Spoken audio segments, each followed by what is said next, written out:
Ladies and gentlemen, gamers and gladiators, well, can I call you gladiators? Welcome to the most electrifying event of the season, Clash of Giants Season 5. Tonight, we are going to be witnessing the titans once again of PUBG Mobile from all corners of the globe gather in this prestigious pseudo stage. You know, they're not just here to compete, but to sharpen their skills, test their strategies, and of course, prepare for the ultimate battleground that is the PUBG Mobile Global Cup. You know, from the rookies looking to make a new name for themselves to the seasoned pros defending their legacy, this battlefield will see it all. So get ready for some heart-stopping moments, jaw-dropping plays, and the ultimate display of esports excellence.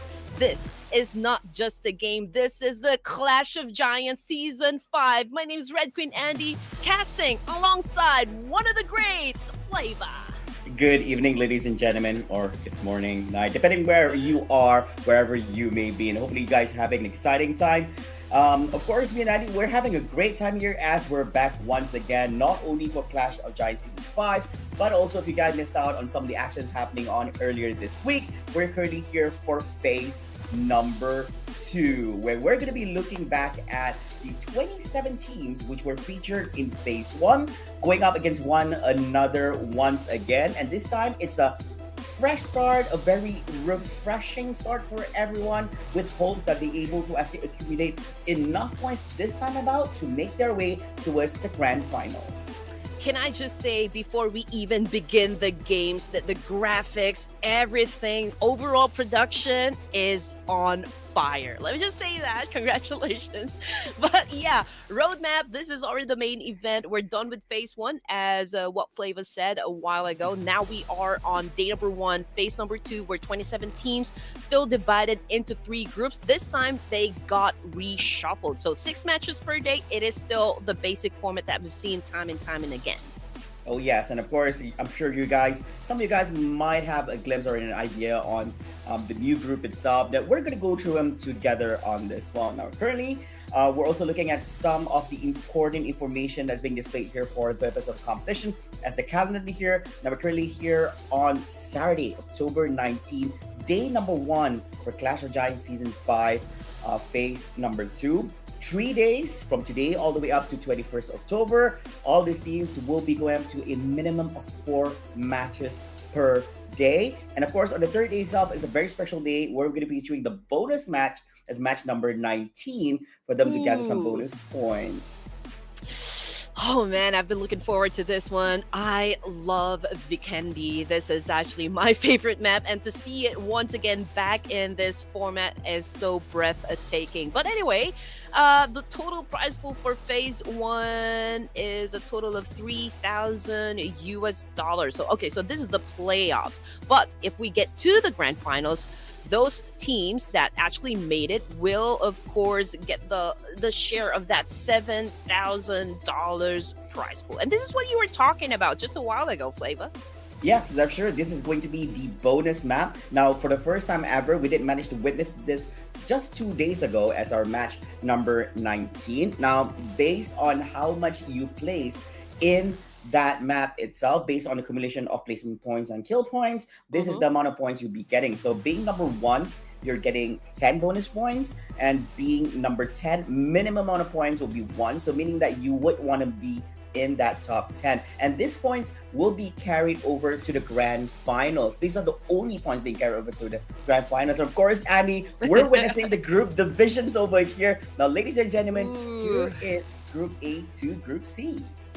Oh my goodness. You know, Ruthless Hype Esports, they do know how to put up a very good show. We're looking at the groups right here. I think this is basically the same group compared to PMGC. So this is more like a sneak peek of what can happen for PMGC. But of course, you know, this is still all theoretical as we are about to begin our day number 1, phase 2. We'll see how the teams were able to adapt to all of the changes, and of course what happened during phase number 1. If I'm not mistaken, looking at the overall rankings for Miracle Vibes is currently at the top spot. And you did mention about FaZe Clan, you did mention about, HORAA Esports a while ago, although being the crowd's favorite is not, not doing particularly good during phase one. But of course, fret not, ladies and gents. I know we've got a lot of purple hearts down there in the comment section. They still have a chance to make things right, to catch up with all of the points that they missed to make during phase one. So yeah, let's just cross our fingers so that everything will, be great for every team that we have inside the lobby. Yep, that's true. And of course, be sure to show some love to the teams that you are supporting, because all these teams will need every single support from you. It's a fresh new start. Today, everybody's starting up from zero, but that's not really the case. You have to remember that the points that they gathered here during phase number 2 will be combined with the points that they have gathered in phase number 1, and the top 16 from there will make their way towards the grand finals. But the top 16 within the phase 2 only will be making their way to the bonus round on match 19. So there's a lot of things going on right here. So it's not as simple as getting enough to make it top 16 for phase 2. You still need to get enough to make it to grand final. So there's so many things going through the people's minds right here. Oh, definitely. But you know what? It keeps on getting better and better.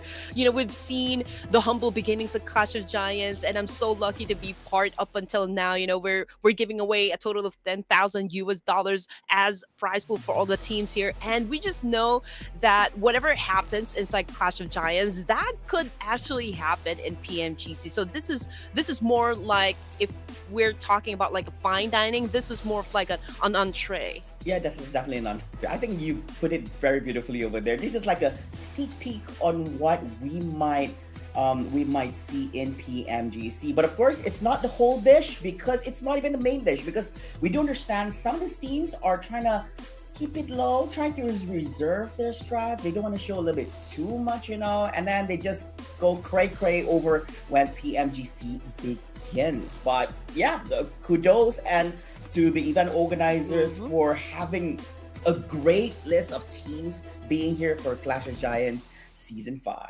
Oh, definitely. And we're looking at some of the favorites as well, with Alter Ego, whereas Roy, FaZe Clan, Team Falcons, Agonite, Esports. And you know what? I am looking forward to how DRX will be playing for tonight's set of matches.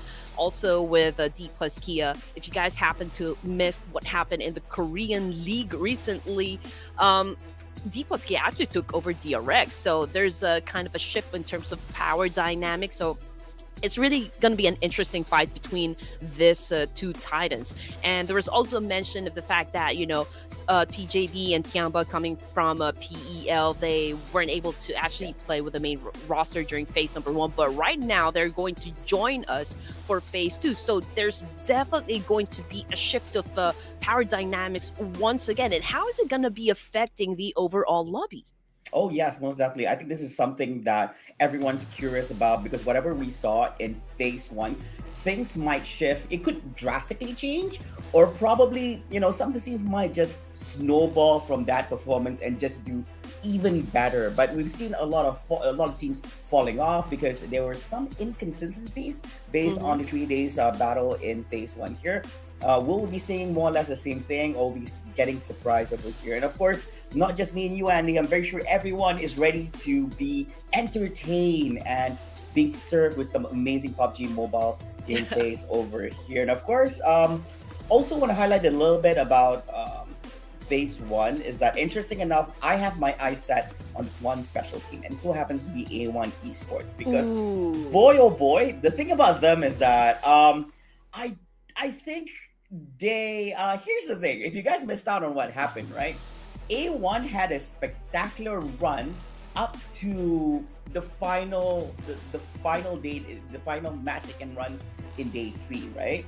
Unfortunately, on the last match 18, they were not able to play. So they were actually in a very comfortable spot. They were top 14. So they pray that the teams in match 18 who are still competing would not be able to kick them away from the top 16 spot. Unfortunately, they dropped into the 17th place with a gap of 1 point. So, oh man. Man, okay, I was about to curse and so many things. I think fans were just devastated because, yeah, 1 point makes such a huge difference. And that's what PUBG Mobile is all about. Every point counts. So, yeah, so you guys, it keeps us entertained. I'm guessing they're here on a mission. They don't want that to happen anymore. I'm guessing that they want to keep consistent from the get-go rather than going on for that crazy run at the end. But of course, Andy, do brand us a little bit about the overall rankings so far. Well, for Miracle Vibes, I mean, 117 with no chicken dinners whatsoever. So it's no problem, really. They don't have any problems in collecting the points that they need to stay at the top. Followed closely by FaZe kind of 5 at 110. So basically, we only have like 4 teams that ended the whole set with a triple-digit score. So again, it's going to be an interesting ride. Alter Ego Airs is one of the top caliber teams that we are all looking forward to see if they're going to be making it or not. And there's also, of course, HARAME Bro. I mean, this is, by the way, the only Filipino team that we have playing for not just a Ruthless Hype Esports Clash of Giants, but also in the PMGC. So I am really curious if they can end the drought, for the Philippines, because it has been a while, since we actually have like really what we call champions in the PUBG Mobile world. But of course, not discounting the fact that they have already achieved so much in the local community. So I would want to see more of them. Yeah, and even on the continental region as well. So being champions over there, I think there wasn't much highlight going on them over here in phase 1. So definitely there's a lot of Filipino fans out there who's definitely rooting for them, hopes that they're able to actually perform well. But of course, some of the main highlights here going off in the last stage as well. Quite unfortunate that the Malaysia representative Alliance, we talked a little bit, they're currently in last place, still have not found their proper footing here in the competition. And hopefully we'll get to see a little bit of that. But of course, the bonus rankings, the teams that managed to grab themselves with some points before making their way towards the grand finals. We have D plus Kia and VRX, which is a beautiful top 2 Korean finish for them over here. They were neck and neck. Now, sharing a little bit with everyone, like the conversation we have with Contra on this, we believe that Vikendi is a different game altogether because it's a much smaller map compared to Miramar and what Erangel has to offer. The way that these two teams approached it, it was the right way of how they approached it, and it was no surprise that they end up being top 2 because of how they executed things. Oh man, it's a different playing field. That's why I'm always curious why Vikendi is not, being included in the competitive scene. I think it will offer like a new set of strategies, coming back into teams playing in this particular map. But yeah, let's see what's going to happen. I mean, you've already had the privilege of witnessing this team's play in Vikendi during phase 1, so I will be waiting for my turn up until we reach day number 3 of phase 2. Now, if we are looking at our generous sponsor, which is of course Gummy, but if you're looking to purchase anything in game, you have to check it out. I'm pretty sure that Ruthless already provided the link down below in the comment section, so all you have to do is actually check it out, click the link, and just go and shop whatever it is that you need to shop. Yeah, and of course, if you want your questions to be featured here at the Clash of Giants 5 live stream, make sure to drop them, put in hashtag Gamivo and hashtag COG5, and who knows, you might just be the lucky guy or girl to actually have your question be featured, and me and Andy will be more than happy to answer them. We got some good questions, Andy, and I believe that you'll be excited to see some of the creative and unique questions coming up from them. But before we talk a little bit more about that, ladies and gentlemen, this is going to be the 2 groups being featured here for our first match here at phase number 2. It is going to be none other than the opening map. Oh man, this is definitely going to be lit. I mean, we see a lot of champions from Group A and Group B, and so we just know that it's gonna be a bloodbath. That's it. We're not gonna be sugarcoating and anything. And yes, you did mention about some of the questions being featured, and I would love for you guys to ask us would love to have that conversation with you because, I mean, after all, these teams, they are already superstars in their own right. And you guys, with your amazing questions, you're going to make things even more interesting for each and every one of us. But here comes the part that it's making me anxious all the time. Of course, to pick our prediction, for the first match. And let me start first. I'm gonna go A1 straight, right? So I'm gonna make it easy for production. It's like, okay, you know what? I'm putting my bets here on A1. Okay, all right. You're going. I mean, I love A1. I love Sinister. A1. If I can tell you guys, this is the first community to actually ever, like one of the first communities to actually ever support me in terms of casting. You guys have been very, very loving and really very engaging. You guys send me a bunch of stuff and, in my messages, and it's overwhelming sometimes, but I appreciate each and every one of you guys. But when it comes to my prediction, you know how it is. I'm always going to be starting with my Purple Heart, of course, HORAA Esports. Oh, okay. You gave so much compliments to A1 and then you went with HORAA. Okay, great. Great. You picked A1. I mean, I was so ready to give it to you. Like, should I? Like, I mean, you won. Like, you won A1. Like after all that, you're complimenting them so much, and then you're like, yeah, I'm going to HORAA. Okay, A1 I'm getting a support statement, If I was an A1 fan, I'd be like, what was all that? What was all that? Were you giving us hope? But burn it to the ground? No. I don't think that was the case. But yeah, and production went with HK Murders on this. Very interesting. I think it's a solid prediction coming from production. It's quite unfortunate because HK Murderers is actually the most consistent performing team in the first 2 days in phase 1. But unfortunately, they kind of dropped the ball a little bit on day number 3. They consistently got 44 points for the first 2 days, and day number 3, they allowed themselves to be overtaken by other teams. So they kind of dropped themselves over there. Yeah, to the hands in the hands of Baseland and 4MB. Having a lot of offset or like maybe upsets during a game is inevitable. The most important thing I think is that you need to be proactive. Like, what are you going to do in this situation? You have to show your versatility and how good you guys are when it comes to adapting to all of the changes that's been happening, because not everything will go according to plan, honestly speaking. And one of the things that for me is really an underrated role would be the in-game leader, because this guy calls the shots. He's the one giving the structure, and if he is the one who gives an into pressure, oh man, that's going to be catastrophic for the whole team. Yeah, you gotta have a heart of steel. And even as teammates, you need to give trust towards an in-game leader, because the thing is, he's not perfect too. He or she's not perfect too. Sometimes you give out wrong decisions and all this, but you don't want to. I think I remember there was this one particular sharing by a professional esports organization. It was Team Secret. He was PUBG Mobile related. One of the great sharings they had was, the thing is, you don't want to stress out your in-game leader. It's already a lot of pressure that they have to lead the team towards victory. But if you condemn, if you complain, if you question and all this kind of things on the in-game leader, it might affect their judgment, because once they start to doubt, it becomes very problematic, because doubting is something that you don't want to happen within the in-game leader. So they need to be confident on all this. You can have these conversations happening at the end of the day, or probably after the conclusion of a certain period of tournament.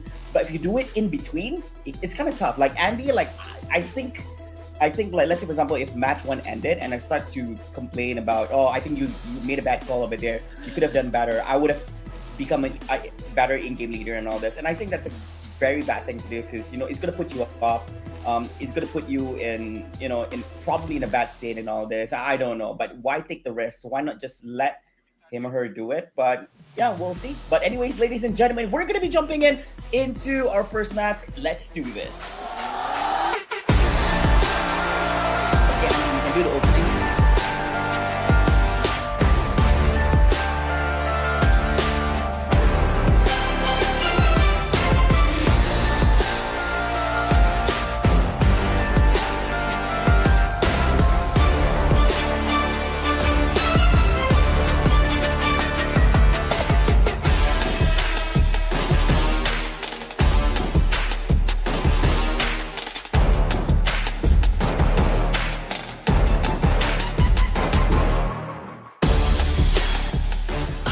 right, here we go, boys and girls, children of all ages. The journey begins here with our first match, setting the stage for an epic showdown. It's going to be in Erangel, ladies and gents. And as you all know, the teams have already been reshuffled. So let's see what is about to happen as we kick things off in the map of Erangel. Oh yes, this is going to be the first match. This is the opening match, meaning that everyone is still fresh off the hooks, and I believe that the flight path is to traverse from the southwest side all the way up to the northeast side, which is a fair cut, I would say, across the map, not leading too much towards any other sides. And curious to see if some of the teams will be sharing the compounds together. Will we be seeing some early engagements from the teams, or probably they will end up taking a much more passive approach towards this opening match? And I highly doubt that would be the case for some of these teams. Andy, I do believe that we kind of know some of this very aggressive and proactive teams who just love picking up fights, knowing that they would win when it comes to head-on clashes. Oh, yeah, definitely. And you know what? A1 is looking strong, dropping around military Sosnovka base. Or is it Sosnovka military base? Okay, I just reshuffled right there. And joining them are the boys from HKM and ding ding ding, HARAME, bro. So we got at least 3 teams down south. So this is going to be an interesting fight, because at the edge of that western bridge would be the guys coming from A1I8. Now here comes T2K though, cooking up some nades, challenging up the boys of Thailand, FaZe Clan right now, defending themselves up against this massive tenacious T2K boys. They don't look too happy. Although they're neighbors, that's not the case over here. They want to get rid of their neighbors over here. Nine Noise currently within the compound all alone, with a little bit of support from different angles. We have Inzaja on the other side. We do have Isazo here on the outside perimeters. T2K does look like it's a very promising situation for them. They don't know this because we do have the eagle eye view at this current moment. Meow meow. Whoa. Taking their shots out over here. Getting from behind. It's gonna be Nine Noise. They didn't realize it. The Nine Noise was actually within the compound. They assumed. Oh my goodness. Okay, I take back what I said. I think T2K didn't. I think T2K didn't realize that Nine Noise, one of the team members from FaZe Clan, was actually within the building the whole time. So it became a 2-prong attack. I know. And did you see that last shot, though, with a micro Uzi? I mean, he was able to fire first. So technically speaking, if you were able to pull the trigger first, you will be the one to get the point. But unfortunately, he wasn't able to land all of those bullets, and he doesn't even have an extended mag. And that was the crucial point right there that made them lose. Wow. But that was so fun to watch anyway. We already have one team that went out of Erangel. So, woof, man, what a start. Yeah, it's not fun jumping into a lobby and then in roughly a minute, and then you're gone and waiting for everybody to come back, But anyways, Alter Ego Area Hands for you. There's hands on from Claws. We have Papoy, which is, it's a secure kill for them at the moment. And they already lost 3 of the team members. The only one available right now for Team Claw and Esports is only one more right now. And I don't think they are able to pinpoint where his location is. I guess they're happy with bagging in 3 elimination points in the back here at this current moment.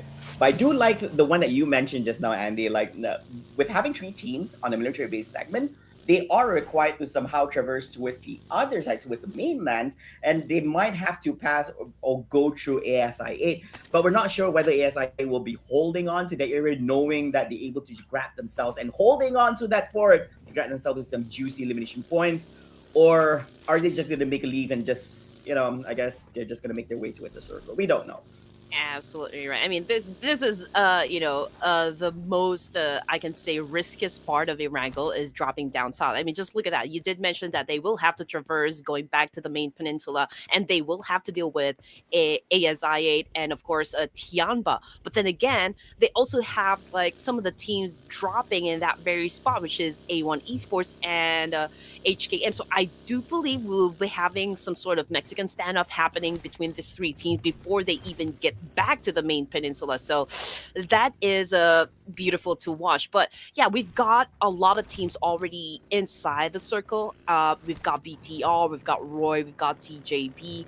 A while ago, we've seen that Alter Ego Airs was able to collect 3 points from Claw and Claw. This is not the way that you would want to start the game, right? I mean, okay, go big, go for the one of the big cities in a map, because that's when you can actually take advantage of getting the loot. You can deny the other teams of this type of advantage. But then again, it's high risk.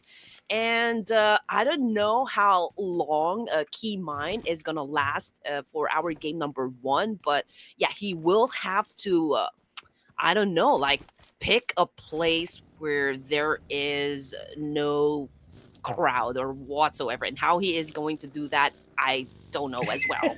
Yeah, it all boils down to how he's going to execute this. It's not easy because you're trying to make a point of entry without your teammates. And while all that is happening, it does seem that IC does point out West IC is from DRX, and there is a trade-off here between two teams. A one-to-one trade here at this particular moment. DRX on this side of the map up against Falcon, which is taking a little bit of cover behind the trees. And while doing all that, QXEC, team members from DRX, is also trying to make sure that they cover their 6, try to cover their 9, their 12, and their 3 at the same time. You don't want to get third party at any points, especially when he's actually on top of the roof, quite open area as well. So yeah, early engagements over here. Still, I think there's still a lot of room. Things are still quite passive aside from the 2 team fights we saw earlier on. And here we go. Yeah, this is going to be the map after the first circle we're seeing on the north side. So it's going to be quite a travel here for some of the teams on the military base segment. We talked a little bit about this. We do have team members from HK Murderers as well as Harame Bros. Yes. A1 Esports made their way through the East Bridge, and I do believe they will be meeting together with the team members from TIANBA. Ooh. And check it out, coming from the kill feed though, ASIA was able to drop one of the players come from Team Falcon side. I do believe that was East, but we're going to be checking it out later on because DRX is on the screen, and we already have 1 casualty for the team. And right now, they're doing some spray here and then, but not really like go for that hard push just yet. But it might be a different story though for the boys of TIANBA as they make their way inside the circle, because at the same time they are traveling with the boys of A1 Esports. Oh yeah, that's gonna be interesting. I'm wondering, but right now we're looking more towards the right side, but A1 is actually on their left side here at this moment. They should be able to see one another, and they have to be careful. Sorry, it's not about them, but Keymine needs to be careful because he's alone there, but he's also on the same path towards the circle together with A1 and together with TIANBA. So pray that he comes out alive from this. Look at that. Yeah, on the southeast side. Yeah, he's not well. And even on the east side, we also have Alter Ego Esports. Not a safe place to be. The Indonesian teams, they love bringing in the fight. So yeah, I don't want to see no Alter Egos in my team. Wow, just look at that. Silence was able to shut down Soaz from DRX. And again, I did say this before that DRX for me is the most consistent team, but I got proven wrong during that, Korean league because, again, D plus Kia was the overall champion. So let's see if some sort of redemption will be happening for the side of DRX. I've always loved this, boys. Again, to be able to play at this kind of level already says a lot of things about your team, and I do love to see more of DRX.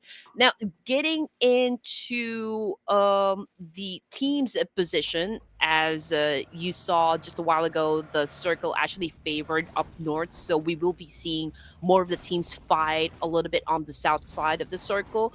So let's see what's going to happen as they already flock in that specific area. Vampire Esports, though, still outside of the zone together with ASI8, TIANBA, and Harame Bros will be making a late entry here. Yeah, and that includes actually HK Murderers. They are actually still at the military base.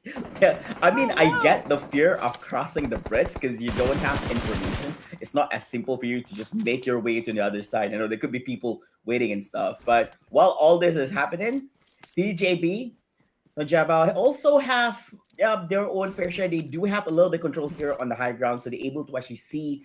Um, m- it's always great to actually have the high ground advantage where you can actually see more things happening on a higher end level.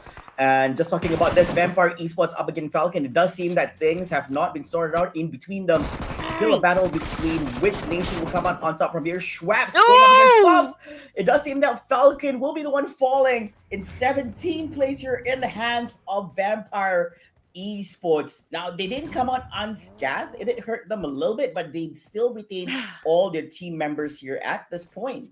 Yeah, they say that it takes two to tango, but Vampire says no, we don't need a partner for this one. We're gonna getting the points. But yeah, coming into That stage doesn't apply two, here.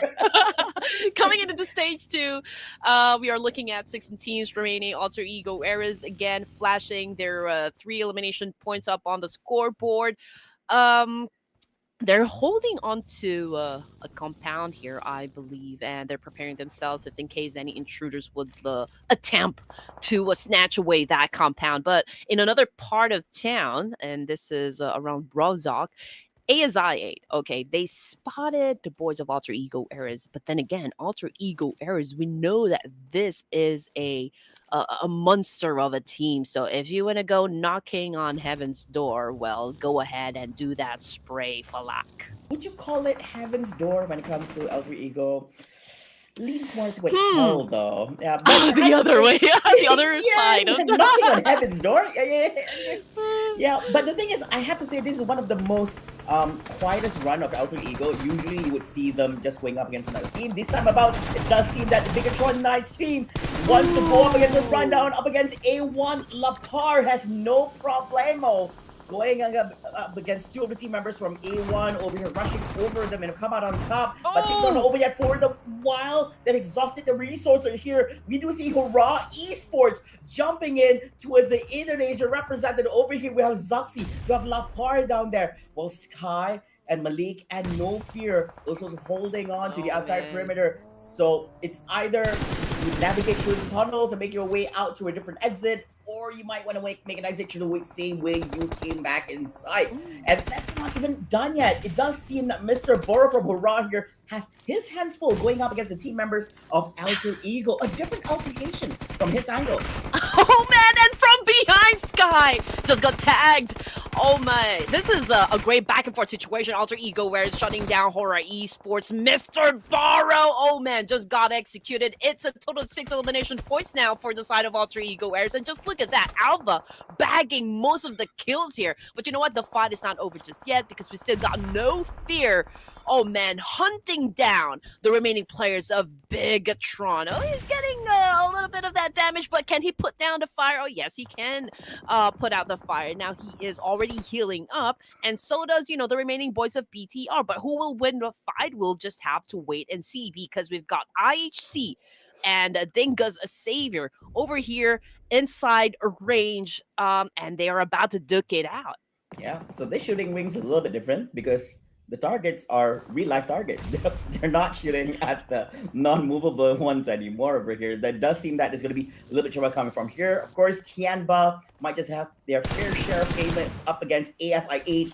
IQQ is going to be down here as QCZ actually gets him.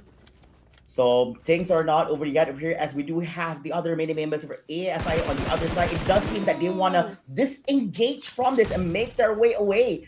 But members of TIANBA does not want to let them go. Is there a beef that we don't know that you guys are up to? Honestly, whenever I see this place, my anxiety shoots up because it's really hard to defend, man. I'm telling you. Oh, man. Okay. Unfortunately, though, for the Purple Hearts, HORAA Esports just got eliminated. And coming off the kill feed here, because it is definitely lining up, and that was such a brutal nade to the face that got him knocked down. We still got TIANBA over here defending their title, as a Falak also tries to defend himself. Unfortunately, with that BBS shot, puts an end to his play here for first game. Oh, that was a close one. That was a close one. It could have sided to his side. Unfortunately, TIANBA came out on top, and they wanted them so bad. They went and chased them down, and they come out on top. It would be funny if you went on a chase, and in the end you lose out. I mean, that wasn't the case. Also, want to highlight thing about Purple Hearts, right? The thing about them is that they didn't realize this, but they were going up against two Indonesian teams at the same time. So I think they were kind of spread out. So HORAA was actually having the fight up against BIGETRON Knights on one side, and then had to go up against Altitudo. It was quite interesting. So, but this time about FaZe Clan, it does seem that they did manage to get their hands on a little bit of action for this side with 5 elimination points here for them up against their opponents. Oh man, Becca just got murdered right there. But DRX right now dancing with Vampire Esports. IHC is joining into the mix as well, trying to get lucky with those shots. But hey, DRX already got the boot out of Erangel. QX Triple Z already dropped to the ground. IHC though was able to get 1 elimination point, but with 1 casualty as well. So we actually have at least 3 teams having a back and forth situation. These Saviors though, they have been pretty quiet, although they are in the same place, but they're not really engaging just yet. Yeah, I think they're waiting. I think they've been put in lock here. Feel bad for Godless because he's literally in between these two powerhouses at the current moment. They don't actually have quite a good angle against one another, so they're not able to actually have a proper shootout. So I guess lobbing some nades will be the way to go. Lucky enough for Vampire because they can get a little bit elevation here through from the hills, so they might just be able to actually get a better view of where the Xavier is actually being positioned here at the moment. In the meantime, like you see here, Tony came. They also look on the other remaining 2 members on the other side. So we have 2 here. We have 1 in the middle. So yeah, IHC, I'm guessing that they are in a kind of okay spot. Curious to see who's gonna come out on top out of this 3-way battle. What kind of story we will unravel for our first game? Of course, that's always the thing that we look forward to. But Vampire Esports, they're doing a little bit of reset.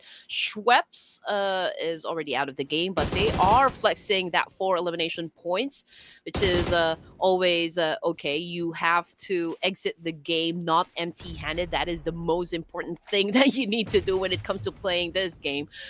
Demo, however, is not playing with IHC anymore. Just for this particular game, ladies and gents, so don't quote me on that one. But oh man, Godless, he caught a nade right in front, and he is very low in HP, ladies and gents. And as what Flava mentioned just a while ago, he is in between these 2 powerhouses, so I don't know how long he can survive this. Oh, just in the nick of time. The thing is, he got hit by 2 nades. Unfortunately, it was not enough to finish him off or even put him down on his knees over here. So I guess he's still surviving, but people know that he's there, So it's either they want to exhaust the resources to show up some nature there, utilizing their utilities, or just going for a shootout because Vampire, D Xavier, as well as IHC, is a 2-way battle over here. Godless must be like, why am I here? Like my teammates, like it's a 3-way battle, but he's all alone in the middle. Yeah, okay. Very problematic position. Help. Okay. like in a very soft, very soft and subtle way. But okay, so again, we've got 3 teams here, and this is such like a tricky situation. I do believe that so this is still inside the zone, so there's really not much pressure yet to leave their spot. But then again, I mean, how can you get away in this in this exchange? But from the kill feed, it's I believe Alter Ego Errors, but we're gonna jump into that in just a while because HARAME, bro, range. Okay, trying to deal with a business here up against a FaZe clan. FaZe obviously have been throwing a lot of nades here. Range was able to dodge them 1 by 1, and that was a great shot using a UMP. Oh yeah, and of course it is able to connect and take him out despite him being in the vehicle over here, but the trade-offs are still ongoing here, cooking up here in hands of Nate. Will this be a golden throw able to actually hit up on their enemies? No, it does not. Oh, but instead, it is going to be a throw here by their opponents. Beautifully done over here. Oh man, and with that, HARAME Bros are eliminated in 10th place, but they didn't go down empty-handed. It's just what Andy mentioned. 2 elimination points here in the back, but I do believe that being in 10th place, you do get no coins, and followed by that is going to be TIANBA in 9th with 5 elimination points. Yeah, beautiful nade there by Nine Noise. Wow, accurate, on point. Oh my goodness. And they're already what, 10 elimination points? Oh my goodness. Now hands for you. Oh man, just did a drop shot over there up against BTR. Was able to get the point, and now he is securing it. Zuxi already out of the game. 7 in total for Alter Ego Eras, and Rosemary, no problem. But here comes Roy Esports inserting a coin, becoming the new challengers. Can Alter Ego Air still survive this fight? Oh yeah, it does seem that this will be answered in a few short moments over here. Nice shootout here from Elva 17, able to get another here from Roy Esports going on the inside. Trying to find out, the remaining members here from Roy, but actually they've made their way to the outside of the building. But coming back to be Hans for you, does manage to secure himself with that kill. Hans for you getting himself on 2K. Gets an Elva here at this time. And with that, that's going to be 5 Malaysian points in the hand of Roy Esports at this point. And they have managed to just get their hands down and dirty. But Lapar from BIGETRON, he's going for it. It's a 1v3 battle. The nade does not connect. I'm guessing that he knows this. He's the only member from Lapar. He doesn't have a choice. Either way, they're gonna spot him out. So let's bring the battle to them, shall we? And we'll see if they come out on this. It's gonna be a tough one. 1v3 clutch. Possible. We've seen it before. Navigating through. Goes on the inside. Cooking up the nade. But where are the members from Roy? No, doesn't connect. Oh, wow. I mean, this is what we came for, honestly speaking. It's those 1v3s a situation. I mean, Lapar showing all confident right here, challenging up 3 members of Roy. Lapar getting some damage from that spray, but he is still alive, ladies and gentlemen. Okay, that is the nail in the coffin. Yeah, you jinxed it. You jinxed it. I mean, I guess I'm so sorry. He's still alive now. Oh. Yeah. Forgive me. It was right after you mentioned it. I mean, he was doing so well. I mean, you couldn't help in such a situation, right? It's not that we're siding with any of the teams. It's just that in such a situation, we're begging to see that 1v3 clutch. So we were hoping that Lapar actually comes out on top of that, just to see if he's able to actually pull it off, But unfortunately, a little bit too much to handle. And yes, I guess whole team is gone, which leaves 5 remaining teams, Andy. Interesting enough, our top 5, the Xavier, IHC, Vampire, Esports, FaZe, and Roy. I mean, imagine, that would have been great, right? If Lapar was able to clutch that one up against Roy. But then again, it can be too overwhelming sometimes. I mean, 3v1, okay, so that is just too much. If it was able to pull off like a miracle and really shutting down all of those 3 players, then that would have been great. I would have stood up, from where I was sitting and just really cheer him on. But definitely highlight material. Definitely highlight, like right off the bat, map number 1, and then highlights. I know. Yeah. But yeah, I mean, we're looking at the final 5 teams here. D-Saber being at the top of the charts with a whopping 29% of actually getting that winner chicken dinner. But let's see what the rest of the teams will be doing in this situation, because Vampire Esports, they're not going to let go that easy. I mean, we just saw Tony K getting a point, shutting down players from IHC. Zhao already on the ground. So technically, it's just godless right here, defending the team, making it happen. Surprised the guy's still alive. I thought we left him. No, just as we were just talking about him, IRC is gone, which means that the other 2 teams, Vampire Esports and the Xavier, still within the same compound, and the circle so happens to be within the perimeters together with FaZe Clan and Roy Esports. So yeah, so I guess Vampire and the Xavier does have their own fair share of cover, as they do have a little bit elevated walls. Meanwhile, FaZe Clan and Roy just have to rely on the terrains, the screens available here on their end of the map. Quite unfortunate. That's gotta hurt. Oh, definitely. I mean, he's already on the ground bleeding out, so I don't know if he can still get picked. I guess, yeah, I think there's still time,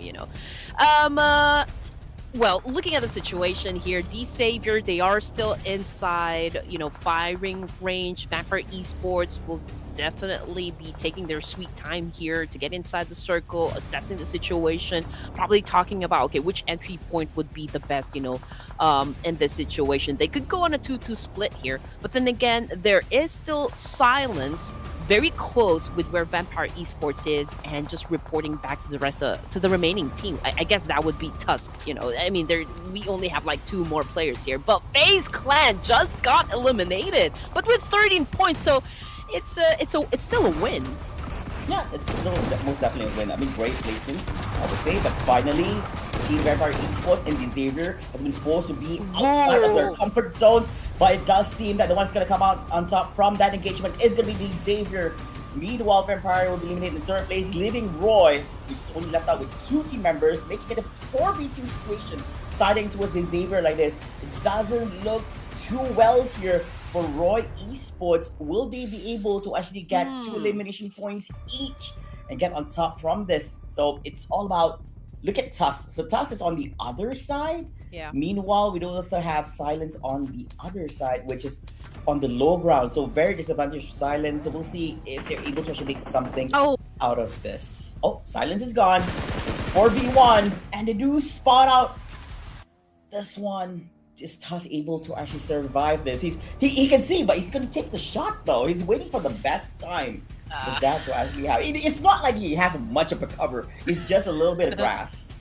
I know. I mean, is there a best time to challenge a full squad here? Oh, it could be difficult. I mean, he could maybe get a point, or maybe like shut down at least 2 players come from D-Saber, but he already fired a shot here. He was able to hit Chua, but then again, he kind of compromised his location. So there goes the challenge Tusk now already battling it out, but yeah, I mean, versus the squad, it is going to be D-Saber taking the first win for this evening. He had a great idea in mind. Like, I don't want to go down empty-handed, which he did, but he didn't want to clear one, but he was not able to actually do so right here. But of course, your champions here for the first map, the opening map of the day, is none other than Dingo's Xavier. Congratulations to them. Great opening, great gameplays. Yeah, I was surprised when it went up against Vampire. None of them were lost. No lives from them were lost. They came out on top fresh. I wouldn't say fresh. It is not. They were kind of hurt a little bit, but they still have 4 players. I guess that's a big one. So DX. So I guess with 5 eliminations, you have Paragen with 2, Nate T with 0, and Huacho with 0. But do not judge them based on that. They also did contribute with a little bit of damage output over here coming up from each and every one of them. Honestly, what I love about D-Saber is they really know, when to engage in a trade-off. I mean, they've been, quiet for most of the time that they've stayed around firing range, and they know how to position themselves. It wasn't really that much elimination points, but then again, having won the first game would add up 10. And I guess, it depends on like what they actually need in each situation, just really going with the flow. And D-Savior is very good at that. I mean, Lamborghini, this guy, when it comes to game IQ, is top notch. Yeah, I totally agree with you. I think the way that they approach it is they're not really like they're not really like, if I were to compare them, like if you were to compare them with like Alter Ego is like a different beast altogether because they are into elimination points. They don't really need much of placement points because that's not really their thing. But Dingo's, I think Xavier, I think they played like they're more disciplined, I would say, when it comes to how they want to approach things. They want to have this, they want to strike a good balance between placement points and kill points, which is not the way that how other teams will play. Some of them, like, you know what, we focus more on elimination because we have that much trust, we have that much confidence in our firepower. But for them, I'm not saying that they don't have that much confidence, but it's best to actually be smart in your decision making, how to approach this kind of thing, because you're fighting some of the best teams that PUBG Mobile has to offer. So this is their way of respecting other teams by also giving their level best here. Definitely. I mean, I always get the question like, okay, Red Queen, which is the best team for you? Like, who is your favorite player? To be honest, I am a fan of every team. honestly, inside the lobby, I mean, this is pretty stacked up, but we're gonna go back to that in just a while because I don't want to take away, the spotlight from Tusk here, coming from Roy Esports. He is the most valuable player for game number 1 with 748 damage output and a total of 25 minutes survival time and 5 elimination points. If you're gonna be looking at this is a pentagram, right? 1, 2, 3, 4, 5, 6. Okay, I mean, this is not a pentagram, but yeah, I mean, this is like, if you look at it overall, it's really balanced. I mean, like, total team contribution says a lot about this guy. Yeah, and it's clear and apparent with those kind of stats. It's no surprise that he's actually your Gamivo MVP here for this particular game. So, of course, we also want to highlight our other top performers beyond Tusk. We have Noisy from Faceland, and we have the Asby Xavier, and we also have Alba 7, no doubt up here, because they have their own fair share of damage output here for the game. It does not reflect much on elimination because things happen. I mean, we get it, because sometimes in team fights you may dish the most amount of damage, but sometimes your teammate or you get third party with someone just securing that elimination points itself. And of course, Andy, do run us a little bit about some of the rotations that we witnessed here for this game number 1. I'm curious to hear on your thoughts on this. Okay, so Roy Esports, as you can see, they started off the game right down there in the middle, and there's a lot of teams surrounding them, but they kept their cool, not really engaging at the first side of teams here. I guess when it comes to timing, you really need to consider that one, like one of the big factors in really cooking up a good chicken dinner here, because they've been passive a bit, during the first few zones here, up until they found themselves, with the Giants as well inside shooting range. But then again, they took their time. It's just so unfortunate, though, for the side of Roy, considering that there were only like 2 players left. And it is such a hard maneuver to pull off to even win that kind of situation, especially going up against the likes of D Savior. But they did their best. I mean, landing at second place is still, a great finish. Correct, yeah. And they also finished up the final 2 Indonesian teams, which was Alter Ego and BIGETRON Knights, the remaining team members. They were super exhausted by that point, so I'm guessing that it was, it's quite unfortunate anyway we placed in such situation. I think the thing about when the battle between Digo Xavier together with Vampire as well, 2 big teams going up against one another, only one will come on top. I'm still surprised that Xavier come out healthy from that engagement. I guess the whole reason. But of course, ladies and gentlemen, this is the match ranking. D Xavier in first place here, Andy, 17 points. As you mentioned, not so much elimination points compared to FaZe Clan, 13. God damn, they swept so much alone. They only had 4 ranked points, but that's enough to put them equal with D Xavier.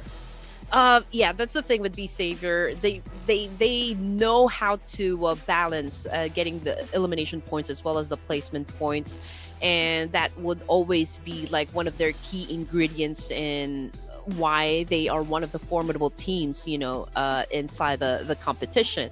But this is such a great start since we opened up in Erangel. It's a total of 271 throwables used in a game, and I would expect this number to even go higher as we progress. As for the airdrops, this is something that I always see not really getting looted in the previous times, but right now teams are feeling pretty confident, I guess, at getting those loots. Oh yeah, that's definitely true over here, and I'm curious to see. I'm guessing in terms of standings right now, it should be number 1 D Xavier, number 2 FaZe Clan. D Xavier, I think this is a great opening for them because they placed 9 actually in the phase 1 itself, and they're definitely going to go for more. But anyways, ladies and gentlemen, we're gonna have more conversations on this later on. We're gonna take a short break. We'll be right back after this.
Ladies and gentlemen, welcome back to the Clash of Giants Season 5 Phase number 2. You're back together with us. My name is Flava, together with my beautiful partner over here, Red Queen. Of course, thanks so much for being back.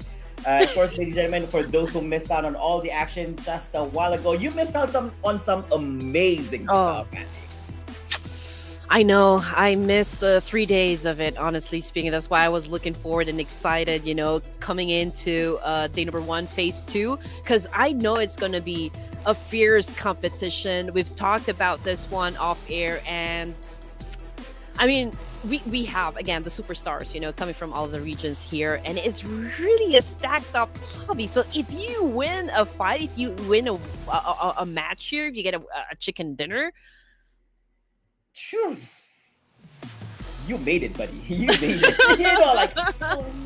Oh man. But of course, ladies and gentlemen, we want to shout out to our UC partners here from Gamivo. If you guys don't know it yet, you can actually get some amazing deals for UCs from them. So you see UC amounts on the left. If you use the COG5 coupon code, you're gonna get it at a much cheaper rate. But if you get Gamivo together with a smart subscription price for first-time purchase only, you're gonna get a much, much, much better price. And thank you so much to Gamivo for actually sponsoring Clash of Giants by Ruthless Hype Esports. We'd love to get more sponsors so that if we ever get to the LAN event, you guys could fly us. We'd love to be part of a LAN event. And keeping things interesting, of course, for each and every one of you guys out there, we would feature your question in the live stream. So all you need to do is just follow the mechanics that you can see on the screen here. It's the viewer's question, #COG5, #Gamivo. And if you're lucky, your comment will be featured in our COG5 live stream where casters will reply to your comment, which we will be paying close attention before the game starts, or during the game, I guess. We've had this discussion together on this, so we decided that the moment there's a question, we're gonna drop everything and we're gonna focus on your question because you matter. Okay, that sounds like a politician's speech going on over there, because it's for the people. That's how important it is, right? So be sure to drop in the hashtags Gamivo, drop in the hashtags COG5, and post your question. And remember, it has to be a question. It can't just be a phrase or a sentence. Then I guess the admins would not be able to look at it as a question to be posted, So ask us some great questions. We'll be more than happy to tend to them. And of course, ladies and gentlemen, we're going to be jumping into match number 2 in a few short moments. And this is going to be the teams being featured from Group A and Group C. So Group E will be taking a break, and we're going to be looking at Alliance. It's Group B. So RQ, Void Donkey, Team Secret, Alliance, Stalwarts. We also got former Vibes, DRS, Thunder Talk, and of course D plus Kia. Now, this is what we mentioned, in the previous tournaments. Toward Esports, they're playing with a new roster here during the Esports World Cup. I think this is the last team that you would expect to win in that competition. But then again, Toward Esports, they proved us strong. Sanchir is actually doing great, leading the team. And I guess this is one of the teams that I am curious about, whether or not they're going to be making it in the PMGC, or if they're going to be reaching the same kind of status that Top and the rest of the teams, the team members before was able to achieve, because that's a rival brewing right there. But as for the team prediction, I think you should go first on this one, Flava. I was about to say ladies first, but of course, if the lady insists, then I'm going to go with for MV, because this time about it's going to feature teams from Group C. Finally, their time to appear, and they were number 1 in phase 1. There's no reason for me to not believe in their ability to actually get chicken dinner here for this first match for them. Oh man, okay, tough choice. Okay, for American Vibes, we got HORAA Esports. You know what, this time, judging by how they actually played during the first match, I think I'm gonna go with FaZe Clan. They did set up, a double-digit score for Erangel. Now that we will be playing in Miramar, I know it's a different terrain, different tactics will be needed in order for you to secure a chicken dinner. So FaZe Clan. But there's no FaZe Clan though, because this one is Group C. They're not. Oh man, it's okay. ANC. Okay. I'm gonna give chance to Thunder Talk. Oh, TT. Yeah, I Thunder Talk see. Gaming. Thunder Talk Gaming. They were ranked 8th in phase 1. Yeah, I think they're consistent. I do believe in their ability. I believe that they did manage to get chicken dinner in the previous phase 1 as well. So they were one of those teams who did manage to grab themselves with first place placement over here. So I guess all of them are locked up here, and I do believe that our production has also predicted that HORAA, I think Esports will actually be their prediction. We will see. I believe that was actually your choice in map number 1. First game, yes. What I love about HORAA Esports is that No Fear is also such a great addition to the team. You know, he's pretty aggressive in terms of getting those elimination points, but we'll find out how well they're going to be doing for game number 2. We're going to jump into Miramar.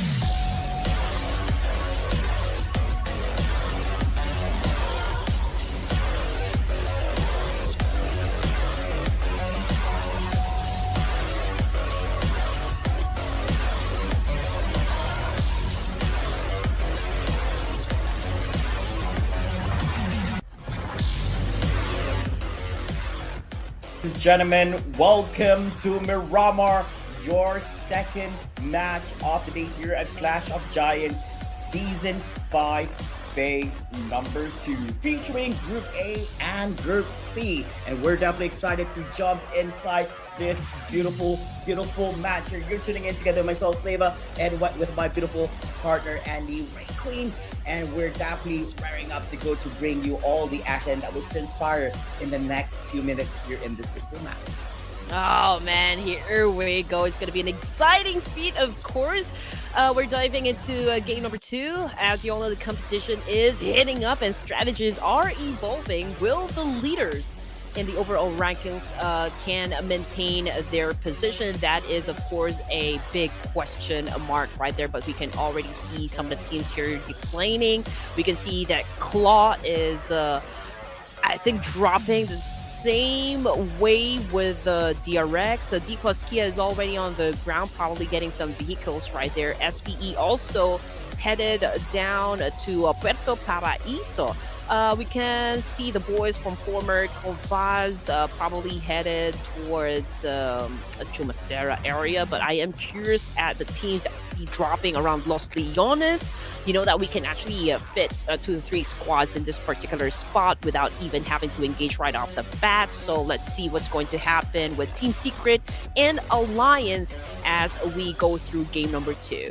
Yeah, I think that since the circle has already been appeared, so this is going to force the teams who's leading on the east side to make their way towards the west here. I think it's still okay. It's touching a little bit on the southern island segment. A little bit concerning. Hopefully, it's not require the teams to actually be pulled all the way down south of here. But in all honesty, as casters and also as an audience member, I don't mind that. I just don't mind the chaos because we're not the ones playing. We want to see some crazy stuff happening over here. So meanwhile, we do see an early engagement between the Indonesian teams here. Voin, Donkey, Potato 5 up against the Xavier in the compound. They don't seem too happy that there are other people occupying in the area. I'm guessing that they don't like it. Ooh. They're the only ones over here. Potato here on the high ground. Unfortunately, gets picked out here.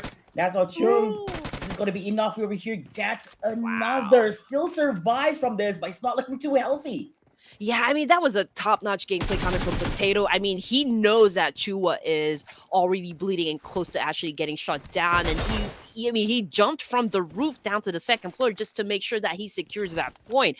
So, I mean, this is a back-and-forth exchange. I mean, both of the teams are losing some members, so either of them, I think it's going to be a fair victory considering how much risk they were able to and put in this situation. So D Savior getting hunted down by the rest or the remaining players of Voin Donkey, and that was it for D Savior. But then again, getting back to what we were saying a while ago, okay, they won the fight, but they're now down to just two members, and we are just at stage 1. So yeah, you won the battle, but can you win the war? Oh yeah, and of course, I think they're okay, knowing that they eliminated the #1 teacher at this current moment. I mean, I'm very sure a lot of people didn't expect the Xavier to bow out this early, like being number 16.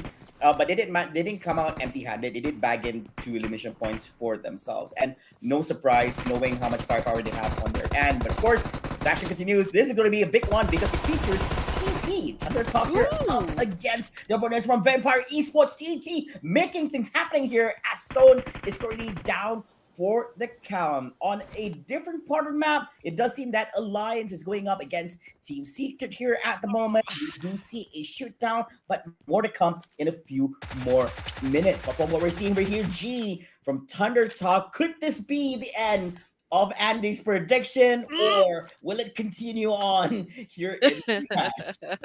Man, gosh, I don't want to say anything. I don't want to jinx it, but yeah, that was such a brutal stake to the heart for the boys of Vampires. I mean, we're looking at their last, player right here, which is of course a Newsy Thunder Talk, smelling blood here. I think they're kill hungry at this point. Oh man, I mean, I can't see any a chance for Newsies to survive in the situation, considering that it is a full squad hunting them down. But hey, I mean, Newsy, Vampire Esports, maybe he can pull off a miracle here and actually win the fight, or maybe take one of them, down below. Oh yeah, he's able to touch against zone 1. King is down, unfortunately, saying 666 will be able to secure the kill and eliminate Vampire Esports. Andy, what is going on? The top 2 teams, after performing so well in the recent round, were eliminated here. Being the first 2 teams eliminated here, does this tell something? Are the teams being featured from Group A to be a little bit too much to handle? But before all that, here comes the question from Sujan. What is your top 3 predictions for PMGC 2024? Oh man. Ooh, spicy that is question. a tough one. That is a tough one. Not gonna lie here. Team Falcons is one of the teams I think is hard to beat and has like a great chance of actually winning PMGC. As for the top 2, oh man, this is Top 3.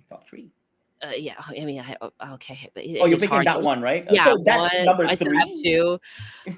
Oh, it is BIGETRON is also, I think, a great team. Oh man, who else? Oh man, we're gonna get back to that one. I think you should give the top 3 first. I'm gonna throw it in. I think the Xavier and Alter Ego Aries is like definitely top 3. If I had to pick another one, is For Miracle Vibes. Yeah, I think that's my top 3. Easily top 3. I guess I'm guessing based on their performance. I guess so far what we see recently. Because for me, in my database, anything beyond 3 months is like not usable anymore because it's not recent enough. So I guess those are my top 3. Okay, but we were just like picking teams, from South Asia and Southeast Asia. The reason why I cannot really give you like a solid top 3, because I still have to consider, teams coming from NA and other like part of the other regions, and it's really hard to go for like a top 3 here. But I swear to you, I'm gonna get back to that question later on. But so far, I already like gave you like my first draft, perhaps. But anyway, getting back into our game, it is Claw versus Korea's DRX. We can see that Sai is cooking up that name. We see UMP, we see AKM, we see Key Mine over here with a Thompson gun, which is one of the, I think, go-to guns I can say. But hey, he is currently knocked down, so I don't know if Claw can still make it happen up against DRX, because DRX is also a tough competitor here inside the game. Yeah, we do see a 3-man movement here.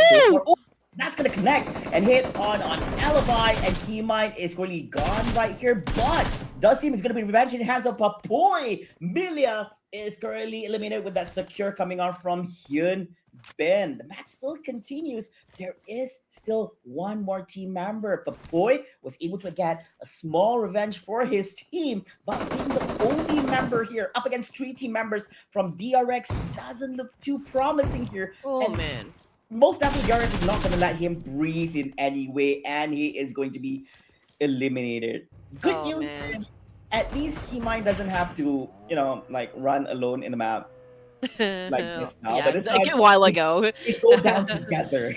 They're all back in the lobby, ladies and gents. Together, But you know. QX Triple Z though is joining them. Will be joining them. So we're looking at 3 remaining members of DRX. Currently, they have 4 elimination points. So I mean, it's the same thing with Voin Donkey and Thunder Talk Gaming.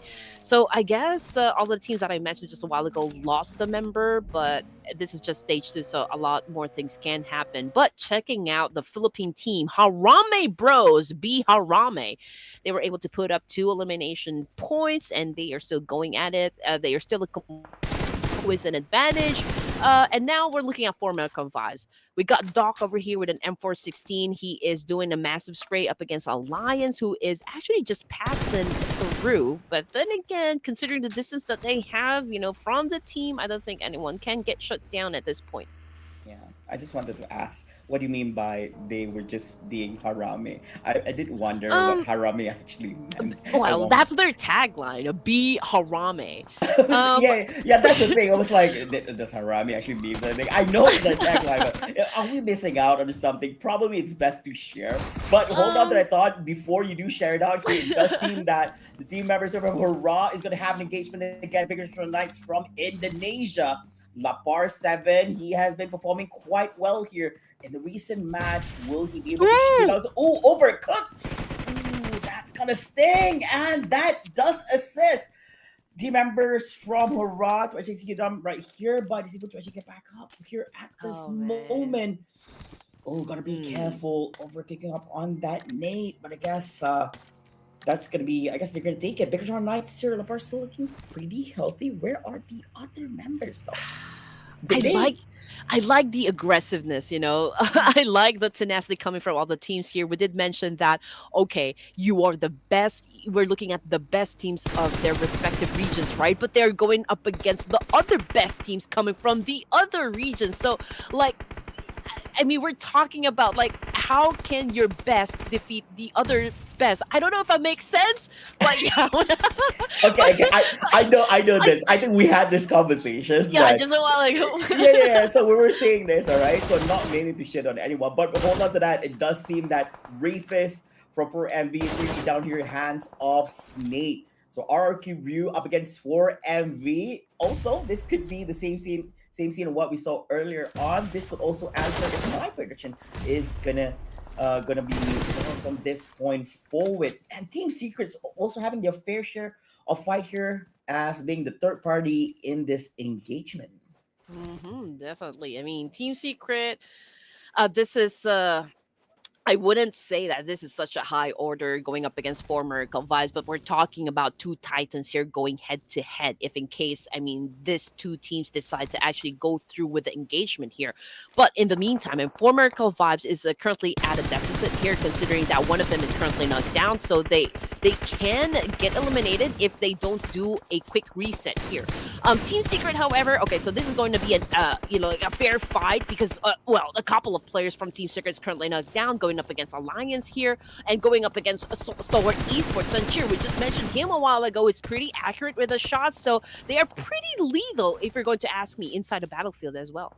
I think that includes Falcon because I do see Falcons also taking a shot on them. I think that Team Secret is taking up too much fights. They're biting more than what they can chew at this moment. I get it. You're at such a high ground with so much elevation. You're able to actually see so much, but it does not mean you shoot at every single living being that you see within your range. So of course, whenever you took up on that chance, it gives out your position. And of course, the enemy is not going to allow that to go on unresponded. Some of them decide to just hide. But of course, with that kind of information, it would entice the players to look that way and see if they're able to actually get a little bit opportunity to actually get some points for themselves.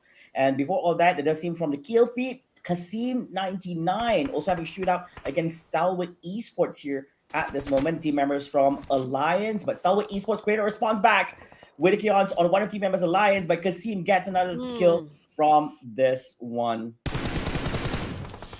Yeah, it wasn't a great position at all for Alliance. I mean, you did mention this. They're pretty surrounded by teams who has like a higher ground advantage. Now, looking at the situation for BIGETRON Knights, Leon is already out of the game. Zutzi was able to put up 2 elimination points. They're having an exchange, though, with Nepal's HORAA Esports. But the thing is, both of the teams, they are just inside the buildings here. They know what is at risk and what is going to happen if they expose themselves out there in the open. But coming off the kill feed, it's 4Miracle Vibes. I think they shut down GK in another part of town. But yeah, no hard push yet coming from these two teams in this particular area. So I guess, if there's really no need for you to leave the comfort zone or like the comfort space just yet, I think you should take your time, considering that we are in Miramar. Yeah, and everybody's within a circle anyway, so nobody wants to make any unnecessary movements at this point. But of course, in a few short seconds, we'll get to know where the circle will be, and some of the teams may just be forced to move from their comfortable homes currently into a different spot, and things are definitely looking spicy here on the east side, because we do see 4MV, Team Secret, Alliance, TT, as well as DRX on that segment, meaning that's a very high chance we're going to be seeing a lot of things happening. Oh, King, calm down, buddy! Shooting out all the way from up top. That is insane. He caught him slipping. He caught him slipping definitely. That was such a great shot. I mean, with the kind of distance, oh man, that was on point. He's got one shot. If he messed up, the Team Secret would have just picked himself up. Nope, I'm not gonna stay here. The guy messed up. Yes, definitely. 4Miracle Vibes. Okay, gatekeeping opportunity right here up against Alliance, DRX, and Thunder Talk. Oh, we also got D plus Kia, but Osal is already inside Valle del Mar here. He is gauging the situation. He is reporting back to the team here. Okay, it's safe. I don't think any team will challenge us just yet. So yeah, might as well get inside the zone later on. But DRX Saisei managed to find the voice of Thunder Talk G, getting some damage here with a massive spray coming from Saisei. But wow, amazingly, he was able to survive that one. But not for long, because Alliance is also in the same compound. It is not empty. Because by the time they arrive, Alliance is like, wait, there's a team coming here. They were trying to take refuge here within a compound, but unfortunately, Alliance is residing here. Quite unfortunate. Does seem that Leon is gonna fall here in the hands of G from Thunder Talk, but unfortunately, it's gonna go down here as Kasim99, aka Jimmy OP from Alliance, will be getting that last laugh and managed to ensure Alliance still alive here in the competition with 4 elimination points here at this moment. Meanwhile, 4MV still surviving, true, does have a little bit under the belt. D plus Kia Nobu, we'll talk a little bit about this, is in an okay position, a little bit stretched out though. Remember, Andy, you were talking about Osal, right? He's taking refuge here at Valle del Mar, but Nobu and Fabian is very nearby to DRX and 4MV. This could be very, very concerning, as Chapis as well as Osal is nowhere near to provide any form of cover. I mean, 4Miracle Vibes is in a great position here, but DRX can actually come up from behind. So that would give way for D plus Kia to actually move a little forward, but it depends on how they're going to be managing the situation. So D plus Kia right now, Nobu is throwing a lot of nades up against 4Miracle Vibes. I think they're cramped up in that small space right there. So this puts them at a great disadvantage right here. Yeah, they're also low in HP as well. This could be an opening for because Kia to actually march forward and make something out of this. Will they come out on top? Reefa's also low on HP, but Dog R manages to connect on a shot here. Gets one. Fabian charges forward. It's going to be a mano battle. Tries to go for a wraparound, but it does look like Osal is going to be the cavalry for his teammates here. Fabian is down. Osal makes his way. Will he be able to save the team here? Or will the one last stopping? Oh, and he doesn't!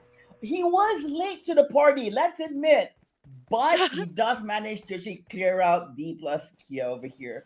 So 4MB. Wow. So that was just insane. I mean, it was neck to neck, honestly speaking, but yeah, that was a great save. He is the knight in shining armor, for the team right there, But the team eliminating died. for Miracle I wouldn't Lives, say right? knight in shining armor. The team died though. But it's not over. Osal, he has his hands a little Yeah, full right here. now. I mean, right now he just got burned and turned into Korean barbecue right there. But I mean, it's a civil war. But hey, DRX was able to get the points. They were able to get the job done. They did exit the game though with 8 elimination points. So that is still a good game, if you ask me. Yeah, most definitely. And I think that's a great opening for them here. The game still continues as HARAME brawls against the real soldiers. We haven't seen much, but they were actually, in all actuality, we haven't seen anything from DRS so far. They've been very quiet. We almost forgot they exist in this particular matchup. But HARAME brawls are within their perimeters. We'll see if we're able to actually steal a little bit of action from them. They do have a little bit distance from themselves. Still no sides of them going up against one another, but DRS is actually behind, so they are forced to make a move as the blue circle, the blue rapier is actually following from behind. I guess a forced movement is either they went up against HARAME Bros or DRX on the east side. Oh man. Okay, so there was a live comment right there. Were you able to get the question? Okay, we'll get it from our production. Yeah, it's too much happening at this time. So kindly request. We promise you, although with this time, we will tend to it. Right? A rewind. But anyway, okay. So HARAME Bros currently engaged in a fight up against DRS. Oh, this is going to be a tough one. The real soldiers. We know the caliber of these boys. We know how tenacious they can get inside the battlefield. So I am really curious if HARAME Bros will be taking this fight. But in the meantime, we've got HK Murderers on your screen right now, trying to get into the mix here, doing a massive spray with that M416 against a HARAME Bros. So I guess they're trying to get lucky with the shots. There's more pressure added to the side of the Philippine team. Oh yes, and of course here DRX is currently having their hands occupied here as DRS does have the upper hand by being in a high ground. So Wes down for the count and will be eliminated. It's going to be secure here, but it's going to be actually in the hands of BIGETRON. So third party kill over here. Knowing this, they do understand and know that it's actually another team that's actually looking towards this side of the map. X does manage to connect on his shot here to a side save and eliminates DRX. Oh man, here we go. Looking at the final 7 teams, are we? Just like that, it's a fast game. Not gonna lie. I mean, Miramar is such a big map, but hey, not for this teams.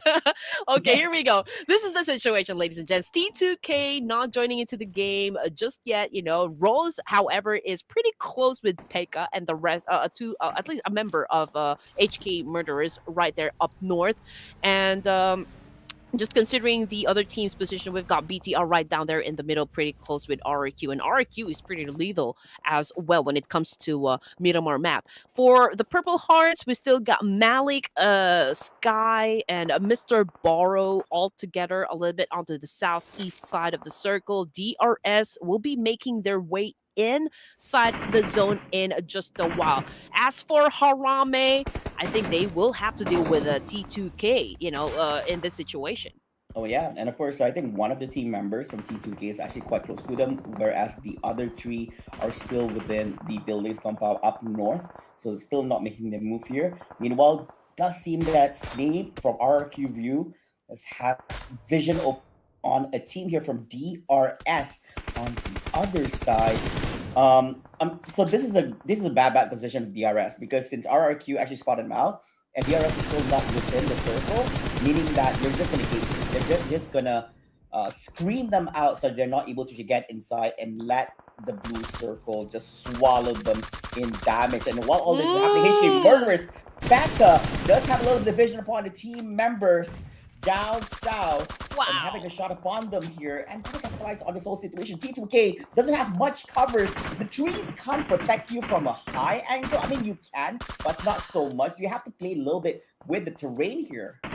Oh man, T2K is in a bit of a pickle here, considering their position, their situation, and just like what you mentioned, HK Murderers, they're capitalizing on this one and just like making it rain bullets, from up top. And Pekka, I mean, if you have this opportunity, you have got to seize it because of the fact that you've got, monsters inside the lobby, and if you have the opportunity to get some points, you will just have to get it. Unfortunately, though, for HARAME, they just got the boot right here, exiting the game with 3 elimination points. It's a low number, but then again, we still have 4 more games, so I think they still have a chance to make things right on their side. For RRQ, playing with just 2 members, it is going to be a challenge. It is going to be tough, and now No Mercy just caught a nade right there coming from Pekka, and Pekka continues on at getting those points that they need to maintain their position. Oh yeah, and of course, Winter Trouble, it's a little bit of fire here. It does connect to Snake, but is that going to be enough? Well, on the side, Pekka gets shot over here, and he's going to be down on his knees, so waiting for a little bit of cover, a little bit of support from his teammates. Ryuk under heavy fire over here with all the gunshots happening, meaning that their position are being compromised, which is opening for other teams to actually try to have a little bit shoot. No Mercy currently down for the count and eliminated. Snake also not looking too healthy. He has a little bit of fire next to him. He's cooking a nade, and we'll see which trajectory is going to be throwing this after. Yeah. Or I think it does have a utility over here. It does connect to TJ Kansa, but not enough to actually put him down. This looks like a very promising situation here for HK Murderers, but they spot out that's actually there's 2 team members, T2K, right behind them, and this might be a sneak attack from OV. I think T2K on OV, from up top. But it's just a matter of time before this 3 teams actually, I believe, lose their position, considering that they're already outside of the zone. They will have to descend at some point, and BTR will be waiting for them. That is definitely what's going to happen. But HKM, they have another idea in mind. They are actually going for the reposition here. Will be entering from the west side this time. I think that's a pretty smart move. Yes, RRQ's name, the half-blood prince is cooking spells for himself, was able to shut down Kansa from T2K, and now he is replenishing his stocks over here. He needs to heal up. I mean, considering that the situation that he is about to face, he will definitely need a lot of those.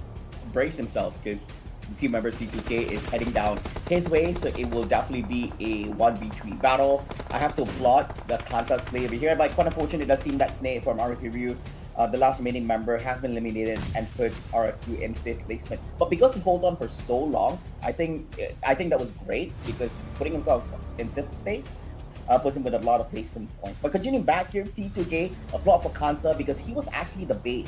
He was baiting all those gunshots from HK Murders just a while ago, from RRQ Ryu, which gave space for his other 2 teammates to actually do a little bit sneak attack from behind when HK Murders actually expected it. Also, another that we didn't talk a lot about is actually BIGETRON Knights. They have been in the middle of the map this whole time and able to actually hold on to it as long as possible. And they're still there because the circle is still siding towards it. They've been buying the circle from Tencent. So, so they're just going to keep holding on to it. They're very happy with this. Oh man, BTR is in a power position here. They're right down there in the middle, and this is where the high ground becomes a double-edged sword. Since it's no longer part of the circle here, teams, they will have to descend, and they are an open target, for the side of BTR. Now, HORAA Esports was able to recuperate, and now they're going up against HK Murders. That is such an effective attack coming from Sky, and now he is unleashing wrath up against HK Murders. But who will survive? 5 elimination points though for the side of HK Murders, and Cyclone is just going ballistic over here, getting those points. And now HK Murders going up against T2K, but from behind, I think he also got tagged. Yeah, I think it's a very difficult situation for HK Murderers because they decided to scratch out their positions, meaning that T2K was going up only one of them. Meanwhile, the other remaining 2 team members was actually occupied going up against HORAA just a while ago. It does seem that BIGETRON Knights are making their move here. Finally, bring our action, knowing that they are currently having a huge advantage in terms of numbers. It is a 3v2 situation over here. Will be able to actually march forward, get yet another living in, and they are going to be bagging in the win here. Winner, winner, chicken dinner for the Indonesian teams for this match number 2. Oh my goodness, VTR right now flexing a muscle here. You know, this is something that Sir Cloud and I actually brought up in any tournaments. You know, the fact that I would love to see Lapar, Satar, Zuxi, and Luxi all together in just one team. But I guess, you know, there is that little consideration wherein actually Genfaz is the one playing. How do you, like, what are your thoughts in, like, managing all of the egos in one team? I mean, if your members are all superstars, that could also be kind of hard to manage. Yeah, I think it's like saying good luck to the coach. I think it's a very hard thing. You know, on the management side, you have to manage, you know, superstars everywhere, and to choose. You know, sometimes when you choose certain players to actually play during that certain match, you might hurt some people's feelings. Like, oh, why didn't you put me in and all this? Exactly. So, in all honesty, we do hope that, you know, we do hope that they are mature. We do hope they are understanding that there are reasons behind these decisions and stuff, and hopefully the coach have this handled, you know, because at the end of the day, I believe that most of the management would put all this responsibility on the coach. It's like, it was the coach's call, you know, like the management's like, you know, don't blame us. We wanted you to play, Andy. It's not that we didn't want you, Andy. Not saying you're not good, Andy, but yeah, I think we put Cloud because so right. I mean, if you have all Michael Jordans in one team, oh man, that could also be like disastrous. I mean, if your play style doesn't really match up with another teammate in the team. So that is the very importance, I guess, that Ruthless Hype Esports actually bring into the community, is the fact that we have these pseudo stages just to check where if this specific strategy will work if we play in an official format. So yeah, I mean, kudos again to the production and all of the members of Ruthless Hype Esports for putting up a great organized show like this one. Well, yeah, I really agree on this. And I have to admit, like you mentioned before, right?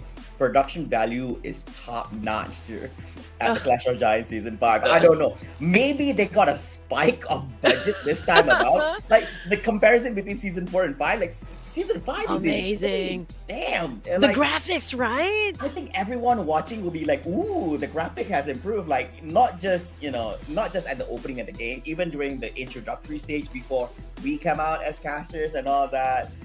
Yeah, there's definitely improvements going on. Before this, it was just like visuals. Now there's like moving compartments. There's like a special introduction for Miramar and Erangel. Beautiful, beautiful work. And look at this beautiful one. Our Gamiva.com MVP of the match. The highlight here is none other than Federales. From HARAME Bros.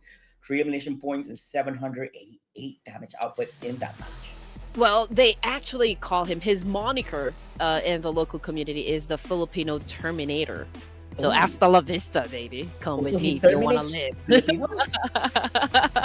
put it that way. The Filipino Terminator, does he terminate Filipinos, or he's the best Terminator in the Philippines? Probably the best Terminator, as you, I mean, living up to his reputation, right? No, that's the thing. I think that he's also the Filipino Terminator because basically when he plays in the National League for PUBG Mobile, being Terminator, meaning that you have to shoot down your other veterans, you know. So Yeah, so he's that scary, Friendly huh? fire. I mean, I guess, I mean, just like what we mentioned earlier, I do hope, I think they are carrying like a heavy chip on their shoulder, considering that it had been, like a long drought, for the Filipino community to actually see a team really bring all the glory, from a global stage. But I mean, let's see what will happen as soon as they go to London for the grand finals. But anyway, here's let's take a hard long look at what happened with the BIGETRON Knights and how they started off the game. um Again, it was such a power position that happened just a while ago. All of the teams that was able to take a higher ground advantage, uh, again, eventually had to descend, and it was like a free points, for the side of BTR. It wasn't as easy as, like It just wasn't. telling it, right? Telling it. But, BTR, again, it was such in a great position wherein they could assume a lot of points, and they actually did. Yeah, I think compared to the other Indonesian teams, right? The thing about Bigatron, they're not as aggressive as Alter Ego. They're more of that disciplined kind of Indonesian teams. Although they were in the middle of of a tornado, right? Of a lot of teams, all these battles happening, they didn't like hastily try to take those fights up, knowing that they can. Just because you can doesn't mean you should. So I think they were very, very disciplined. It does not reflect on the amount of elimination points, but them being disciplined and making the way towards, a very big advantage by being in the central of things. And coming on top here with the chicken dinner and a convincing one at the end as well. Execution, beautiful. Yeah, and they in bagging in 17 points. I think they should be very happy with this. Follow up them in second is HK Murderers, and in third T2K Esports. Oh man, but hey, it's a very promising game number 2. You just know that it's going to be an epic battle as soon as we drop into match number 3 that's going to happen in Erangel. But as for the throwables used, I did say this a while ago, I do expect the number to go even higher as we progress. But for the first Miramar this evening, it's 170. It's a lot lower compared to the first one. Same thing goes for the airdrops that got looted, from 4 down to 2. But with the longest elimination distance, it's Nodzu coming from HK Murderers, setting up a total of 374 meters for that kill. Yeah, and it's it looks like this is going to be the new overall rankings after the conclusion of that match number 2. Bigatron Knights climbs up 5 placement points. They're currently in number 1 with 23 points. Xavier drops from first to second, and they're currently in second place. HK Murders going up 4, wow, insane. And the rest continues. Things to highlight over here is that very lucky for Xavier, together with, where is the other one? Was it Vampire? I think they were, if I'm not mistaken, they were actually top 2, but unfortunately they were not able to actually grab any points here for this particular match. They were lucky enough that it did not push them too far down in terms of the ladder here at this point. Yeah. Oh, man. You know what? We're not even done with explaining everything that just happened, for Miramar. And I'm already thinking about, okay, which team do I pick for game number 3? Because it happens so fast. I can't, it's not like we have much space to banter or anything. Like, things flow so fast, and we're using this time to think about the next match. I know, right? But I mean, honestly speaking, I know that you guys have your favorite teams, you have your favorite players, and you guys are betting on them. Of course, that is the right thing to do. Just make a lot of noise down there in the comment section. Just show your love and support. I just want to put it out there that we are all gathered here today. Okay, this is not a ceremony or whatsoever, but we are all gathered here today for the love of PUBG Mobile. Personally, this is like my favorite game, and we are all brought together by this game. So, just let's tone down the toxicity a bit. You know, this is a game we should be enjoying. It's a weekend, it's a Saturday, and we are so happy, of course, that you guys are joining us for the Clash of Giants.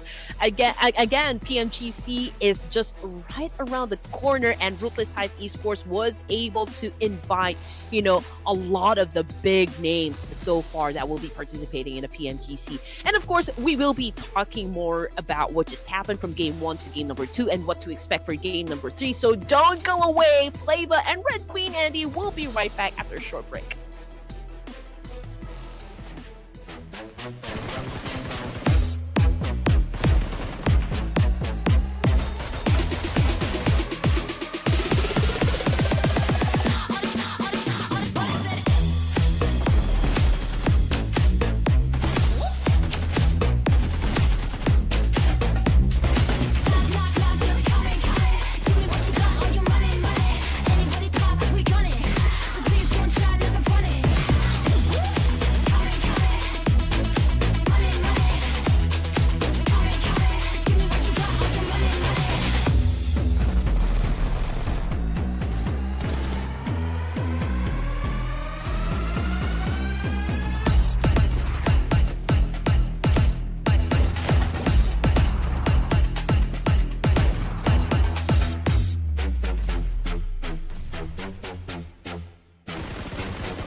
It is time for game number 3, the midpoint of our thrilling tournament. Teams have had a chance to analyze their opponents, and the stakes are even higher than ever.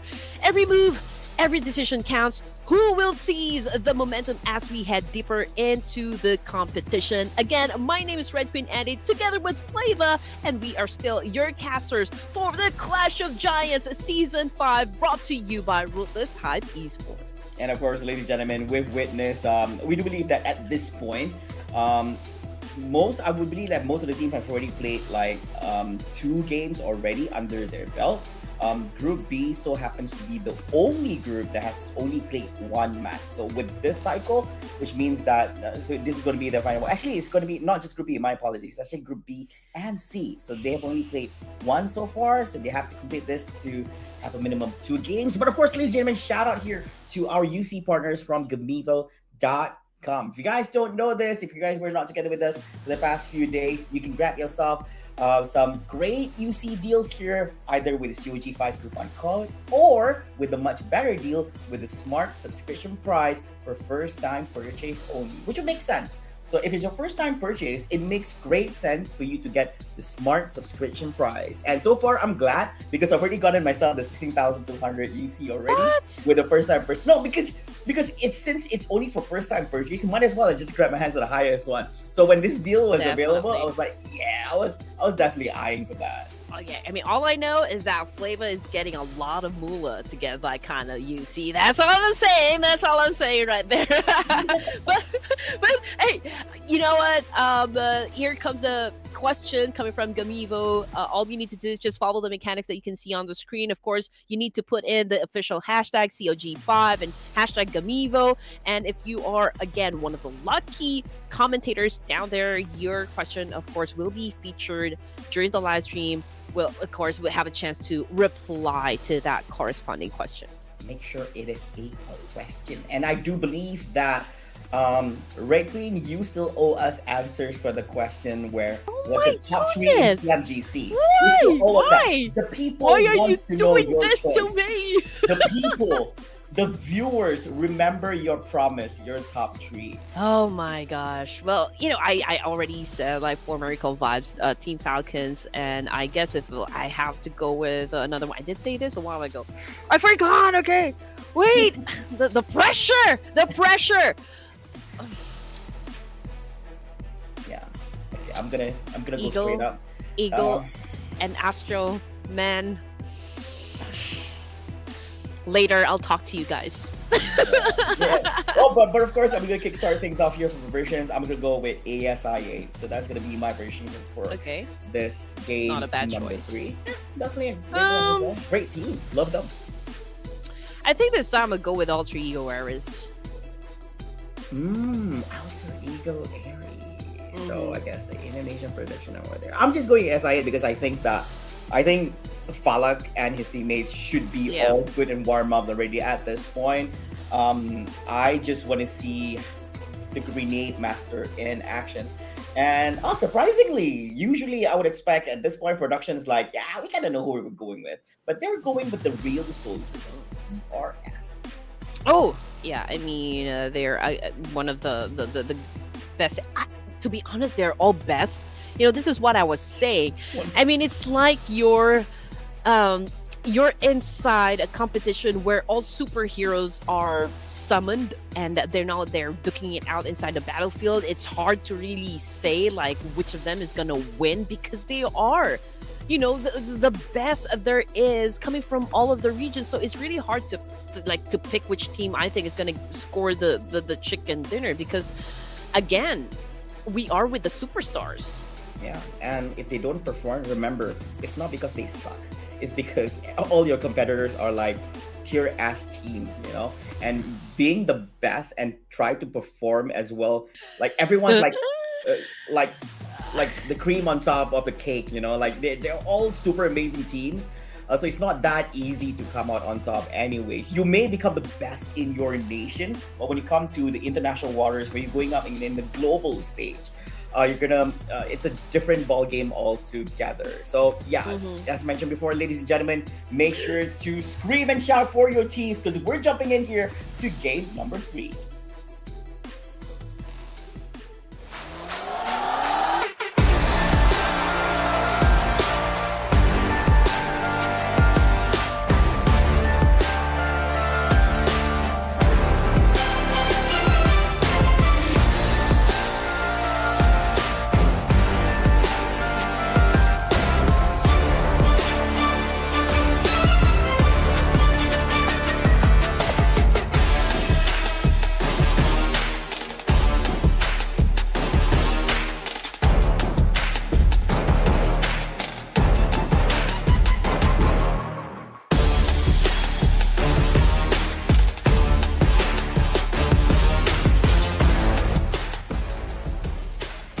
And here we go back into Erangel, ladies and gents, and we will be expecting some sort of alterations coming from the teams, or will it be the same trucks? We don't know, but definitely the flight path has been changed, by the PUBG gods and has paid forward a little bit onto the western sides. They're going down to the military base. We will be seeing the same teams are dropping to the south arc area of Erangel.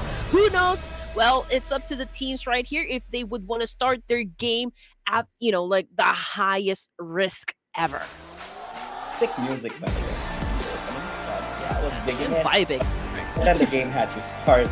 But ladies and gentlemen, here I am so ready for the PUBG Mobile gods to surprise us with their circles here. I don't mind everyone refraining from going to the island, and then the circle so happens to be around that area. And I do understand some of them will try to hug around or near the bridges, just in case if they want to make a quick entry into the island if the PUBG gods decide to be a little bit naughty. It does seem that it's going to be TT, Thunder Talk Gaming together for MV here at the military base, which would definitely be a great battle here happening at the early stages of the game. Meanwhile, we do see other teams slowly settling into their homes here, temporary homes, while being here back in Erangel.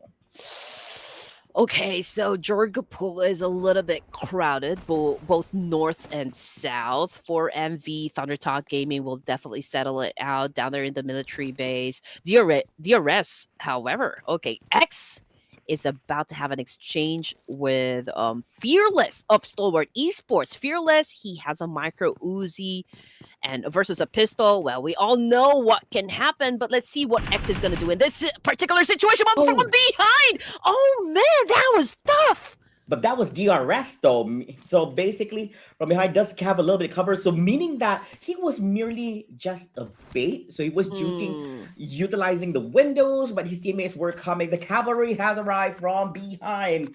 I'm not saying they like to play from behind, but yes, the cavalry has brought a little bit of support over here and a clean takedown. That's 1 kill point for DRS. Meanwhile, we also have the other teams in the competition. It seems a little bit too quiet, but I guess it's Erangel. It's Contra's least favorite map out of the 2 maps.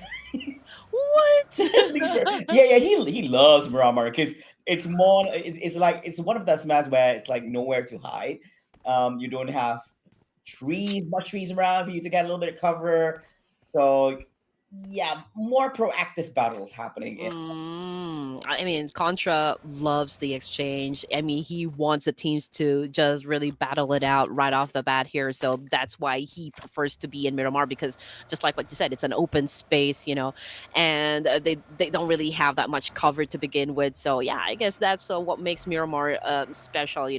If you're going to ask me, I'd still go for Vikendi, honestly speaking. But faster, okay, faster, smaller, more I know, battles. right? I mean, you can, and there's also a chance you could probably spot Elsa somewhere there. But hey, RQ and 8-1 about to settle their business right here. It's currently a standoff between these 2 teams, and this is a guessing game. This is more of like an information gameplay because both of the teams, I think, they still don't have really, enough information as to where all of the members are located. So it's going to be a tough one. Yeah, they hear footsteps, but yeah, they're still trying to make out where their opponents are. We'll see if these 2 nations can be friendly and share the space without any altercations in between them. Of course, credits our production team for also displaying to us the positions of all the remaining teams here in the competition. I do believe that most of them are actually within the circle. We have teams by the likes of TJB on the top side, Voin Donkey from Indonesia on the right side, Alliance just by the outside perimeters of the circle.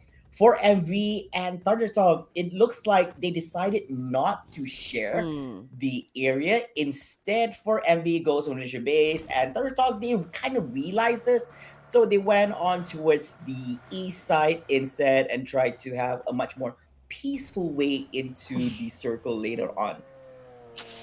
But I do wonder if Formerica Vibes will be taking a fight up against ASI8 because they are at the, like the other side of the bridge here. Not They're to mention the fact crossing. that, so yeah, Stalwart Esports also within proximity here. DRS will be coming from a Primorsk area. They're pretty close with one another, but perhaps, this is just stage one, and a lot of them are probably thinking, okay, this is not the time to fight just yet because no team would want to like really engage in a fight right off the bat because you even if you win the fight you would be risking losing members of your team, and it is not really a good way to start.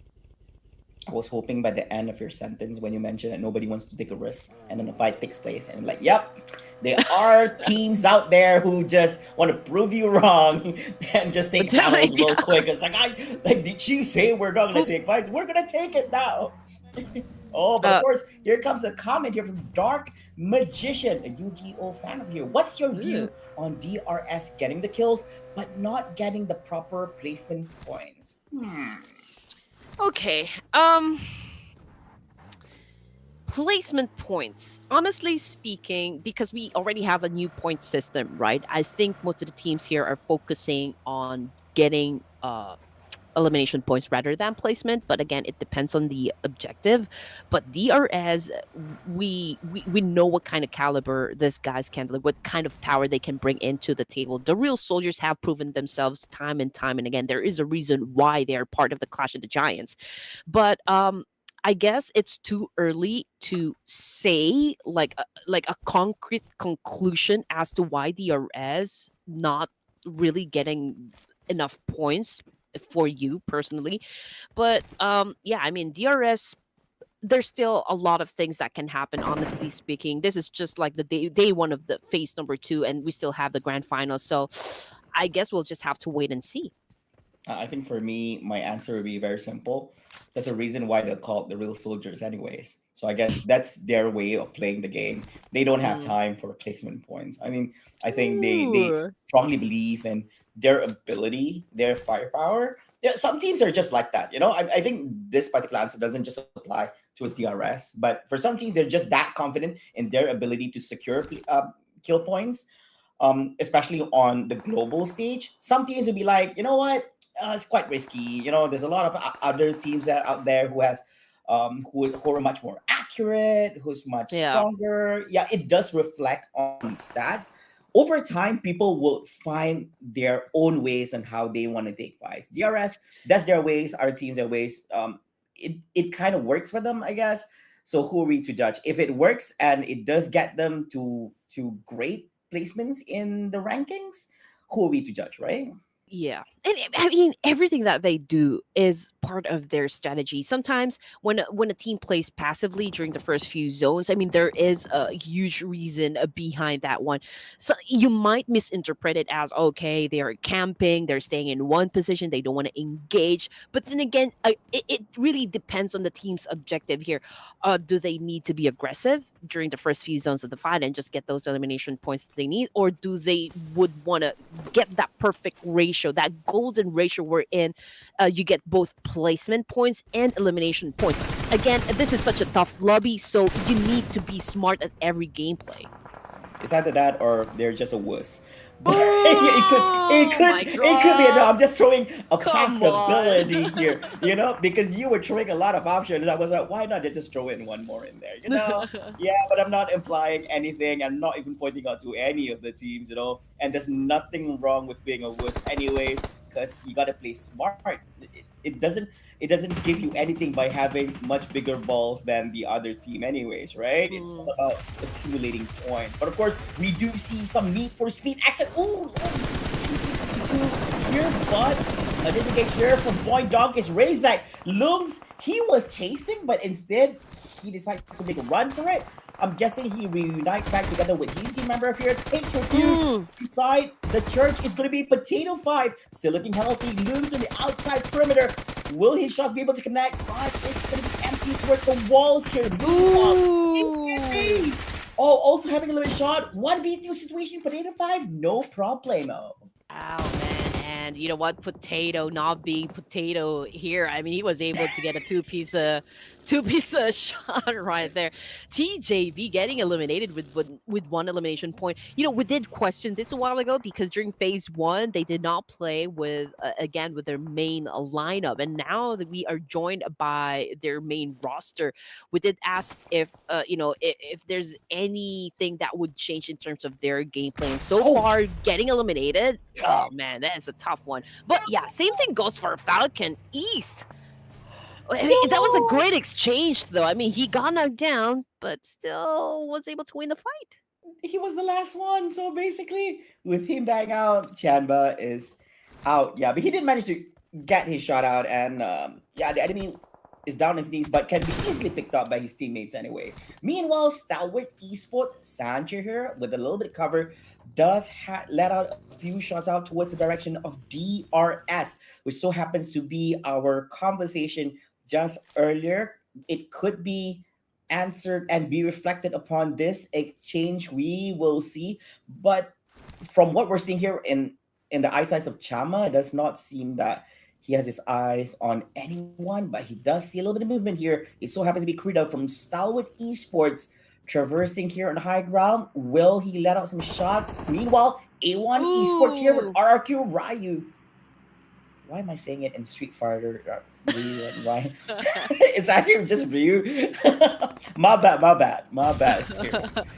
Oh, okay. So A1 Esports still doing the massive counter here up against RQ. We can see that Hitman is cooking a nade of his own, getting ready to throw it up against Snape. I don't think he was able to hit his target though. Rowdy's holding a nade as well. I think he's coming after. Okay, Snape right here. Okay, this is a chase happening between these two players. It's a cat and mouse chase. Yeah, and I think he's still trying to find. He knows where he's Ooh. residing in, but the shots was, I think, only one bullet managed to connect, not enough to actually do enough damage here. Here comes the cook. Where is he? I guess. Oh, that's gonna be a lot. Wow. Oh, it does connect here to his name, but not enough. A little bit more. I'm guessing with two of Ooh. team members, but RQ Ryu will be eliminated here with only one elimination point here at this moment. 15 teams remain. I love the fact that he actually tried to go for a parkour move right there. He was able to dodge, the first nade, but unfortunately he got spotted from the second floor and he got shot. So that was the end of the line for him. But I will just have to say kudos for that great try right there. But anyway, stage 3, and we are now looking at 15 teams remaining for Miracle Vibes, not sending up any points just yet. They're holding on to a compound here. We can hear gunshots, from the surrounding area, and I do believe they will engage with Stalwart Esports from within that neighborhood. Oh yeah, I think it was just a cover shot because he knows that Doc R is actually just maneuvering. So this is just bait. So you can actually. Oh, it does seem that Doc R is gonna set himself here, knowing that one of the teammates is actually down for the count.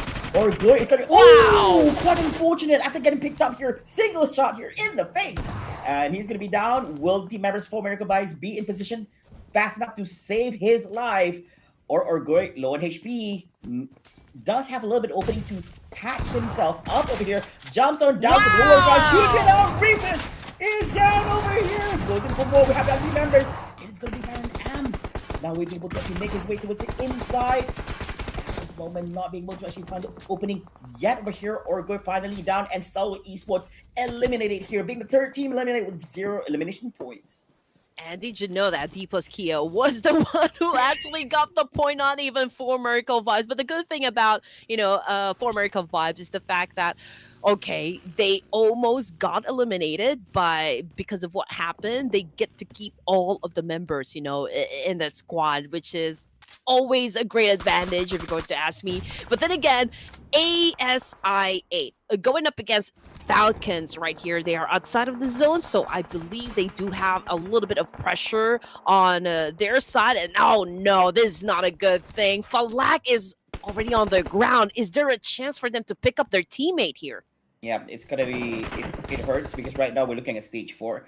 I think if they really want to pick up Falag, they have to do it really, really, really fast.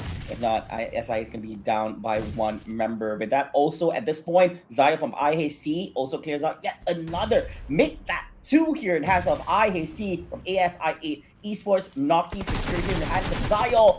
Meanwhile, Rosemary Alter Ego Aries taking some shots upon the team members from Falcon. We do see a little rotation from Boychin and Elva 7 by the sides as well. Makes way towards the terrain. You does see where Top Zeke is situation at.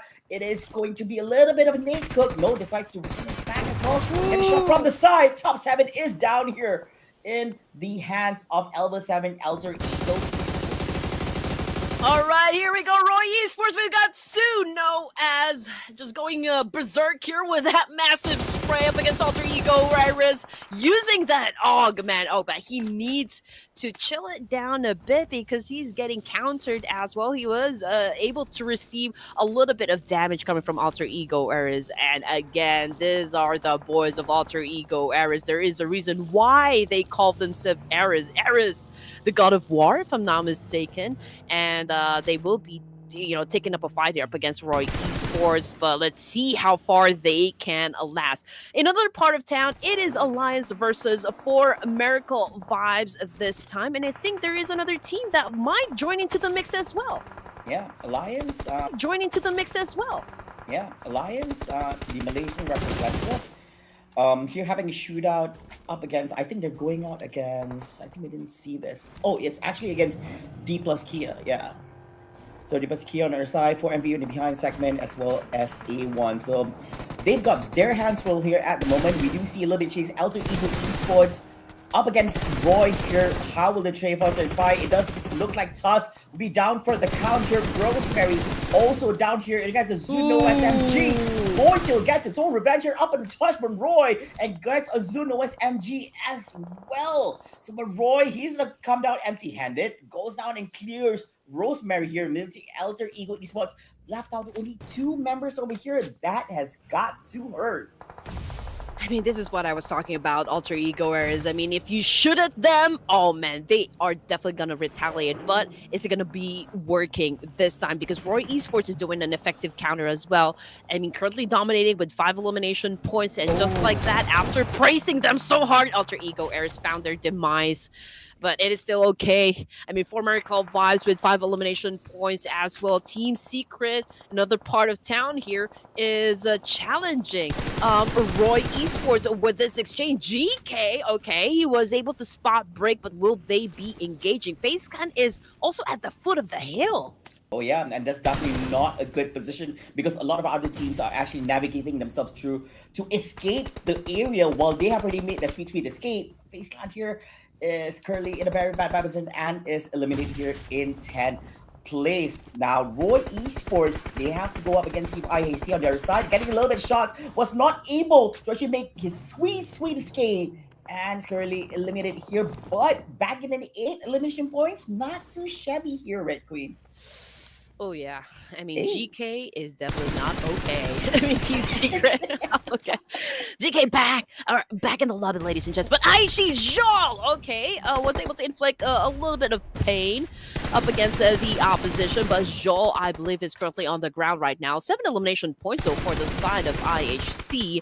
Currently the PMGC champions, the defending champions, so to speak. Okay, here we go. They're doing a massive reset here. Team Secret is very close. I get both of the teams are trying to recuperate in this situation, but who will finish first? Yeah, I think both of them managed to pick themselves their teammates up. No! Robot gets a little bit of angle. Here's up on break. All that effort. Max LV also down for the count. 2 of the team members from Team Secret here down after all that effort. I guess your questions answered over here, Andy. Both teams managed to pick themselves up, but unfortunately one of them goes down right immediately over here. Meanwhile, the real soldiers up against A1 Esports on the other side. Looking at 3v2 situation here at the moment. Make that 3v3. Yeah, but that's going to be quickly shifting as one of the team members doesn't look too shabby here. Doesn't look too healthy. But A1 Esports, they're forcing the fight. But I'm guessing they don't have a choice because the circle is coming in close. And that's going to be a great play here by DRS and bagging themselves 5 elimination points here at this moment. But they got to pass themselves up, although they have 3 team members. But they look a little bit hurt Oh, here. no. Oh no. Carpe diem, I guess, for the side of IHC. I mean, you just have to seize the day, right? Okay, so I mean, this is their chance, right, to assume points. But Thunder Talk Gaming just gave them a taste of their own medicine, capitalizing on the situation, joining into the mix, doing the third-party thing, and it worked wonderfully for them. Final three teams: D plus Kia, Boing Donkey, Thunder Talk Gaming, duking it out for the third chicken dinner of the night.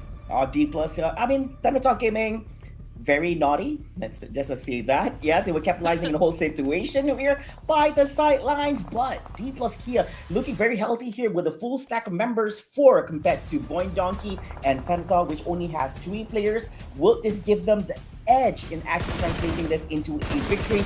We will see. But it does seem that G is having a small shootout here across the field up against team members from Boing Donkey.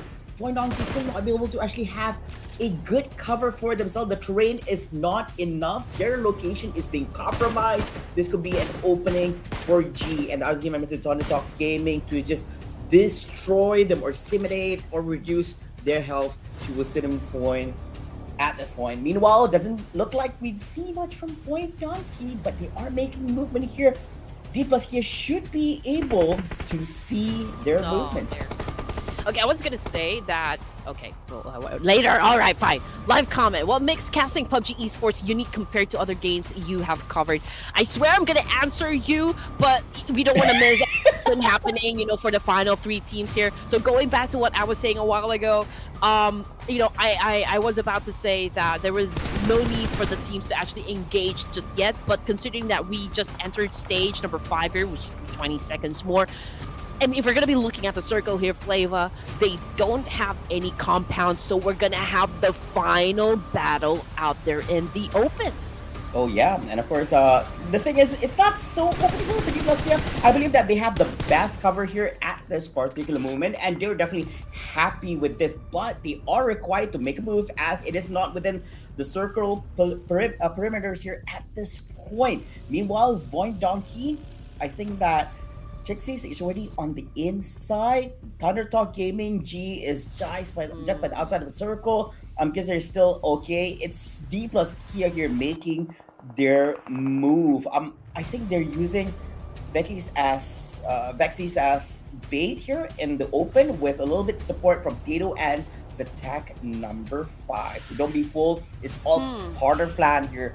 Thunder Talk, we have Flower C out in the open as well, but he does have cover from Sing 666 and G on the outside. So I'm guessing Boing Donkey and Thunder Talk is probably playing more or less the same. Actually, I take back what I said. Everybody was doing more or less the same thing because Bobby and Terra from BK is also out in the open here being the bait for the You have to take advantage of the potato hills that we have so far inside the circle, but D plus Kia, they have the best advantage because they have the numbers, right? And right now Thunder Talk is already having an exchange up against Boing Donkey here. So in terms of like compromising their location, I think Thunder Talk and Boing Donkey right now pretty exposed to D plus Kia. So all D plus Kia needs to do in this situation is like just play their cards right, be patient, and when they aim true and just go for the shot here. Oh yeah, and this is definitely going to be crunch time for everyone because the circle is only going to get smaller over time. We're currently at stage number 6. Everyone doing a little bit of juking, a little bit of head wobbling, a little bit of swift left to right here, trying to get themselves in a advantageous position so they can actually get a peek on where the opponents are. Here we see Faxis putting a little shot up on Power C. Oh, I think that's dropped here out in the open. And there goes the secure. Noble actually gets it, makes it 5 elimination points in the hands of D plus Kia. Are they gonna go for more? Boing Donkey here does not look like they have done any openings. 40 to 5. Low on HP, still running around with his vehicle, but still looking a little bit okay. Cover from Zatak as well. Where is... Man. I don't see another one. I think we're looking at Sing 666 and G from Thunder Talk. You know what? Potato is doing the essential move right there. Just getting the information. I mean, the team needs to know where to throw the nades, right? They need to be accurate. You don't want to go wasting your resources. It's a tough job, to be honest, to get that close to the opposition, which is what Donkey right now is doing effectively. But D plus Kia remains strong and confident. They are going for the reposition, as you can see on the screen here, and Vexy is not stopping at all with all of the movements, getting the knowledge so far as to where D plus Kia is headed. But is this like a safe spot though for 3 of their members? I mean, if you throw one nade, it could eliminate them all. Yeah, of course, you don't want to be crunched because so much, but D plus Kia is making their move here, charging forward, but then making it a 2-punch attack here possibly, but Void Donkey trying to ensure that does not happen, trying to come up to the high ground here. Nades being thrown, does not connect, missed out on Vexy's. Potato also doing a little bit of cooking on his side. Both are not able to connect as well. It's not going to be that easy. Let them cook. Let them cook, sometimes. But Zatak slowly but surely crawling, snailing his way through on the right side here. And he might just engage together with Chaps on the other side. There's also Nobu there, Potato on this side. There's also on the top end. Everyone scattered around. I love this. This is high-level gameplay where everyone is scattered to ensure that nobody tries to be a little bit sneaky or naughty and gets a wraparound. If Zeta can actually do his role here effectively, that could be the special move that Void Donkey has been waiting for to close this fight up against D plus Kia. But not to mention the fact that also is just right behind his teammates here, just waiting for that right opening knock up against Void Donkey. Both of the teams here approaching this one smartly. As you can see, they have been popping off the smoke here to try to give a little concealment in terms of their location, but also from right behind, using the Nest 12K, they went in for the push, they went in for the pitch, and they are about to secure that winner, chicken dinner. Oh yeah, making a 3v1. It's actually a 4v1. Unfortunately, one down here, but Zatak is a little bit too much to handle over here, and it does seem that D plus Kia, the Korean team, are able to bag in a winner chicken dinner for the nation. Oh my goodness, there you go. D plus Kia looking like Korean pop stars with their amazing game poses right there. Getting a winner chicken dinner for our 3rd game, day number 1, phase number 2, Ruthless Hype Esports Clash of Giants, season 5. Oh yeah, they definitely look dashing over here, looking like winners, looking like champions. And I do believe that they should be very happy with their performance over here. Beautifully executed. Nice rotations happening on that final top 2 battle itself, and the Koreans, I think the community, their supporters should be very happy with their performance over here, especially since they also bagged in some really good bonus points over in phase 1, and adding up together with this, I think they've made their mark, showing why they deserve to actually be part of the global championships. And there's definitely more. It does not reflect much upon the stats here. I believe that, I think because they played it very very safe for themselves, because the Korean teams, they're not really they don't usually go go a little bit crazy when it comes to playing out the game. So it comes to no surprising this kind of stats. And just to give you guys a little bit of like a brief, background about the Korean community, they actually came late into the game when it comes to playing PUBG Mobile, right? But so far, they're doing amazingly well. DRX, again, they're also one of the winners during the Esports World Cup, and a lot of the people down there in the comment section were saying that, okay, DRX, okay, they're a good team, they're good in the region, in their own respective region, but in the global, they kind of struggle a bit. But again, DRX, they prove you wrong. They won the fight, and they have been pretty aggressive so far. And I can say the same thing with D plus Kia. They are adapting well with the meta for the global stage, for the Southeast Asia, South Asia. And again, it's really a great thing to be included in this pseudo stage set by Ruthless Hype Esports. Yeah, and to follow up on that as well, I think that they are definitely ready for the global stage here. So teams out there, do be on the lookout because they might just surprise you when it comes to the real deal, which is just around the corner, as we mentioned here. Although they're a little bit late, just as you mentioned here, but it didn't take them much time for them to get used to the whole thing, and I believe that they've already had their fair share of scrims up against these pro teams, and of course at the Ruthless circuit as well. And want to give a big shout out here for Gamibo.com, the MVP of the match, none other than Nobu from DK, D plus Kia. Now, comes to no surprise, Nobu has been performing great for the team, not just this time about, but also in the recent phase one as well. It's definitely in the eyesight of some of the best teams here in the world.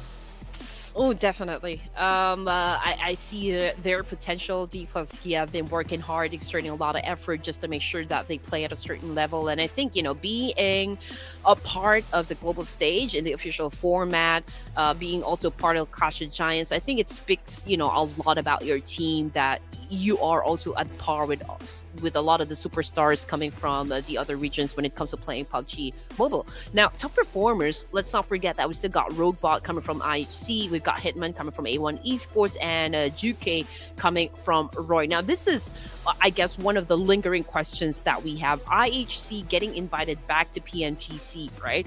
But I believe they will be playing with a different roster. What are the chances you think that they can win, a back-to-back PMGC title?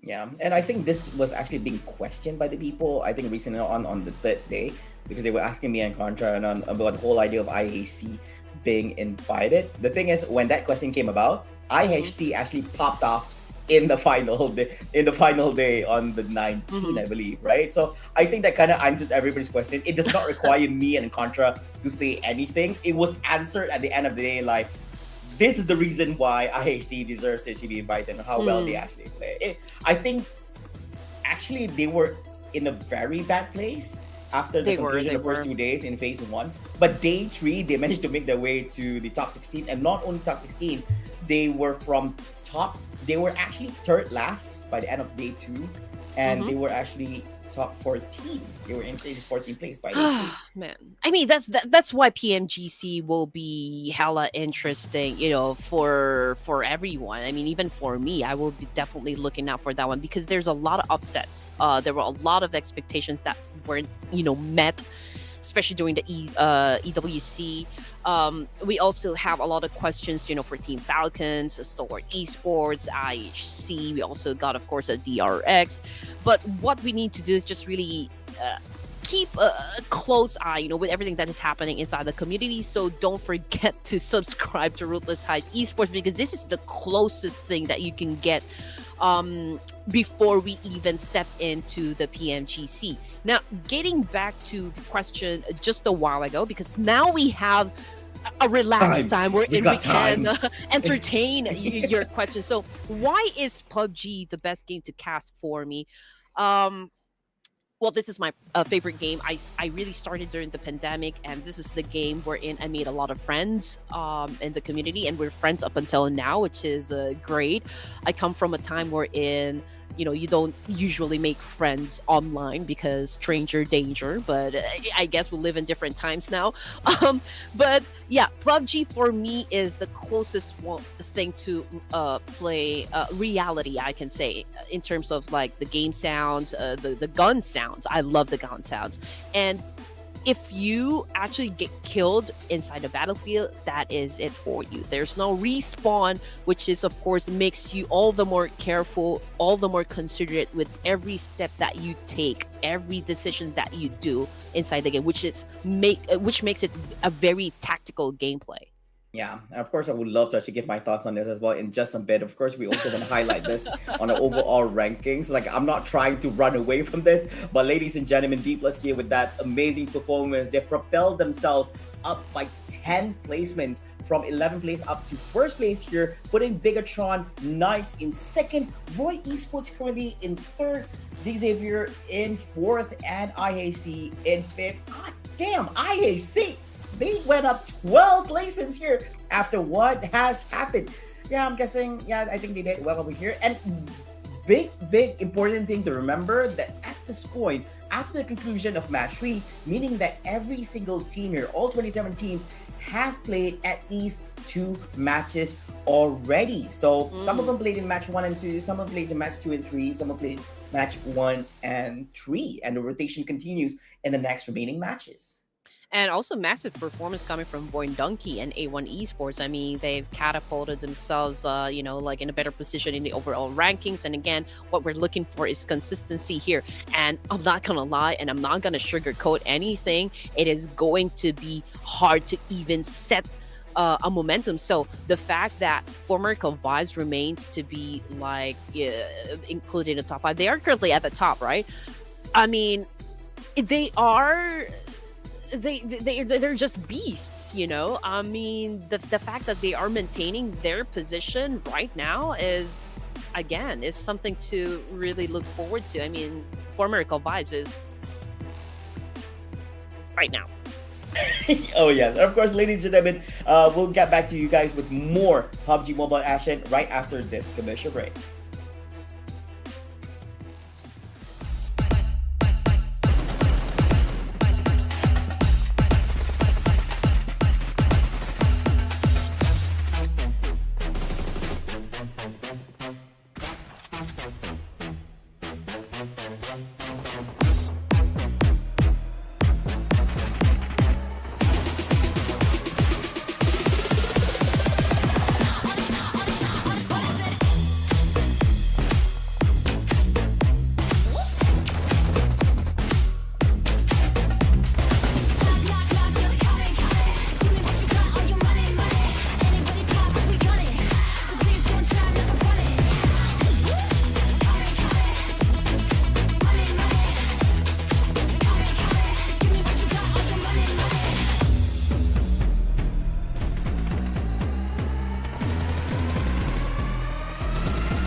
Good day, ladies and gentlemen. Welcome back. We're here once again for the Clash of Giants season number 5, phase number 2. And we're back again together, myself, Flava, and my good buddy here, Red Queen, bringing you all the PUBG Mobile action with some of the best PUBG Mobile teams that the world has to offer. Oh man, as we enter the second half, Game 4 promises to be a turning point. The pressure is mounting, and only the most strategic and skillful teams will definitely thrive. But then again, hold your horses, because you gotta check out Gamivo UC prices. If you're looking for something to buy in-game, I think you'll get most out of the UC if you guys check out Gamivo. Again, the link has already been provided down there in the comment section, so all you need to do is just click on it. Yeah, and of course, ladies and gentlemen, if you want to feature your question here, just like Akish Love just a while ago, make sure to ask your questions in the comment section. Put in the hashtag COG5 and put in hashtag Gamivo. And who knows, you might just be the lucky ones being featured over here. And make sure it's a question. It's not a statement. It's not just a phrase, a question. And our amazing production crew will be more than happy to actually feature them just for you and for us to actually answer on this. And of course, if you got missed out on all the action happening just a while ago, we've concluded 3 of the matches. We're back again to Miramar here for match number 4, featuring teams in Group A and Group B. Halfway through the competition already? Time flies really when you're having fun. But anyway, okay, since we are about to pick which team we think is going to get the winner chicken dinner, I'm going to go ahead and pay tribute to my homeboys. I'm going to go ahead, production, with my choice of team, right? HARAME bros. Yeah, be HARAME. And you did ask a while ago, like, what HARAME means. I think it's a Nepali word, if I'm not mistaken. Please let me know in the comment section if I'm wrong. I think HARAME stands for, like, not really an outcast, not really a rebel, but like somewhere in between. I don't want to say misfits, but yeah, somewhere along those words. I don't know if I'm right, so just let me know, guys. Definitely new knowledge for me, and it's good to know as well. I mean, for me, I think T2K is definitely the team to watch out for this time about. So they're hailing from Group A. I think not much spotlight has been given to them. This could possibly be their game for this game number 4. T2K. Shout out to Rose. I always see him, doing all the, like, the gym thing, trying to buff himself up, like showing his guns, if you know what I mean. Oh yeah, he loves showing off the night. So I guess I know that you've been checking out. So yeah, which is great. I mean, I keep I try to keep myself updated with all the players. I've been having like chats with Baron, asking him, how everything goes when it comes to the competitive scene, and he's a great guy. He answers all of my questions. There's also roles of T2K. There's also Sinister as A1 Esports. We kind of sometimes have an exchange of like culture, like what food to eat, something like that. Again, I mean, if you follow us on our social media platforms, we are actually not defined by just being a caster for PUBG. I do love an exchange of like, what's your favorite food, which places you guys want to go to, and just an exchange of like culture and stuff like that. I love to be friends, keep a good connection so far. Yeah, I agree. And then being in Asia, I think that we have a lot of mixed melting pots of a lot of different food and all that. Because I'm guessing that the food tastes a lot more better in your own country, so I'm guessing that the food we try here might not be as good as what the original country actually provides itself. So do share with us. And of course, ladies and gentlemen, just highlight to you guys, make sure to drop your questions. We'd love to know more about what you have in mind, and possibly we can share our thoughts by putting in the hashtag Gamivo and hashtag COG5, and we'll see you guys in a minute. And Flava hasn't answered the question, guys. He hasn't answered. Okay, interesting enough, because we were about to go for break, right? I mean, for me, it's very simple. Like, what's not to like? Because I transitioned, but because when we started off with PUBG, right? We started with PUBG PC, but when mobile came out, it became kind of thing because it's more easily accessible to actually play mobile anyways. And there were a lot of friends who was just playing PUBG Mobile. So I kind of knew I didn't have the reflexes to play professionally. So when I enter a competition, I can be good on like state or national level. But I knew if I were to go on a global stage, I'm gonna get murdered. So it's best to just stay in my lane as a commentator, I guess I Stay in do enjoy. lane. Yeah, staying in my lane. I have to be very honest, and I do know myself that I'm not gonna be able to actually make it to the global stage up against these monsters, these giants. See what I did there for Clash of Giants? Yeah. Yeah, just staying in my lane. And what's not to like? It's a game. If you do enjoy playing the game, then you have no problem just doing commentaries in it anyway. But of course, ladies and gentlemen, I hope you guys are ready because we're gonna be jumping into this match.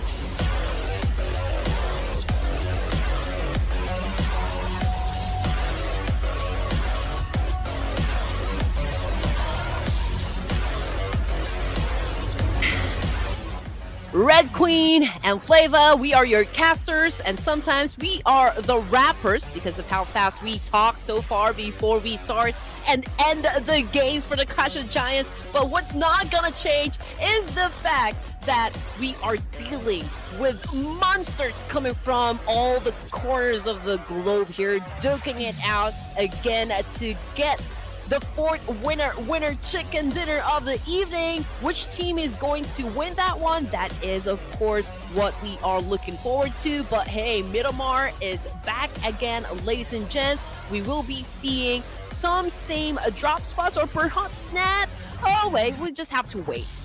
Yeah, and we don't mind any surprises. Okay, some teams would like to change things up and see if it could have a positive outcome, and this could lead them to changing their drop spots happening PMGC. And as mentioned before, whatever you see here could reflect on what you potentially could be seeing in PMGC itself, or it's probably just a curveball to throw everybody off, or it could be just a fake just to pretend as if that's really our gameplay, but we're just keeping it low. We're keeping our cards and our strats for the real deal. But of course, at this point itself, Andy, we are already seeing some of the teams who have made their way to the ground and have already begun their looting. Some of them also scavenging around for a weapon, just in case if they do see side of anyone who is not their team members here. Ooh, I mean, Los Leones is the focal point here, but nobody actually dropped around Los Leones, but considering the flight path that we just had is a bit far away. But then again, everyone will definitely rush towards this particular spot right here. But in the meantime, we've got TIANBA. Okay, I think they are dealing with an opposition here. Oh, a member of HK Murder swimming out there in the open. I mean, he cannot do anything, or he cannot even defend himself. But this is such a great thing to see Federales with a win. If I'm not mistaken, this is a win and was able to shut down IQQ from that kind of distance. Oh, man. Yeah, and this early into the game itself, meanwhile, while all that is happening, it does seem that Fallout trying to run between his tails here behind the vehicle, and it does seem that he's able to actually get a little bit of cover, but leaving behind IQQ, leaving HARAME Bros Federales to just secure the skill for himself. He does notice this, that the team members of SIA has already made their escape away from it. There's no way. They don't have the right weaponry, they don't have the right utilities to provide any form of support. So there's no point in them just staying around and pretend like they want to become heroes here, because it might be a much more negative outcome for them. Oh yeah, definitely, absolutely right there. If you guys saw how the teams actually chose their drop spot, we can see a lot of them actually favored a little bit onto the northeast side. I mean, Claw, Roy, A1, as well as the Rex and IHC. They are actually within proximity. Now, live comment, ladies and gents, which team do you think can dominate this coming PMGC? Shout out from Philippines, B HARAME, stay HARAME. That is coming from Nana Consing. I feel like a radio DJ. Why do I feel like this question is like so dangerous? Because like Nana Consing is asking this question, it looks like a broad question, but he's also giving shout outs to Philippines. So it's like, should we answer HARAME Bros as one of the answers, or like what's this? Oh no, and just as we mentioned, Federalis got shot with a Mini 14. That is a massive counter right there coming from TIANBA. Whew, okay, so not a good time for the Filipino Terminator right there after having that comment read out live. But yeah, I mean, who's gonna dominate the After that PMGC? opening, I'm going Rama Bros. I'm gonna take that first. Like, yeah, let's go Philippines. Yeah. I'm all in for them. Yeah. Oh man. Yeah, I mean, Harame, not gonna lie here, they have great potential. I still feel like they're still lacking, experience compared to the other teams here that have been together for like a lot of years already. So in terms of like synergy and dynamic, I think um we still need to tweak on the side of Harame when it comes to that consideration. But Harame, all in all, they're rising stars, in the local community, and Yeah. I would want to see more of them. I think give it another cycle of PMGC, you're going to be seeing a different, and probably not just Harame Bros, but probably yet another or two more emerging PUBG Mobile teams from that particular country to just be part of the global stage. Who knows?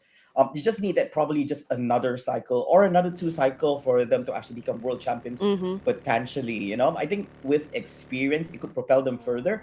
Are there teams like the more prominent ones are the more known ones?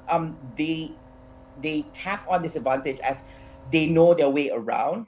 It's not so much about just doing analytics, not so much just about doing research based on what they see, but they are there to experience it and able to translate in their gameplays. I think that's the difference. And Mm. in no way we're just shutting down saying that this is not going to be Rami Bros here, but we're just saying that we do have confidence that Philippines is able to actually be there, deserving to actually be in a world stage and do even better with just another cycle or even another two more Yes. cycles. And this is also like where we say that you don't actually go empty handed, even if you lose a tournament, if you're a starting team, or like if you're one of the dark horses, so to speak, you leave the tournament with knowledge, right? I mean, from all of the experiences that you've gone through as a team, as an individual player, and the more XPs that you get, I think the more that you will get better at playing PUBG Mobile. I mean, you have to start somewhere, right? But yeah, okay, we'll go back to that one in just a while because there might be, a team here that would definitely have an exchange. ASI 8 Nooch is already anticipating an attack here coming from T2K. He's cooking up that nade. He's been like just waiting for T2K to commit a mistake here. Yeah, and I think this is going to be a very silent battle between them. Oh, but they are exchanging mid cookings on the one side. One was able to connect. Meanwhile, we're looking at here Vampire Esports up against FaZe Clan. Two giants up against one another. A small trade between them, but not enough to translate into any victory yet for the teams. And ASI 8 here having the battle against T2K. And different parts of the map also, HK Murderers up against TIANBA as well. We were seeing just, quietness happening here in the savannah. And out of the blue here, we do see battles happening at different parts of the map. Tony K also getting a little bit secure for his size, and his teammates also nearby as well. Meanwhile, a team member here from FaZe Clan. Then noise. Oh, he's going to be making a sweet speed escape here. It does look like a chaser from Vampire, but you don't want to overextend. You don't want to over chase because it might be bad for you once FaZe Clan is able to actually get a more advantageous position. But they do realize they do decide to park their vehicles going off for a battle. Here comes the cut from Tony K. He's going to unleash the beast here. Doesn't connect, or it does connect, but still not enough. I guess the shots is going to be enough to actually put him down for the count, leaving one more. It's going to be Noise left here for FaZe Clan. Oh man, is he gonna transform to the beast that we know that he is? Nine Noise again. Oh man, just got dropped by Tony K, eliminating the last player of FaZe Clan. Now exits the game empty-handed. Oh man, that was beautiful to watch. I mean, Vampire Esports, they didn't do good, during the first Miramar. So perhaps we will see some sort of like redemption coming from Vampire Esports. And I think this is such a great start, for the team. Can they pick up the rhythm though? Can they dictate the tempo for this second Miramar this evening? I think that was a good point that you pointed out about member because I almost forgot. Actually, them and FaZe Clan so happened to be the first two teams eliminated during the Miramar map. So I guess Ooh, one yeah. of them had to bow out early, right? So this time, Vampire is like, nope, it's not gonna be us. It was FaZe Clan, anyways, in the first one. So this time, it's just Vampire. We'll see if they're gonna be the second ones. Doesn't look like so. But we'll see. But the game still continues here with 62 players on the map. IHC playing around. They are forced into entering into Mm, here at this moment because there are gunshots here at the yeah. moment. But from which team? I couldn't actually tell at this time. You can see it. Hmm. A while ago, I believe DRX got ambushed by Claw. I believe Claw was able to get most of the members, and right now, Harame Bros, coming from the kill feed, lost a member as well. If I'm not mistaken, we'll go back to that in just a while. But T2K, okay, they are inside that warehouse, and Harame Bro picked up on that one. But then again, they're already lacking members here, so firepower will not be enough to go up against, someone like T2K. But TIANBA, in another part of town right here, was able to shut down, was able to secure a point. Hands for You got knocked down. HK Murderers is just down below where Tianba is, but there's no hard push yet coming from either of the teams here. But T2K, I think they know that there is a team lurking around the area. So yeah, I mean, their awareness is hiked up. Yeah, but from the looks of it, I don't think they spotted out from which direction the teams are. You do hear footsteps, you do hear a little bit of shootouts, but if it's able, but once it connects, you can actually tell the direction. But so far at the moment, none of that yet. And of course, we look at Jappy here, who does find great elevations. It's actually a super high ground. Usually, when you have this much of high ground under you, you're able to actually capitalize by providing information to your teammates on where the whereabouts of the other teams. It's pretty standard for other teams to also do this as well because you don't want to be in low ground. You don't see much when you're down there. Same thing being done here by XE from Tianba.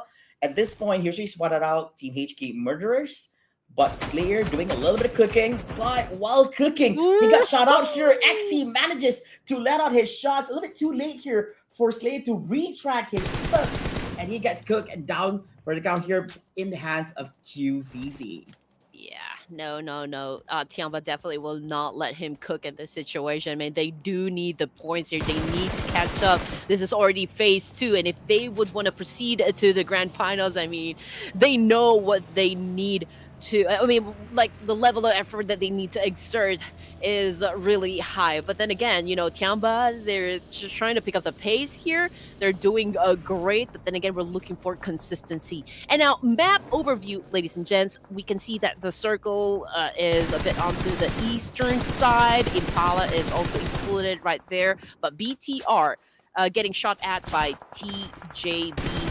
Wasn't able to shut down anyone, but Lapar doing a counter, just announcing like, okay, you want to fight? Come and get me. Yeah, not the right time for you to be in a vehicle and drive yourself into oblivion. Because when you mess up while driving, you tend to not be able to actually be so mobile and you're static. You're an easy target for people to shoot you right now. But things are not over yet here for BIGETRON Night as they're going up against DJB. Satar managed to get his hands on one. There's on CC here. Lungs getting himself down the ground, crouching a little bit, gets up coming and sneeze, but getting shoot out by 3 from team members from BIGETRON. Still not enough to put him down, but he doesn't have much cover other than the side of the hill here. Meanwhile, we do see 676C here providing a little bit cover for his teammate. He's just next to it, but Sadar, this was down, haven't been cleared yet. So what's gonna be flash? That's gonna be blinding light in his face. Wow, BIGETRON now about to show themselves like who they truly are. You don't want to mess with a VTR. They were able to win a chicken dinner, for tonight's event. But we have more matches to come, so perhaps we can see like a team get 2 chicken dinners in a night. Oh, that could be BTR. I don't want to jinx it, but they were able to put up 4 elimination points, and they are still a complete squad. No, please, no, don't. Yeah, you jinxed it. Like, you didn't want to call it, but you were like, BTR could. Oh, no. But if they did, I think it's great because you call it, yeah. But they didn't, you're like, yeah, you jinxed it. Most definitely sounded like it. Well, why is Flavor being mean to me? But you know what? BTR is actually being mean by collecting all of those points. I mean, it's about time that BTR really show themselves. Yeah, and they're currently second in the rankings here. So you can see on the right side of your feed that you can see where the placements are. At the end of day number 3, you would want to be in the top 16 because the top 16 teams will make their way to match number 19, the Candy bonus map. But of course, I understand it's still early. It's only day number 1. Your positions at the end of day number 1 does not reflect, there's still a lot of room, 2 more days of room for you to get yourself back into that top 16. Okay, so A1 Esports just took a compound right there up north. I don't see any teams that would challenge them just yet. They're so far away from the rest of the world here. DRX, however, 2 casualties saw as Hyunbin both out of the game, so it's just QX, Triple Z, and Saisei. Very deadly tandem still. You need to be careful when you see them inside a battlefield. But Newsy coming from Vampire Esports just got shut down by top of Team Falcons, and for Rosemary as well, coming from Alter Ego Errors. I mean, the kill feed is definitely in line, and Nup and Patagene with a DBS shot was able to shut down, what, 2 players? I think there was 3 there, and all of them are in, like, yeah, all 3 of them, and he's actually keeping them hostage here, leaving Ruts OG being the only surviving here by taking shots here upon Nate T, clearing out and securing that kill for the team. Is he going to be the hero that the team is looking for? But while all this is happening, Paragen is clearing things up for the team upon T2K. So gotta be careful. T2K left out with only 1 member here. Can he sustain? Ruts trying to find an opening, but instead he's gonna get down in the hands of the Xavier here and gets eliminated. Oh man. Wow. Okay, D Savior, top-notch performance as always. There's a stellar one.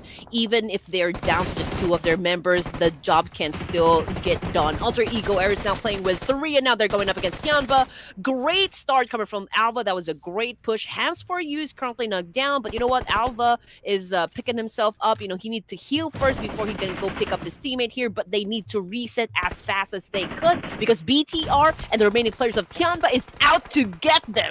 Oh yeah, so it's not a safe space. He thought that this side of the building it was enough cover, but unfortunately people from the hills are actually just shooting down upon him. So with this lack of cover, will he be able to actually hold on to his position? Now he's been forced to make a move and work with whatever he has. It's 2 team members from TIANBA over here, but they don't know exactly where his position is. Wow. Oh, it connects, but it's a little bit more. Not the 1 more HP, but it is going to be enough for him to actually clear out the 2 team here, leaving out QZZ on the outside. He is patching himself out, crawling forward to it. There is a smoke right here, right in front. Wow. Will that bounce? Oh, yes, Are you kidding me? Elva 7 with the nade clears out TIANBA. Did you even see how he was able? The trajectory, the calculation. Asian's really good with map, bro. I didn't see that coming. That was a good one. That was a good. Yeah, Asians are good with man. Alva. Oh my goodness. Oh man, 3 players just by Alva. Shutting them down is just like a piece of cake. I mean, they're making it seem like easy, but it is hard as hell right there. Yeah, that's a beast right there, no doubt. And that's why you keep seeing him be featured in top performers every single map. And of course, ladies and gentlemen, here of Falcon Esports, things are not looking so well for them as they're getting shot here. But Alter Ego is being sandwiched here in between Falcon and Claw. 2 of the team members are on looking towards Boy Chill. He gets a little bit of cover behind the vehicle. He's really on fire. Doesn't look like he can actually utilize on a key mine. Wow. Tears him off over here. And that's going to be end of Alter Ego Esports in 12th place with 4 elimination points for them at this point. Honestly, even they just got eliminated. The way Alva played that one just a while ago is just like incredibly impressive. I just want to put it out there that guy is on another level. But anyway, getting back into the remaining teams right here, BTR 5 elimination points. We've got Zuxi bagging the most of it. They are still outside of the zone though, and pretty close with Orange. range here? Oh, this is range coming from HARAME, bro. And not to mention, Vampire Esports is also within proximity here. Yeah, so the two teams behind HARAME are actually Vampire and BIGETRON, so two big teams. Orange being the only one for HARAME, bro, so this is going to be quite tough. Although he is having the advantage of trying to screen them away, but I seem that BIGETRON's going to ignore Orange and just drive by into the circle instead. Even Vampire is doing this as well.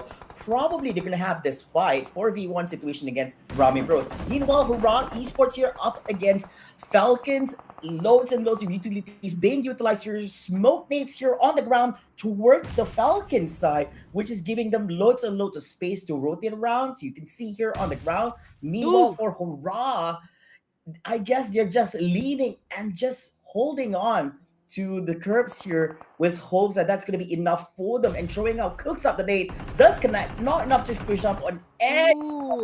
He's fighting down on his knees and gets secured here in the hands of Sky by HORAA. Oh man, Team Falcons right here just got close to the fire, and now they're getting most of the damage here up against HORAA Esports. They're doing a massive counter here. IC was very effective at shutting down Sky, but the fight is not over just yet. Malik is on the other side of the road here providing some support, but Mr. Baru getting some damage as well from another team, I believe.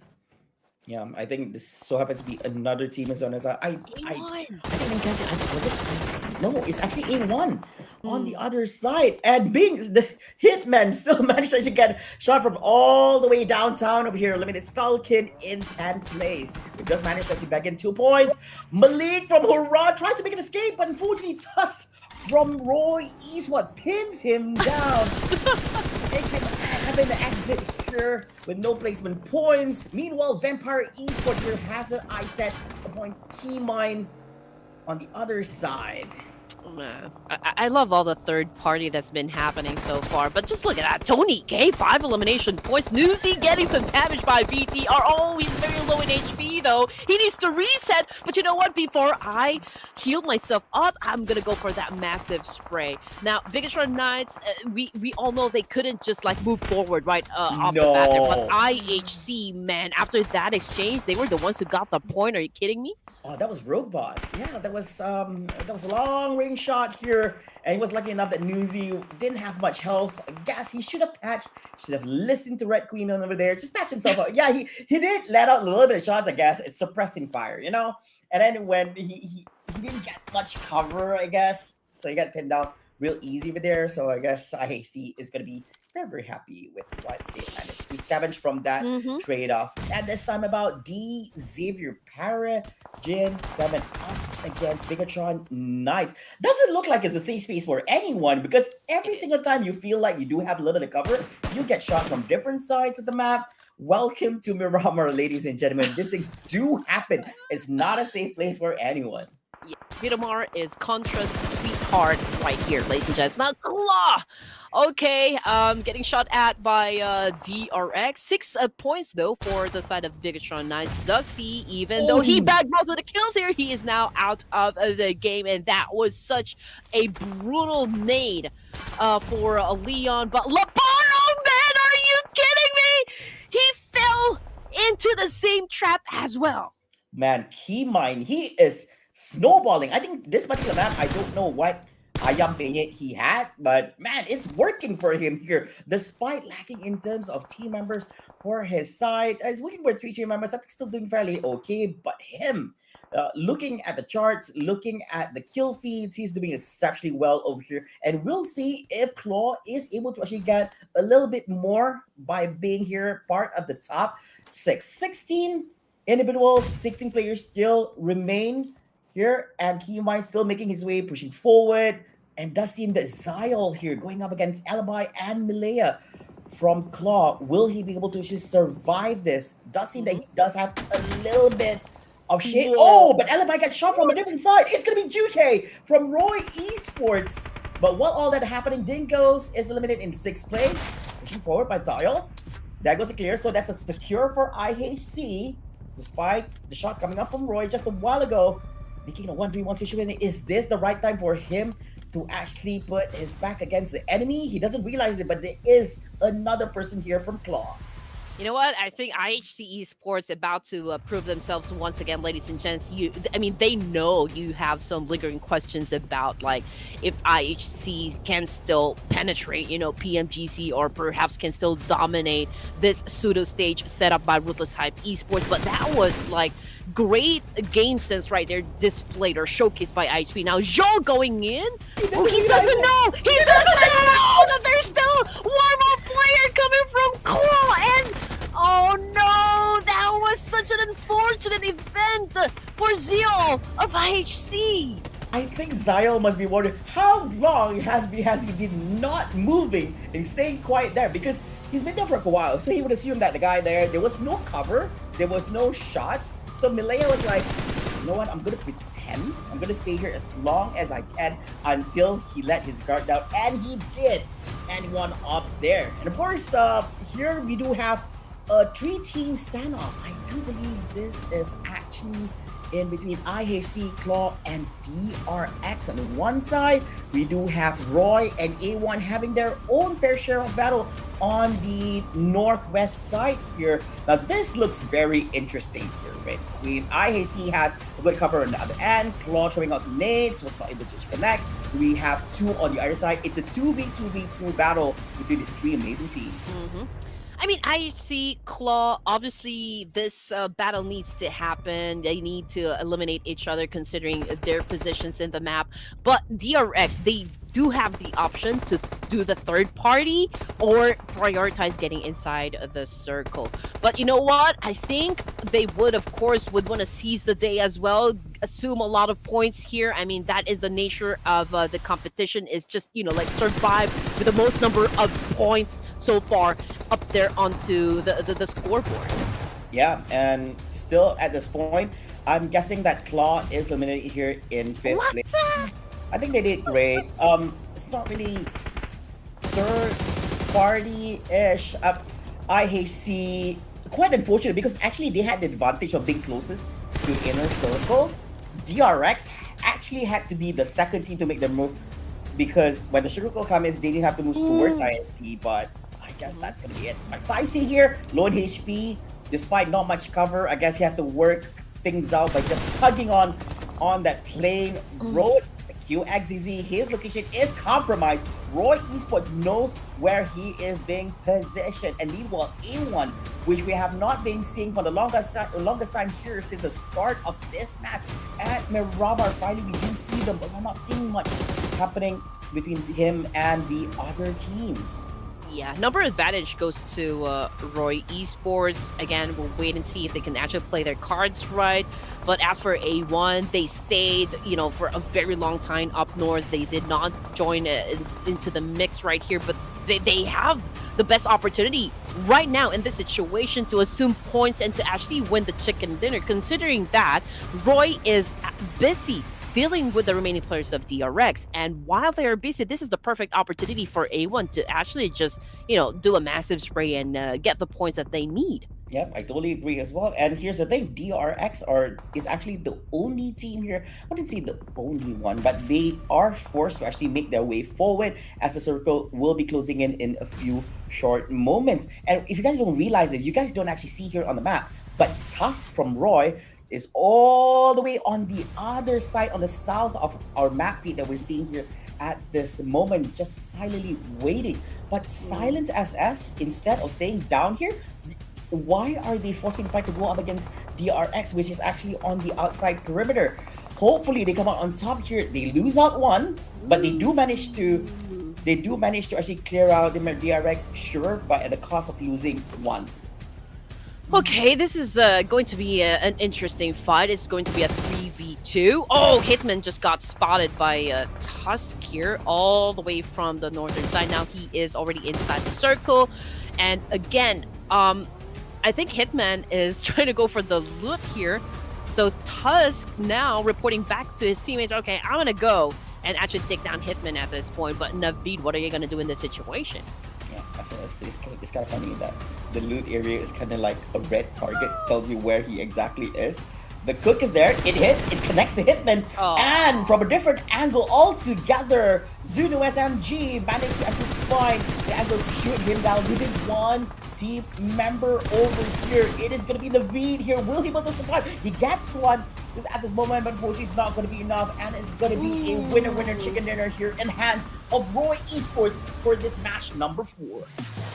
Ooh, feisty. That's what you say. Or when a team is actually being ridiculous at this point. But yeah, I mean, Roy Esports with that dashing red hair right there just caught a winner chicken dinner. Now, just to give a little bit of a background coming from our winner for this match, I guess they placed in second during the PUBG Weekly Series Korea Phase 2, winning them a total of $14,000. So not bad at all. They did win first place in a Battleground Smash Cup showdown, which is actually good. I mean, Korean teams trying to make a name for themselves, right? Yeah, most definitely. And of course, when we talk about Roy here, the thing about them is that... Right? Yeah, so I think the thing about them is that they had an insane roster change here in 2024. You know how insane the roster changes? They have changes almost every month, and that is something. I'm guessing that some teams will like interchangeable on half a year basis or probably quarterly of the year, but for them almost every month. And they are a team to be noted as they are your third place winners for PMSLC Fall 2024. So that's definitely worth convincing. Now, if you look at the numbers, not so much, I guess, but that's how Roy is. A win is a win here for this match number 4 at Miramar. Okay, let me correct myself. I did say Korean team. They are Vietnamese team. Okay, so sorry for that. My bad. Teams to watch. So this means that there are other teams that did actually good for the Miramar match. That would be Claw, that would be IHC, and of course DRX. Now, this teams, of course, this interchanges over time as well, but this is based on the performance so far in this particular match. A lot of utilities being utilized here for the game, but between the top 4 that you see here, they didn't traverse the amount of traverse they had to do doesn't differ too much between none of them. So I guess they had their fair share of difficulties making their way towards where they needed to be, being in the final 4. Of course, the head-to-head numbers being dished out over here. Roy, wow, quite a huge gap over here. If you look at in terms of damage as well, more than double on what A1 Esports has to offer. 7 compared to 2, a little bit more healing, I guess, from A1 Esports, just because they had to bear with more shots being received. So they're just tanking up a lot rather than dishing out damage, I guess, for this particular match. I mean, to be fair, Roy Esports did, circumnavigate the map just a while ago, while A1 just really stayed up north. They didn't really engage that much into, like the fights during the first few zones. I mean, they just like really joined into the mix during the last few zones. But let's take a moment right here for a key mind of Claw setting up total 801 damage output, 5 elimination points, the MVP, the Gamivo MVP for this match. Very deserving. I think we had conversation about him. We saw him popped off here for this match. I don't know what happened to him. I guess he had his he has his booster shot just before this match happened, and he was insane. Look at that. He dished out 801 damage, 5 elimination points in the back here just for himself. Just slightly higher in terms of damage up against what Tony K from Very Bright Esports has to offer. We have Rogbot from IEC in 3rd, and QX Z here from DRX in 4th place. Great numbers. Whew, okay, I mean, a lot of teams here putting up a great show. I mean, these guys are not disappointing their fans who actually came here to watch. But let's take a closer look at how Roy Esports actually started the game right here. So they started at Cruz del Valle, which is, of course, not a bad spot right here to get resources. And after they hurried down there in the middle, as you can see, they got surrounded by a lot of teams here, explaining why they have such high damage output. that was an insane rush. It so happened that during that entry in the early stages of the game, they happened to not encounter any team. So I'm guessing that since they were actually bringing in their vehicles, they realized that no shots being fired. So just continue on that pursuit all the way to the center of the circle, and they've been able to actually hold on to this position for quite a while, as you can see. So the circle up to this point, also they do see other teams. Not much of the teams actually making entry towards their side, which is the main road. Nobody wants to go past through that. They want to go through the mountains instead. They had a much more easier entry because teams like IAC, DRX, and Claw are having their own fights here on the southeast side. Meanwhile, A1 have reputations on the north side here, and this leads up to the final two battle here at the end of the match, and that concludes it. Beautifully executed here. And yeah, and of course we want to look at the match rankings. It's not just about your placements on the map itself. We also combine it together with your elimination points, and after totaling that up, ROY Esports still holds up in first place with 7 elimination points, 10 rank points, totaling up to 17, followed by in second, Claw and Esports 12 points, and IAC Esports in third with 10 points. Honestly, the defining moment, I believe, for ROY Esports is where when they did a massive cleanup in the western side and actually just took control. I mean, they were in a 2-2 split. They made sure that, okay, there are no more teams that we need to eliminate to take control of the west side. And from there, I think it was really a convincing win. They dictated the tempo of that zone right there and took the winner chicken dinner. Now, 239 throwables used for this match alone. I still think this could go way higher. I'm waiting for you guys to get more aggressive in terms of getting those grenade elimination points. But IHC Demo getting the longest elimination distance comes as no surprise at all. Yeah, I don't blame them, because I get it, because we keep seeing numbers that reach up to 300. So anything we see less than that, even though it's at 240-ish, is still not good enough. But boy, oh boy, ladies and gentlemen, ROY making their way to first place here after the conclusion of that match number 4, putting BTR still in second, IHC in third, and D+K unfortunately drops 3 points, but it's just because they were not able to play yet. But later on, we'll be seeing them over here. And we do see some shifts happening in this page number 2. But as mentioned, bear in mind, ladies and gentlemen, this shifts, the most important one is actually during match 3 and match 6. Because at least you can actually say and compare that each team has played the same amount of matches as everybody else. So that's why. So you see the shifts happening. One of the big assumptions is that the teams that actually drop off this amount of rankings is because they didn't play. So you can't punish them. And what I love about, PUBG right now is the fact that one good game can actually skyrocket you into the overall rankings. And I could say the same thing when you've having a bad game that could push you further down the ranks. So this is what makes it very exciting for us. I mean, that is the thing that I'm always on the lookout for, is the fact that how teams actually kind of fluctuate in terms of their power they bring into each of the matches that we have for the tournament. Yeah, I guess this is also one of the reasons why PUBG Mobile is just that fun. All these fluctuations. I mean, I understand when you're rooting for a particular team, you tend to want that team to win. But for us as commentators, we do love this dramas, up and downs happening. Of course, and more dramas happening very, very soon, as we'll be taking a short break before we jump into match number 5. We'll see you guys in a bit.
Welcome to game number 5. And no, I'm not eating my dumplings. Where endurance and resilience are put to the test. The finish line is, of course, within sight, but the path to victory is still fraught with obstacles. I mean, who will rise to the occasion and keep their championship dreams alive for the Clash of Giants, brought to you by Ruthless Esports. My name is Red Queen Andy, together with Flava, and of course, we're still your favorite casters for the entirety of this tournament.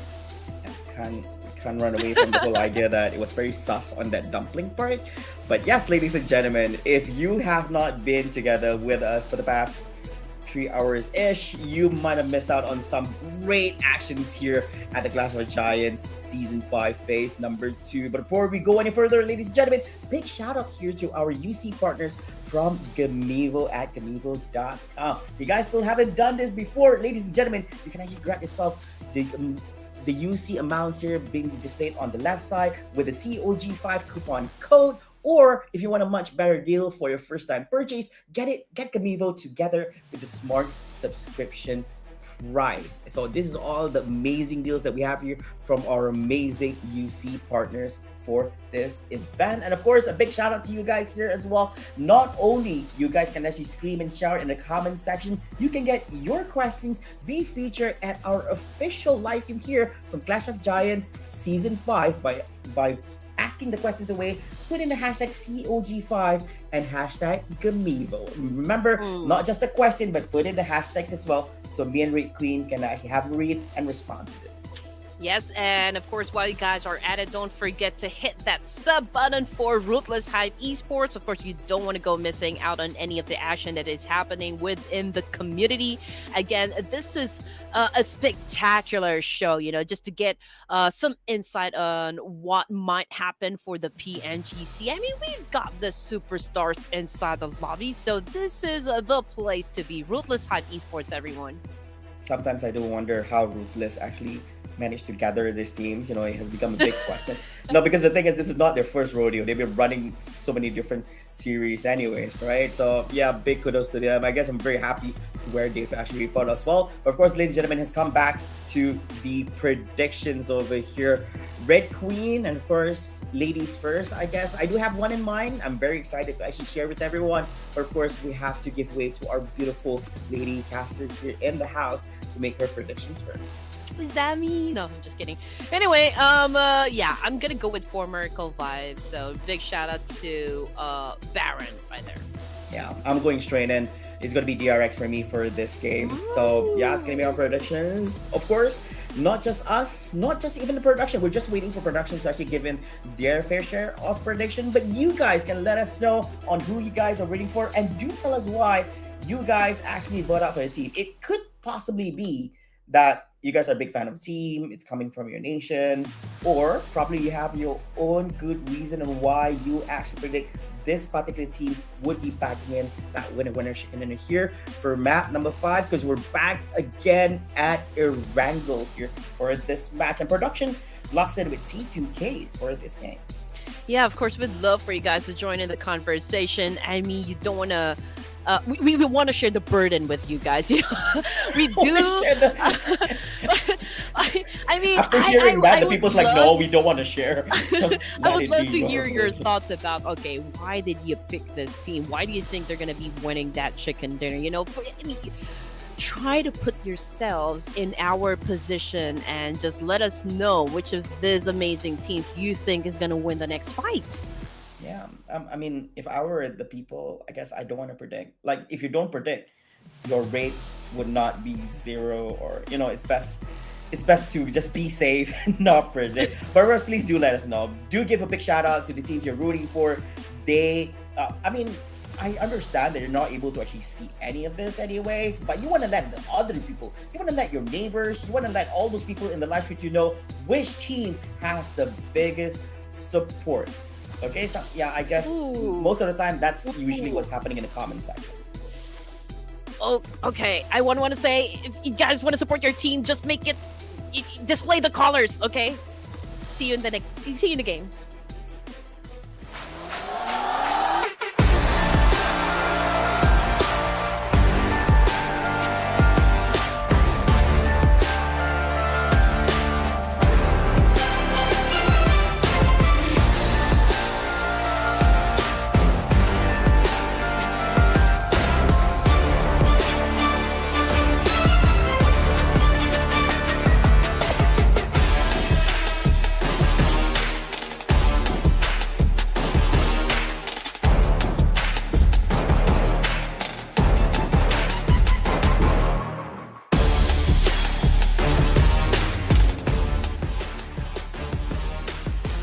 what a beautiful production video been displayed over here before we kickstart our match number 5 here for the day for Clash of Giants season number 5, phase number 2. And of course, this time about once again, we have another team joining us for this match with intentions to grab them as much points as possible here for our second last match for the day. You're joining together with me, Flava, and my beautiful partner.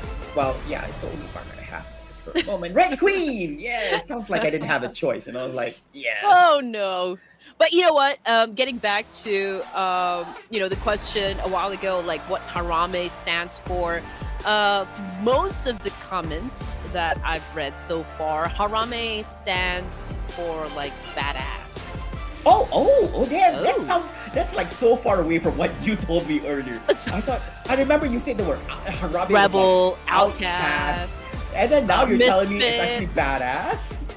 I don't know. I mean, the last time I checked with Eagle, yeah, I'm dropping your name, Eagle, or was it Astro? Yeah, that's what they told me. I mean, like an outcast or like a misfit, somewhere along those lines. But if you guys are saying that HARAME actually stands for badass, so be HARAME and stay HARAME means okay, be badass, stay badass. Ooh.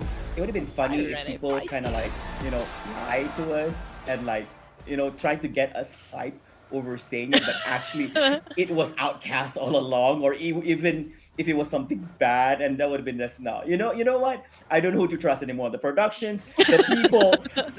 You guys are giving mixed answers over here. If you guys think you know what HARAME is, let us know in the comments. And I do foresee a search of weird explanations of what HARAME is from this point forward. But of course, ladies and gentlemen, our teams have landed on the battlefield, and yeah, excited to see how this will transpire. As for most of the teams here, this will be their last match of the day before they take a rest and sit back, relax, and enjoy the final match featuring their opponents in the other groups.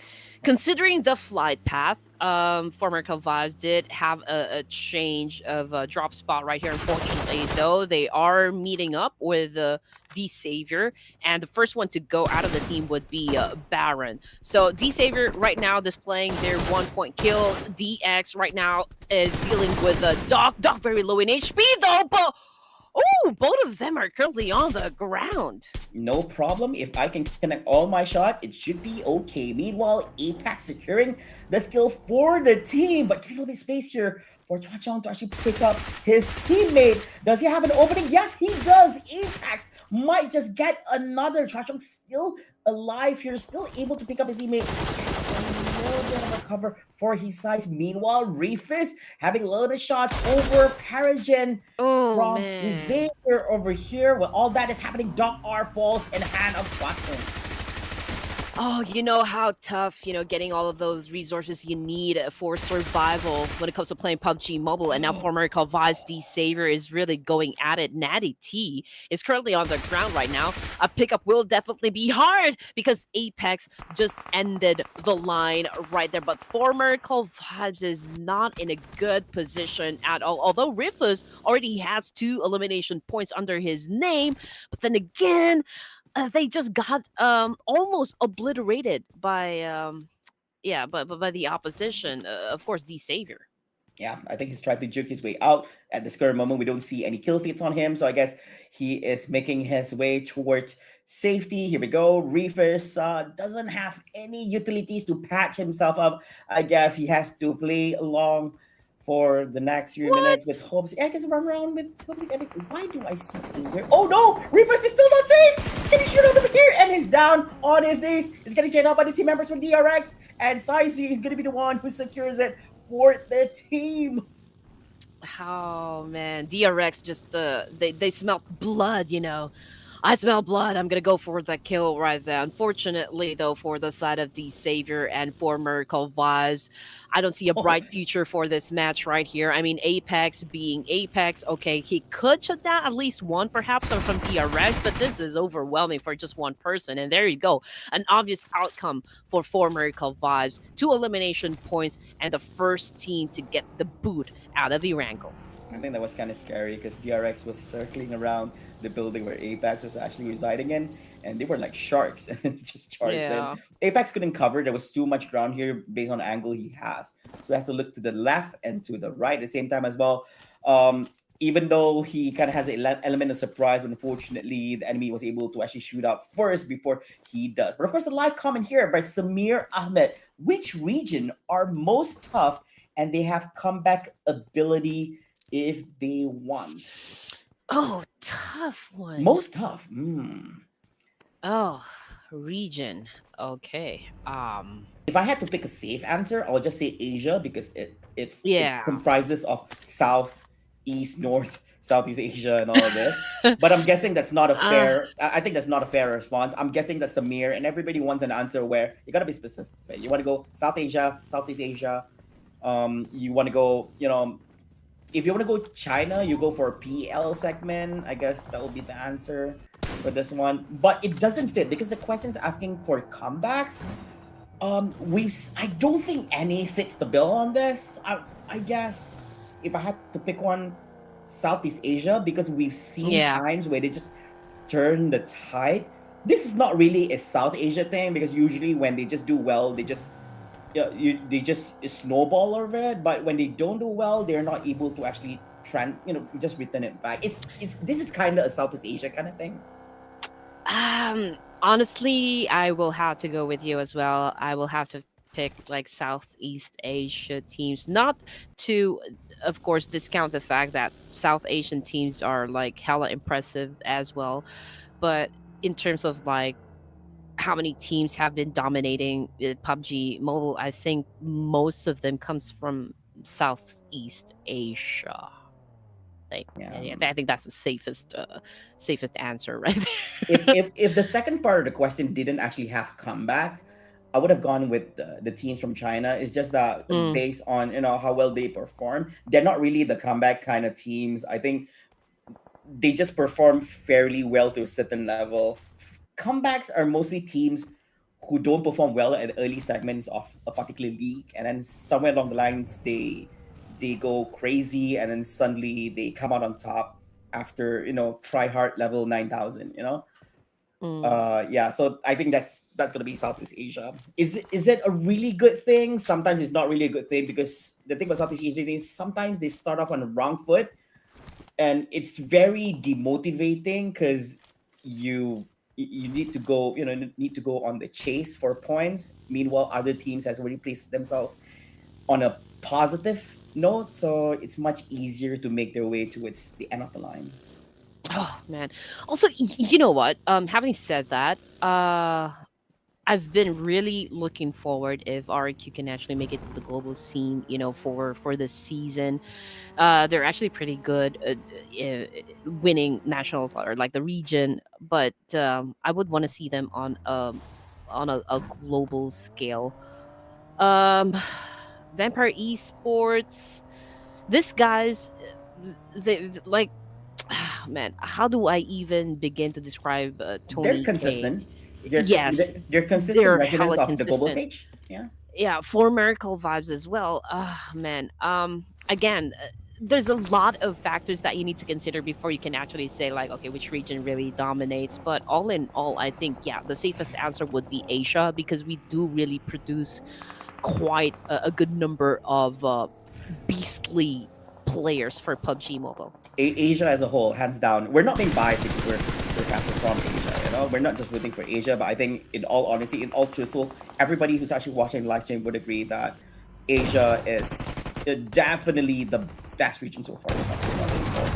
If I was from NA, I would have said the same thing too, because we've been, I guess, because we had an early entry into the scene, anyways. But anyways, I believe that here we do see something exciting between Claw and Esports up against C plus Kia, as they do have a shootout here. From the other end, Bilea cooking up the nade. We're gonna be fast though. Ooh, it does connect, but Ooh. still not enough. Nobu down on the ground. Fabian with Bilea is down to the ground here in the hands of Fabian, and also secures with a second grenade here from his side. Throws up another, and it will connect as well as he gets key mine, and he also gets a point. Man, this guy is not giving any opportunities for his teammates to shine. Falcon is popping off. Oh man, that ain't a Kobe shot. That's a Curry shot right there. I mean, 2 consecutive nades right there on point. Very impressive. Anyway, getting back into Team Secret, one elimination point set up by GK over here. Oh man, that was brutal right there. Yeah, that was brutal. We didn't even see that one coming, but GK, okay, let this boy cook right here. Challenging up somewhere Esports, but switched up to S12K and was able to get the job done. Taking it really nice over there. Well, but Quita here down to the count here has an XLV, and that's gonna be secure for the end. Of course, having a mono A battle here between XLV up against Sancher. But Sancher is also down for the count as well, and leaving out only one team member left here from STE. Will the team members from Team Secret be able to actually smell out where his position is here? But it does not seem he's able to point it out at this particular moment. The only one left is actually Orgui, but he has already made his sweet escape from the area. HORAA Esports do finds Snape from RRQ, and T2K, yeah, Tram from Secret is already down in their hands here, T2K. Oh man, unbelievable performance coming from the teams. I mean, we are just at stage 2 and we already lost Claw, we already lost 4MV. I believe we already lost at least 4 or 5 teams now for this game. And HORAA Esports being a little bit aggressive, challenging up the guys from RQ. Although, you know, HORAA now playing with just 2 members here. We can see that Mr. Boro trying to flush out this remaining player from RQ. Can he be successful though? Nope, that is not the plays. Oh, no, okay, completely missed this target right there. I guess to try, and I mean, with hopes that it's able to connect and do miracles here. Here comes yet another cook. I'm not saying all Asians are accurate when it comes to teammates. We talked a little bit about this. Oh, but they do show themselves up next to each other. But it is going to be Fnatic coming out on top here in the tier against Mr. Burrow from HORAA. Well, all that is happening, you see multiple kills here on the kill feed. Meanwhile, Fnatic being the only sole survivor here from the Indonesian team, RRQ Ryu. Will he be able to hold on to this? He does a little bit loading for himself. There is another here from HORAA. It's going to be no fear. And he also secures this one as well. And that is going to be the end for HORAA Esports at this point in 16th place with 3 elimination points. Oh, that was a 1v1, and cannot really believe that No Fear actually lost to a CQC right there. But perhaps, you know, there's a lot of random elements that you can consider winning a fight right there. But that was a great 1v1 situation. T2K Esports, okay, they survived the fight. They get to keep all of their members, setting up 2 elimination points. Not the same story, though, for the side of Voindunky after being so effective and so aggressive in the previous matches. And now they're down to just 2 players remaining, and we are just at stage 3. Team Secret losing Max. Same thing goes for Slayer of HK Murderers, but Reza right here securing a point up against D plus Kia. Now they are already on the hunt for the remaining players of D plus Kia. It does not seem that things are done yet, but he's marching forward here up against D plus Kia. It's a 1v2 battle with a little bit of cover here from Vexys from side. Nate connects more than half HP gone here, and another bounces off, not able to connect as Chaps is currently behind a little bit of cover. Osal here down. They need to pick him up. Rezak, is he going to charge forward? Does not look like he's able to make it in time. Chaps, he has to make this happen. Osal is already being picked up, but low in HP. He needs to patch himself up over here. Here comes Rezak with a little bit of cook. Decides to retract it back, but it does seem that Backcase is having a different target here on the left side, and does get shot out by GK from Team Secret on the other side. Man, everybody is having so much action here at this compound. And here we have BIGETRON Knights up against their neighbors from Vampire Esports. Shrats. Zuxi Gas getting shot from the different side from behind. Oh no, with all that cover of teammates, it's not going to be enough. But Satar does have a good angle here. Oh man, I mean, this is what we love, right? Fights happening simultaneously from back and center. Lapar was able to dodge that attack coming from Vampire Esports. Satar now making a move with its UMP, now trying to flush them out, and BIGETRON again dominated that fight up against Vampire Esports. Again, another stick through the heart right there. And this hurts, for the side of Vampire, considering that they exited the game with 0 points. I mean, they weren't able to put up any score. So that's tough right there. Void Donkey, however, they are still alive. I mean, I believe they are being surrounded by a lot of teams here, not gonna lie. I mean, there's D plus Kia, there's T2K, there's Team Secret, there's even HARAME Bro will be coming from outside. And now we've got Reza on the ground, courtesy of also. And D plus Kia might already win the fight here up against Void Donkey. Oh yeah, but Bex is still holding on to his position here. Also under fire. We'll start with the shotgun in hand. Now, wanted to go for a little bit of cook. Not really a good idea. Much as well from the side. Unfortunately, that's going to be enough here. In the hands of D plus Kia. Goes off for Jappy. He's down here on the ground looking for yet another. Trying to wobble up. Trying to get advantages. Probably exhausting. HARAME Bros. This could be the one where he's looking for. From behind. Was able to reload in time. That means that he's he wins the trade-off. That's gonna be it. Rick wins it for HARAME Bros. But of course, we're quickly switching things up here. We're looking at DRX clearing up and sweeping up the team members from BIGETRON Knights away from the game. Jappy will definitely be happy as he can still get picked up by his teammate from HARAME Bros. That was an intense fight, between D plus Kia. They played a little, ring around the rosy right there. But at the end, I do love the fact that he was able to reload just in time. And that was like a missed opportunity right there for the side of D plus Kia. But anyway, I mean, getting back into the game here, 10 teams remaining. We are at stage 4. We still got a minute on the clock before the zone closes in.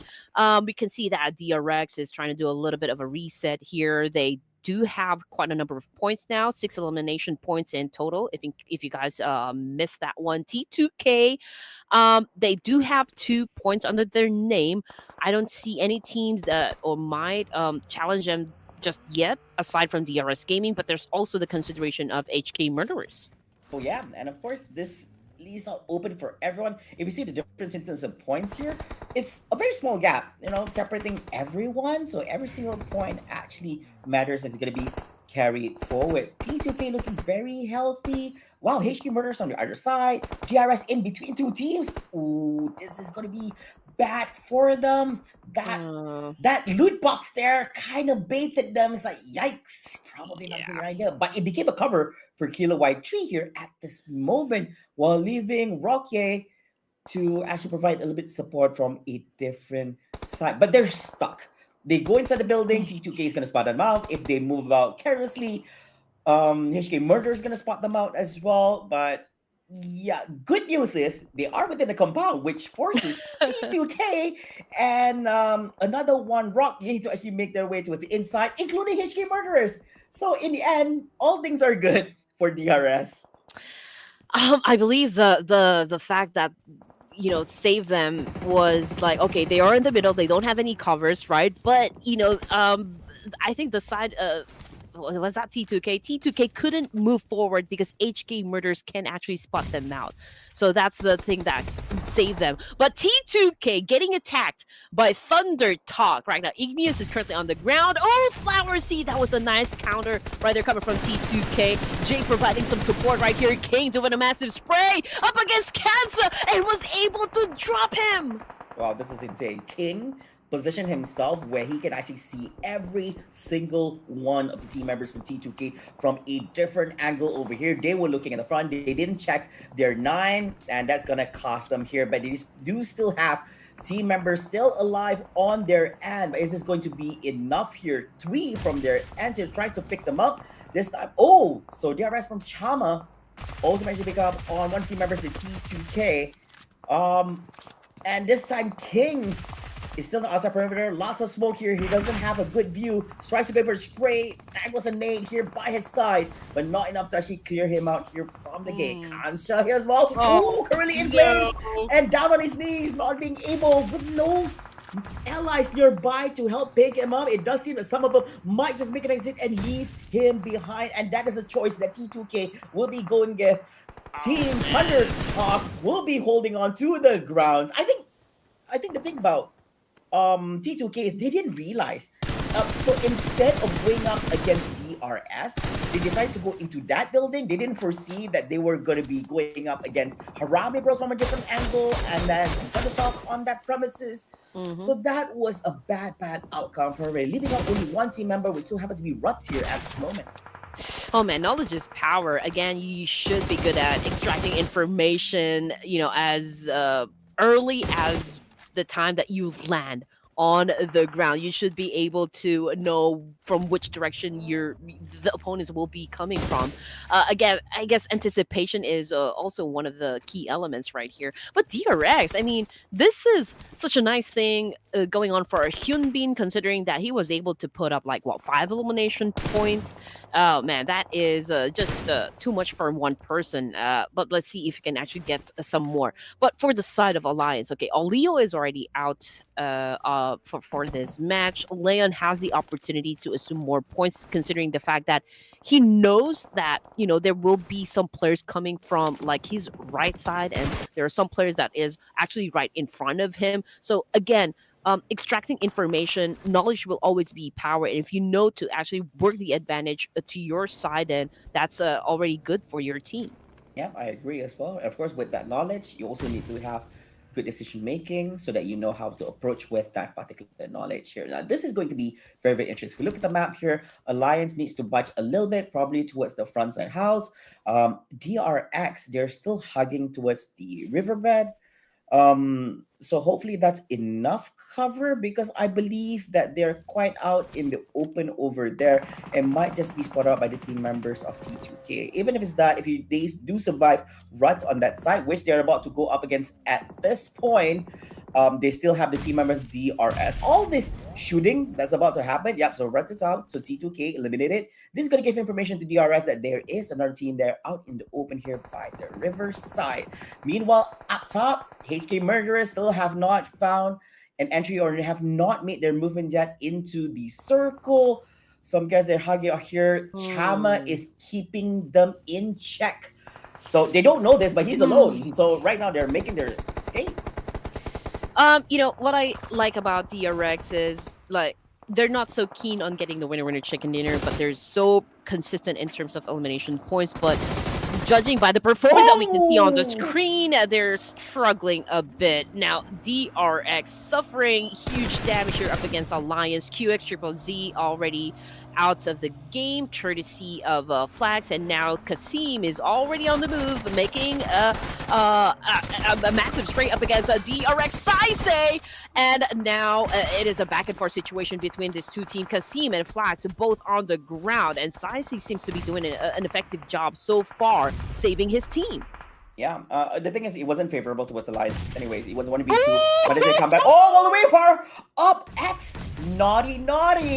He didn't manage to pick up on Saisei. Saisei is like, what the hell is going on? I was having, they were kind of occupied with Alliance. I think, now I do wonder. I think Alliance is very happy. They should be saying thanks to DRS for that, because Saisei could have done more damage to Alliance, eliminate them. So this gives opportunities for the two team members from Alliance who were down for the count just a while ago to get picked up by their teammates, and they still have 3 members. Harame goes back on 1. Yeah, Alliance should be getting a little bit money for DRS for that assist. What happened? Okay, I'm not exactly sure what happened with Rick, but he was...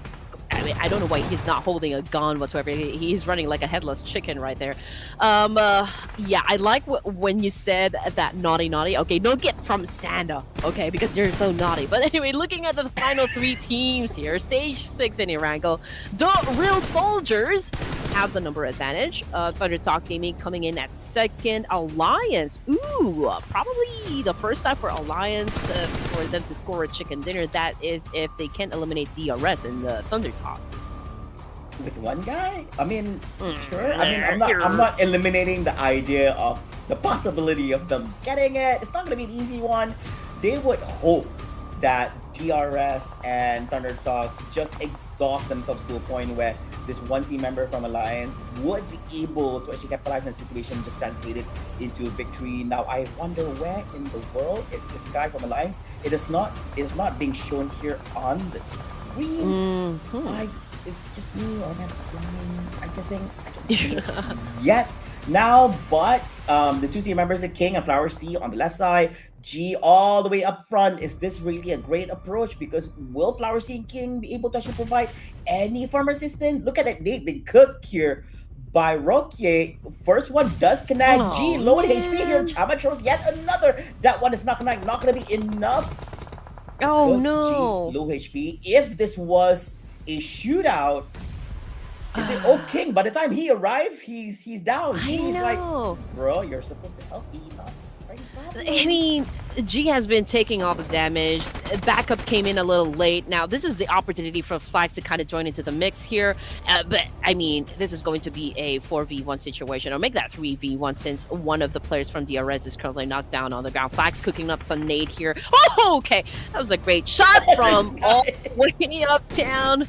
That was the cherry on top, for the Real Soldiers getting the 5th winner chicken dinner. Yeah, I like how we had this conversations from the questions from the people, and then somehow, like now the Real Soldiers, since you guys question about them, right? I'm guessing, yeah, not only on elimination points, they managed to also bag in a winner chicken dinner for them. So they're not just that team, they're also able to actually play it well and bag in some good points in terms of placement. So always have faith, and also shout out to Alliance. I believe that is their best performance so far, because it's quite unfortunate for them. Alliance in phase 1, I believe they were in last place. If I'm not mistaken, I mean, do correct me in this one. They were last place in phase 1, so they do want to find a little bit of redemption if possible. So I guess this could be the start of something new. Actually, I was wrong. Alliance was actually in second last. They're actually 26 out of 27, which doesn't make it any better, It just, but of course, you would want to set yourself in a positive note here at day number 1, with hopes they're able to snowball it even further in the next remaining days. You know what? The moment that you said the start of something new, Zac Efron's face kind of just popped. It's the I knew start that was coming. of something new. But anyway, I guess it's about time, for this Nepali team, the Real Soldiers, to get their chicken dinner for phase 2. They have been, really trying hard to control the circle. I guess it was a convincing win, for DRX. But there's also like the efforts coming from DRS, Thunder Talk Gaming, of course, just like what you said a while ago, Alliance, that this is perhaps their best performance so far. Again,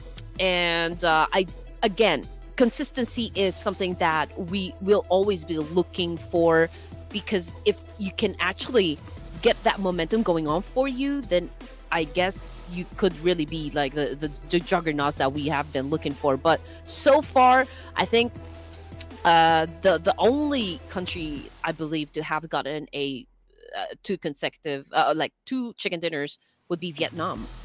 Oh yeah. This will happen to be the only ones here at this moment, but still a lot of openings for other teams, other nations actually, to actually have that opportunities, because we have a lot of matches lined up.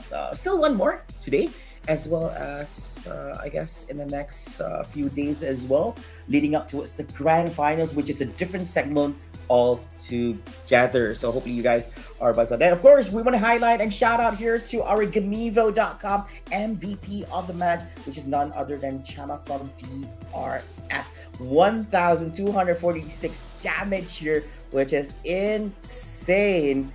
Great numbers. Of course, like I said, it doesn't reflect on his elimination points, I guess, because he only gets 4, because other people have been stealing his kills over here. Look at that. 660 here, hands of Killer YT, 6 elimination points. But if you compare that with Chama, I would say almost double, but 4 elimination points.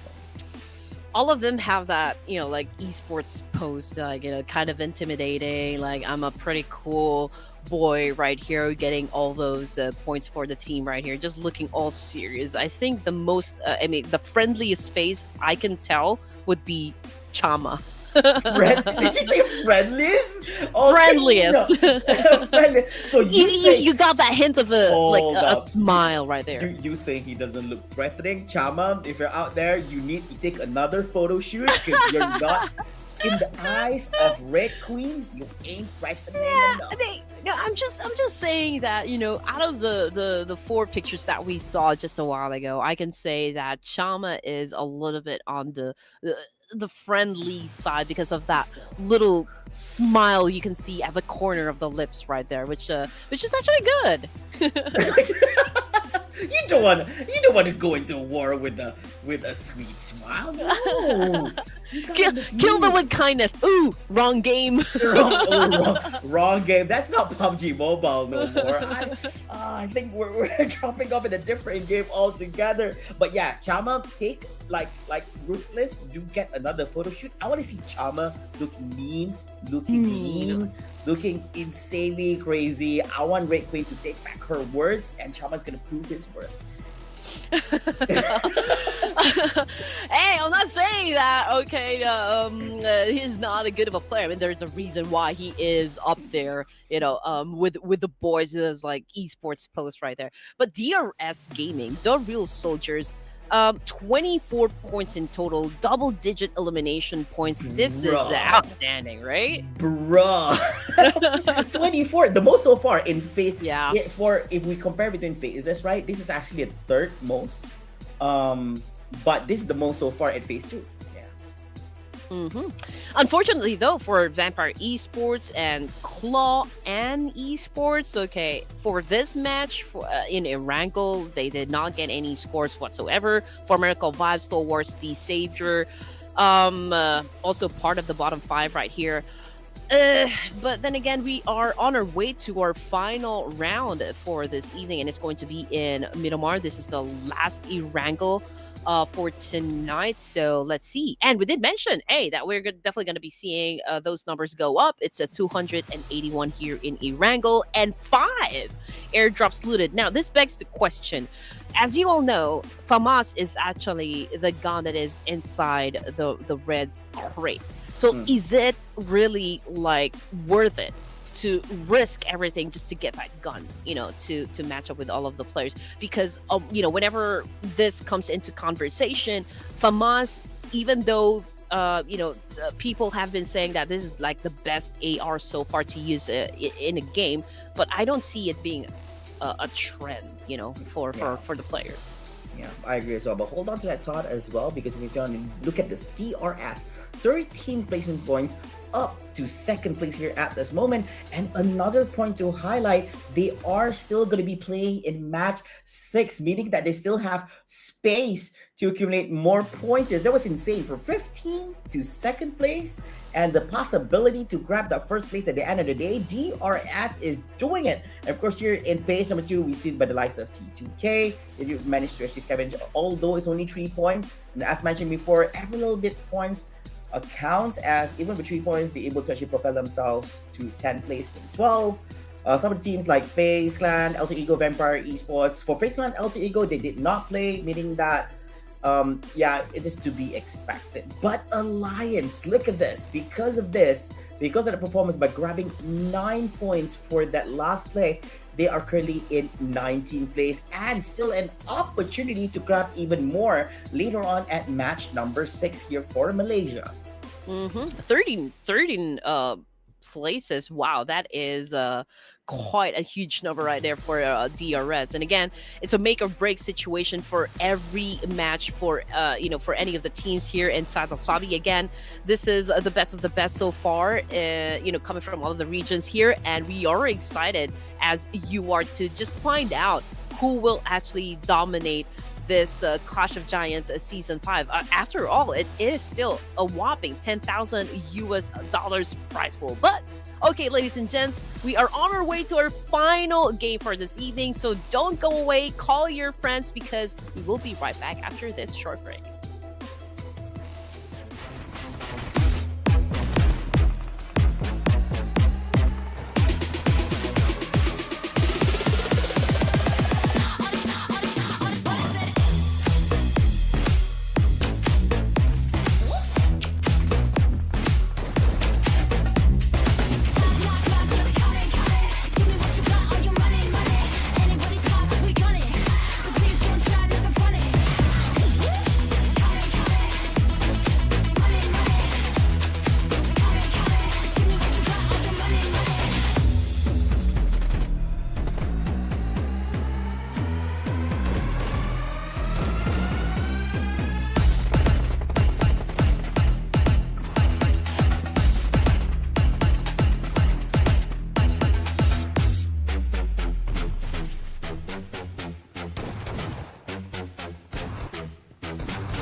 Hello, ladies and gentlemen. Welcome back to the Ruthless Clash of Giants Season 5, Phase number 2. And we're down to our final match here of the day. We've witnessed some gruesome action happening in the past 5 matches. Now, this is the last opportunity for two remaining groups who have not played their fourth match of the day here to get their points. And of course, at the end of the day, we're excited to see who's gonna come out on top here after the conclusion of day number 1.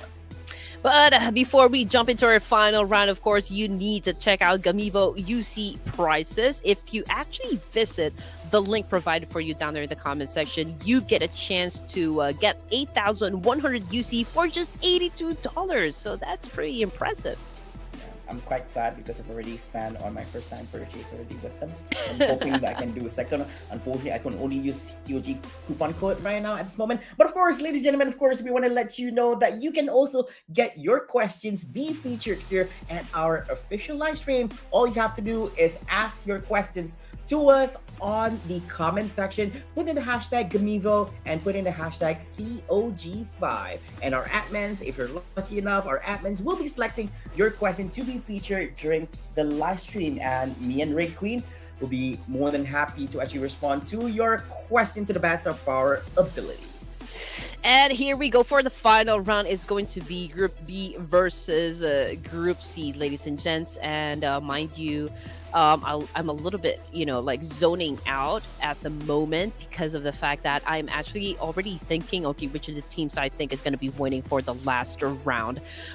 There's this a tingly feeling that I think DRS can actually win like a back-to-back winner chicken dinner. But then again, I would like to spice things up and not really go for the team who last won the chicken dinner. So for this last round, it's going to be B versus C.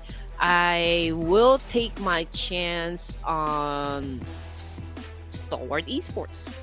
Ooh, you're going for Stalwart Esports. They're under heavy gunfire throughout all the matches they're featuring in before this. So it's gonna be very, very tough. And I do hope they can actually come out on top from that. But I'm gonna go with B plus here for this final match of the day. Yeah, it's about time for them to make a change. Yeah.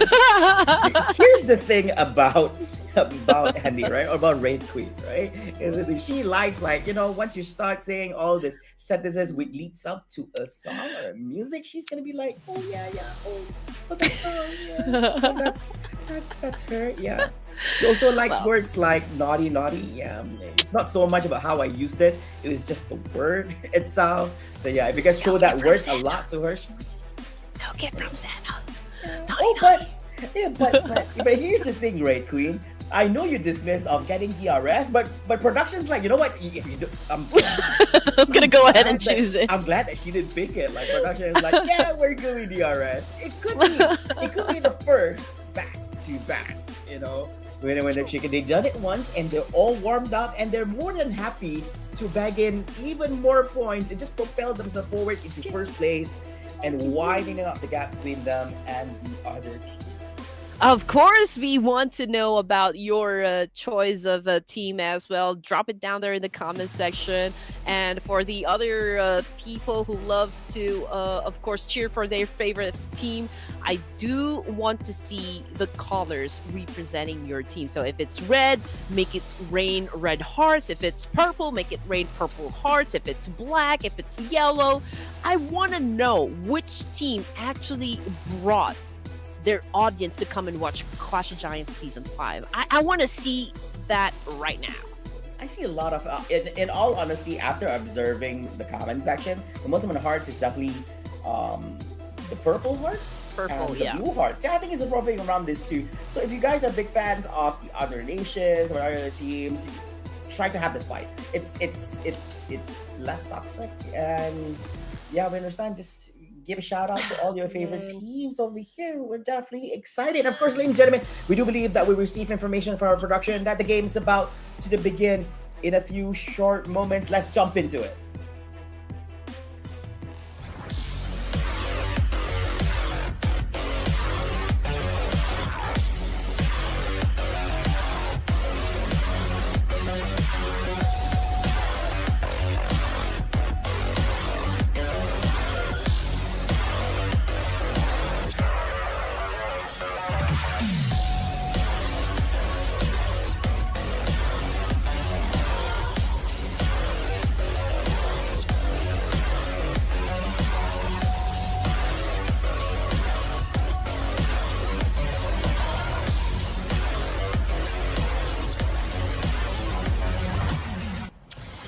down to our final game this evening, ladies and gents. Oh man, after intense series of battles, only the strongest team will, of course, remain. Who will emerge as the giant for this day, phase 2 of the competition? Who will claim the victory? So hold on to your seats, ladies and gents. It is going to be a wild ride. Oh, yes, ladies and gentlemen, for the final match of the day featuring Group B and Group C. Now, Team A is going to have a sit back, relax, and enjoy moment while they do observe the match and see how their other competitors are competing. Quite unfortunate for them as they're not able to accumulate any more points, so they have to be okay with whatever points they have accumulated so far up to match number 5 of the day, which still happen to be their 4th and final match for the day for their teams. Now, of course, the flag packer traversing from the north to the south, leaning a little bit more towards east side this time about, and the teams have made their way towards their designated destinations that they would like to go to. And this is going to be an interesting one here, as we do see on the left segment here, Void Donkey having an early engagement against TIANBA. And of course, knowing how early it is, some of them were not able to grab themselves with some good weaponry. Now, this gets a big and huge opening for TIANBA to grab in 2 points for themselves. Meanwhile, Razak in a different compound in an elevated space here, trying to do a little bit shootout together with Potato. Now, TIANBA, I guess they're okay. They're all chill. They do see a little bit of shootouts from that end. Are they going to pursue, or are they going to react to this? I believe TIANBA will probably maximize the resources first before they actually hunt down the remaining players of Void Donkey. And again, considering what happened with Void Donkey, the first thing that you really have to consider is, of course, gauging your jump's distance. But hey, there's another player. That's RQ. Shutting down QXZ in the process. Wow, I that was like quite a ninja move right there. Didn't see that one coming. Oh yeah, and I think that we do anticipate this will actually happen. It's not going to be an easy thing. That's going to be it. Hitman down for the count here. A1 Esports taking tampered here. Doesn't even realize this, but we're going from the other end. Rowdy trying to get a little bit of a much better angle towards their opponent. Meanwhile, sprays it through the door. Is able to actually connect, hits out on Rowdy, and that is going to be the end of A1 Esports here in 18th place, but they didn't manage to bag it with 1 elimination points, and hopefully that's okay for them, and that is going to be the end line for them for today. Okay, so here comes the question coming from Buwana Miss. Do you miss A1 Esports in PMGC? Definitely. A1 Esports is already a household name. It's one of the powerhouses. Yes, I can say that there's been a decline, like in terms of like how consistent they are at getting, the chicken dinners that we want them to get, or like how they perform in the in any official format of PUBG Mobile. Perhaps they need to discuss, or like maybe come up with a much more effective plan on how they can maximize their synergy and dynamics as a team. Because again, I can say that Rowdy is such a like an essential player, a key player to contributing like a great win for the whole team. I think A1 has great potential in all. Honestly, I don't want to judge too much based on their performance so far in the Clash of Giants. I'm just keeping an open mind. I would assume that because it has not been consistent for them, they flunked really bad for the first 2 days, and they managed to come out on top on the final day. And even with that try hard push that they did, it was not enough to put them in the top 16. Being 70th place has got to hurt. I mean, the fans must be devastated, but that's what it is. I mean, that's the thing. It's not that they did bad. It so happens that when you're surrounded by these monsters, these kind of things do happen. And I do believe that this phase number 2 that you see here is definitely going to be their redemption arc. They want to prove their worth, and not only by just making it top 16. I think their main objective here is making it to the first page of things, which is the top 8 segments, so they can prove to everyone that they deserve to be here, and they can actually go up against some of these big guns here in a PUBG Mobile scene? Whew. Oh man, definitely, definitely. A1 Esports again. You guys have such a huge fandom, and there's a reason for that one. Sinister is one of the big names that I've encountered so far in the world of PUBG Mobile, and that's because he's been doing exactly what is expected from him. So, having said that, A1 Esports has this great potential of becoming like really, say, a monster of a team right here. Sure, there's a need for some of their strategies to be adjusted, but all in all, A1 Esports is a great team for me. Yeah. I'm glad Hitman is back because previously he Hmm. actually played for BIGETRON. It was just a short term loan, I guess. But once he gets back to the team here, and he does appear to be one of the essential key elements for the team here. It's been proven from time to time. They paired out together with Rowdy, played out together with Deathstorm, Naveed, and Sinister. And yeah, I think this is a great team and definitely can go very, very far. And I do hope that they do actually retain these players because I do foresee that at the current moment, unless they do discover better players inside the Bangladesh PUBG Mobile circuit, I think this is a very solid team. Unless there's things that we don't know happening on the back end, which is out of our knowledge, out of anything we can actually see here. But hold on to that, TJB here up against Roy Esports. Marches forward. Blue is Ooh. here. Forces CC to actually go up the stairs. But here comes the cavalry. The other remaining team members from Roy is charging in. Ooh. One down, but CC down with the count as well. So I guess this is going to be the end of him here at this point. But he still does have these other three team members still alive here in the game. Yeah, and everything is actually happening from outside of the zone. Now, both of the teams are losing some members down on the ground. Lungs is actually having a dance here with the devil. Unfortunately, though, his soul got ripped out, and now they are part of the underworld. I would not be joining for this game. For Tianba, okay, so again, they already have one casualty, two elimination points, and this is such a great thing to see. Like someone in this costume with some like fairy wings on a bike out here in Miramar. Woo! He made it look like it's such a peaceful game. That's not really the case. I would assume these things don't happen at phase 4, phase 5. If you're still able to actually ride a bike in in open space in Miramar, that takes big balls. It's either that or you don't have a choice because that's your only means of transport at that point, anyways. But meanwhile, I guess things are pretty stagnant here at this point.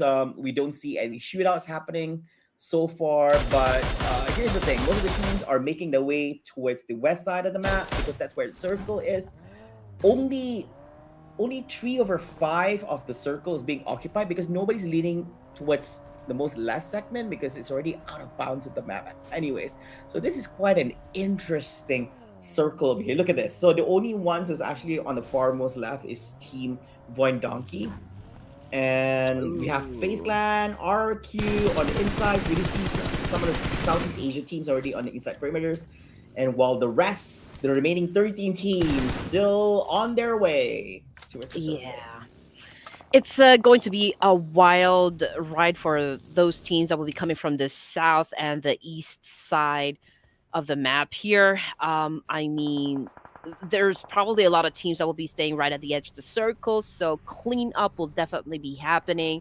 Perhaps some of the teams, they will have a late entry game for this round, considering the amount of teams that will be coming from the south and the east side. But then again, this is Miramar, and if you overextend your stay out here in the blue zone, then that could also be detrimental for the rest of the team. Yeah, and that's not much, that's not much cover. I would say if you get spotted out within the blue, your enemies are not going to hesitate screening you away from entering and also diminishing your health points. We do see here movements by IHC. They are slowly making their way towards a circle. They are within an outside circle, but just not an inside. Meanwhile, Void Donkey, T5, remember them as they lose out two team members earlier on, leaving him and together with his teammates up against the full stack from FaZe Clan. Quite dangerous. And FaZe Clan is actually pushing forward. So this could be just a nade to scare them off while he just does a wraparound and tries to make a sweet escape. Oh But no. meow meow. Although his name sounds cute, but he is hunting like a lion here. 9 lives coming at you. But yeah, they're pretty. They're really showing signs of aggression right here. It's a good thing that he was able to kind of back away just a little.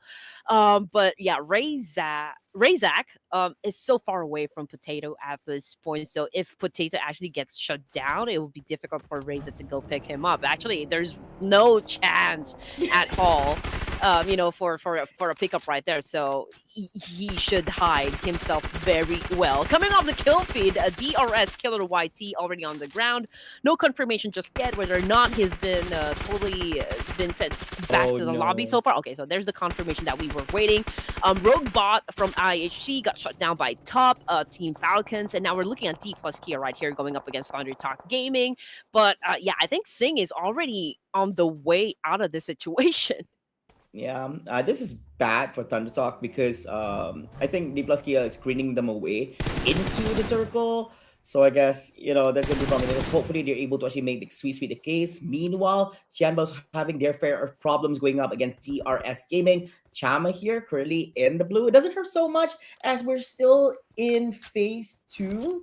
So I guess the next few ones gradually is going to be more and more painful. So you have to be really, really careful. At this moment, they should be able to stand. If they do have enough bandages, if they do have enough first aid med kits for them to propel. Of course, Tianba's Shan is not going to allow Chama to actually escape with better mobility through the vehicles. So I guess they're going to shoot out the vehicles down either the bicycles. Oh, but that was going to be in flames. I guess Shan, his vehicle is going to be down for the count as well. Chama still can escape, but he doesn't have an opening. There's no way, Jose, that Tianba is going to allow this to happen. I guess he's going to reunite with his teammates on the other side. Yeah, and the blue zone is starting to itch. But from the kill feed, okay, it's Doc from Farmerical Vibes. Rogue Bot again got shut down by top of Team Falcon right here. This is a great use of the Mini 14. Oh, so the reason why top is in such great shape, it's because he is actually playing with a Dragon Ball Z player right here. So that's the reason. Tsunami wave.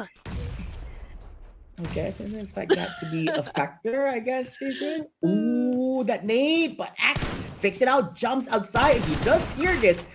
Mama does hear this. Oh, shootouts. You gotta be careful. Wow. You have to reload if you exhaust all your clip. Here does have a few more under his belt. That's go for a little bit reload here. Gets 40 in the bag. Also, an opening to patch himself because he's in the blue together. Oh no! The wraparound from the side. It does seem that XC is able to get the last laugh over here as he went to the meanwhile. Why are the two team members falling down on their knees and all of them are here? Hands of D plus Kia. He did not transform into a Super Saiyan. Perhaps, that could be the reason why he lost that fight. But kidding aside, we're now looking at 14 teams remaining. Again, Krita coming from Stalwart Esports already out of the game. So we're looking at just 3 players. Centura is still alive, but it's or Gui.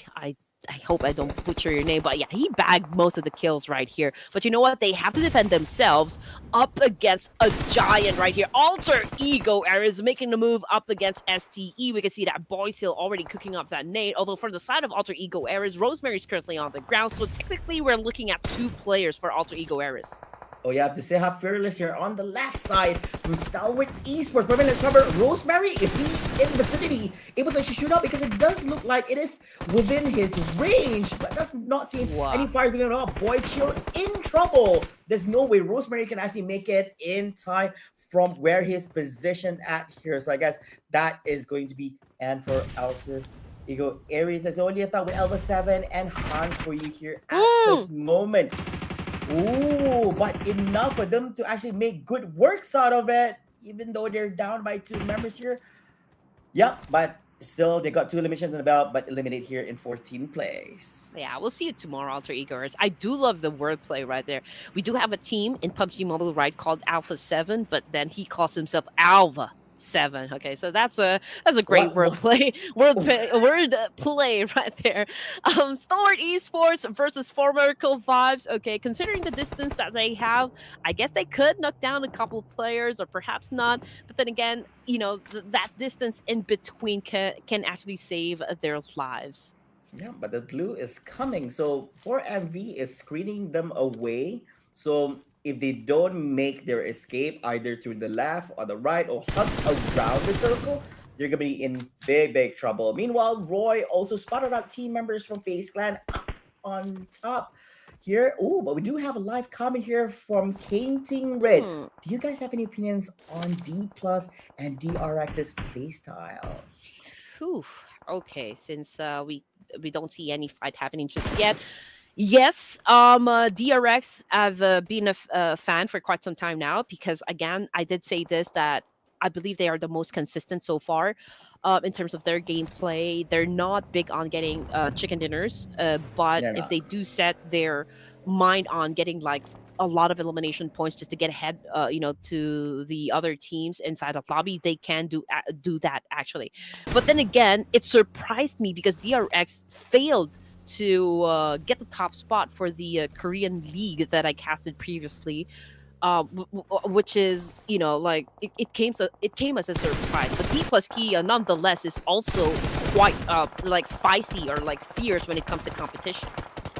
If I had to add on to that, since we did cover the Korea League, right, which features D plus K and DRX, the thing about these two teams is that if you do watch the Korean League, in all honesty, from our observation, they are way way passive than what the other leagues have to offer. I'm guessing that they're not as aggressive if you compare to the Mm-hmm. Vietnam, the Thailand, the South Asia, the Southeast Asia, and all this. They're one of the most passive ones. But because these two teams, these two teams are a little bit way way different than the other teams we feature in the league, just because they are able to adapt to the playstyles that what the other regions has to offer. Because if they were to play as passive as their own region was offering, they would not be able to survive out here in what we call the wilds or the global stage. And yeah, so I guess that's why they've been performing so well. They're disciplined. They're not so Mm. crazy. Yeah, they're not. They're not those crazy teams. They're very disciplined, and it's being reflected every single time you see how they play.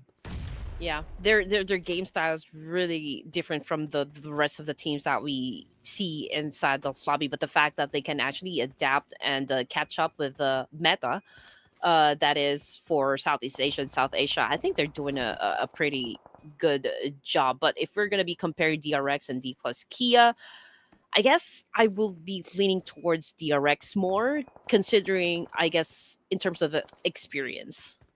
I have a much more positive note on D plus Kia just because on how I saw them play the Vikendi as well as Mm-hmm. how they approach on phase one, I guess. So I guess so. And we do have another as well. This one is from Ayesha Dawoodi. So do you believe crypto from ASI8 has played a significant role in elevating Pakistan's presence in global esports? What, in your opinion, sets Falak apart Oh, from crypto? Ooh, wow, this is wow, so very specific technical. for ASI8. So let me see, right? For ASI8, Falak is very simple. It's very simple if you want to highlight Falak, right? The thing is, compared to everybody else, everybody knows Falak as a grenade master. That's why he has Mm, the award under his belt compared to everybody else. I mean, no hate for it. So yeah, I mean it's very hard. Like Crypto, he doesn't put himself right in front of you to compare to him. Like Falak Shir, right? The thing from Pakistan. He's the grenade master. He's a Terminator for PMSL Fall 2024. Because of so much spotlight on him, I'm guessing that that's why you see him being featured most of the time compared to his other teammates here. phew. Oh, okay. So how do I even phrase this one? Crypto, he's very aggressive in terms of very accurate as well in getting those elimination points. I think Yeah. he has some similarity when it with Rosemary in terms of like free range in like choosing the best position for the team. I think he plays well in terms of finding that right opening knockdown at any given situation. But yeah, I mean, if we're gonna be comparing him with Falak I think is like what you said, better at grenade elimination. But like all in all, I think they have like both strengths and weaknesses that plays to their advantage.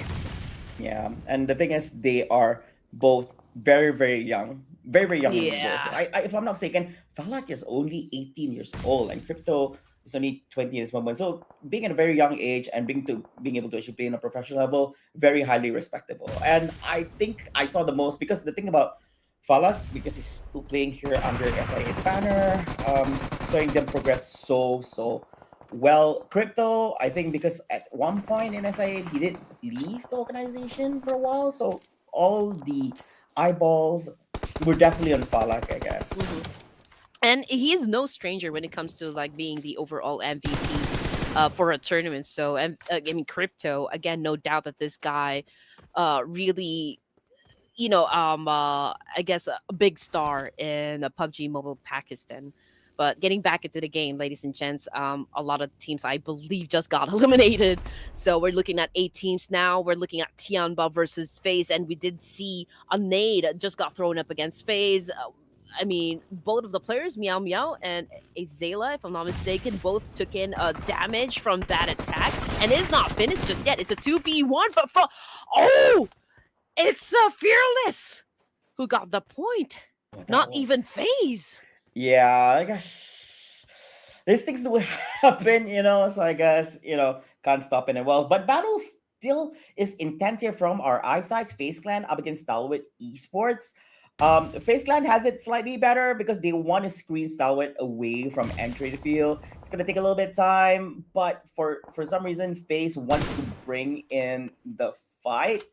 Knowing Stalwarts at this point, they can't just stay there. They have to move forward as well. So they're more than happy to see the members of Faceland touching much forward. Noise currently low on HP here at this moment. You have to be very, very careful. Meow Meow not in position to provide any form of help here. I guess Noise is going to be cleared here. Hands of Stalwart Esports. Creates an opening here for the team members to actually push forward by the likes of Fearless or Goy at this moment. 10 elimination points. Stalwart Esports, what have they been consuming here in the last game? But only left with 2 team members though. But still okay, 10. It's a double-digit score. I mean, that's what we want. You will want to see in a team if you cross that double-digit score in terms of elimination points. I think whether or not you get the chicken dinner is already out of the question right there. Stalwart Esports continues to dominate. FaZe Clan just got eliminated, exited the game with 5 elimination points, which brings us down to just 6 teams remaining. And it's such a great thing to see. And just check it out for Miracle Vibes. Okay, they haven't been really that aggressive, from the get-go, but setting up a total of 8 elimination points for the final round, I think this is like um it's a great thing to see coming from 4MV, considering that we all know what kind of power they can bring into the table. Yeah, and right now, Alliance, it's been a while since we've heard from them. They did perform well in their recent match, was able to actually grab some good placement points. But right now, currently under heavy fire from the opponents as they don't have much cover. They only left out with 2 team members, which so happens to be Kasim 99, which is Jimmy OP, and Leon Dixis from this side. The other team member, oh no, actually they still have all 4. Actually, they do have Olio and Flex. This time they actually played Olio. Sorry, I think this one is the one they didn't play is actually Adik Luke, yes, which likes to Oh. use the name. Yeah, they like to use other names sometimes. I get you. Yeah, because usually they would. Yeah. The thing is, these things happen because they would hide it until the official matches happen, and then their real name comes out. I think he used that name in Demon Slayer in this lobbies. Yeah, Oh, I okay. forgot what the name was.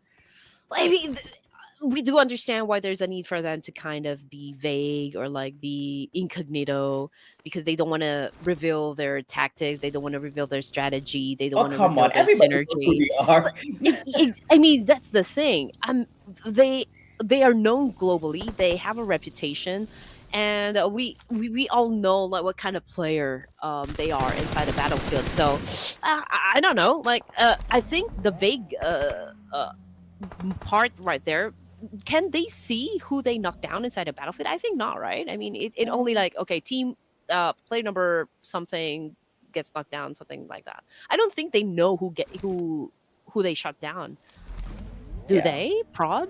I mean, I don't know. Mission control? Yeah, because from our observation, yes, we can tell who actually shoots out who, right? Mm-hmm. Yeah, but I think it's also a great idea to not let them know, because sometimes you get excited. Let's say, for example, you kind of know who you shot, and it's like, hey, that's a team what we've been eyeing for.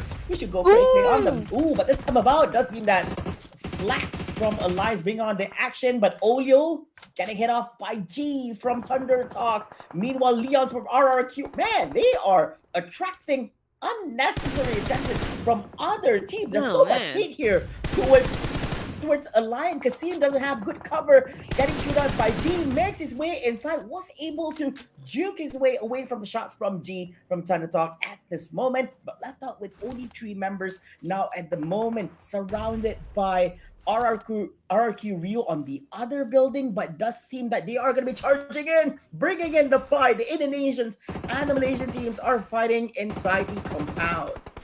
I mean, this is such a prime location. I mean, this is probably the last refuge any teams could actually go for, or like go to rather.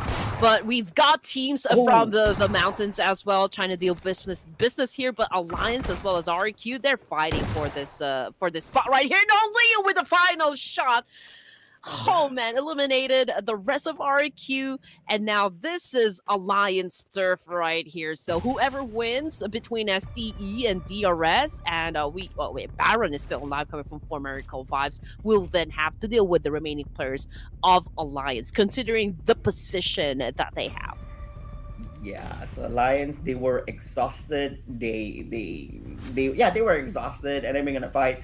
I thought that would have been a win for RQ. So I guess in a battle between Ayam Penyet and Nasikandar won this time about. So Alliance gonna be pretty happy with that, and they managed to get themselves in top 5 this time about. So I guess placement wise, they're doing well. I think I kind of lost count in terms of the numbers they have in terms of elimination, but here we have it. 4 MVs, Stalwart Esports, Thunder Talk, very nearby. Even DRS waiting on by the sidelines as well. They don't know this, but currently, Orgui here having a battle against G.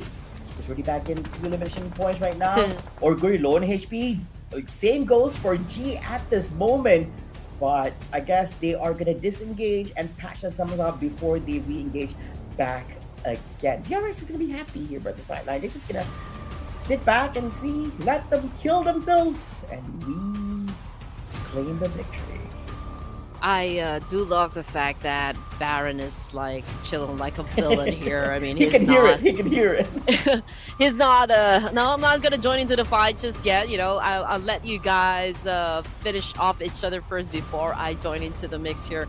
But yeah, I mean, Thunder Talk, they're on a split here. Obviously, G is trying to go up against OGT or GUI of Star Esports. Also, the lone wolf in this situation. But DRS, Chama, just inside his vehicle right here. I don't know. I think... Oh, no. This is a game changer. One of them is currently knocked down, so it's just Chama right now. And it will be difficult for Chama to pick up his teammate here. Yeah, if he shows himself... it's also going to be, I think it's quite open. Now, Origui needs to move because Circle is pushing them on the inside. Baron is still doing okay because he's actually within Circle. Chama is still okay. He doesn't need to move. Chama doesn't need to move. He just stays in the vehicle.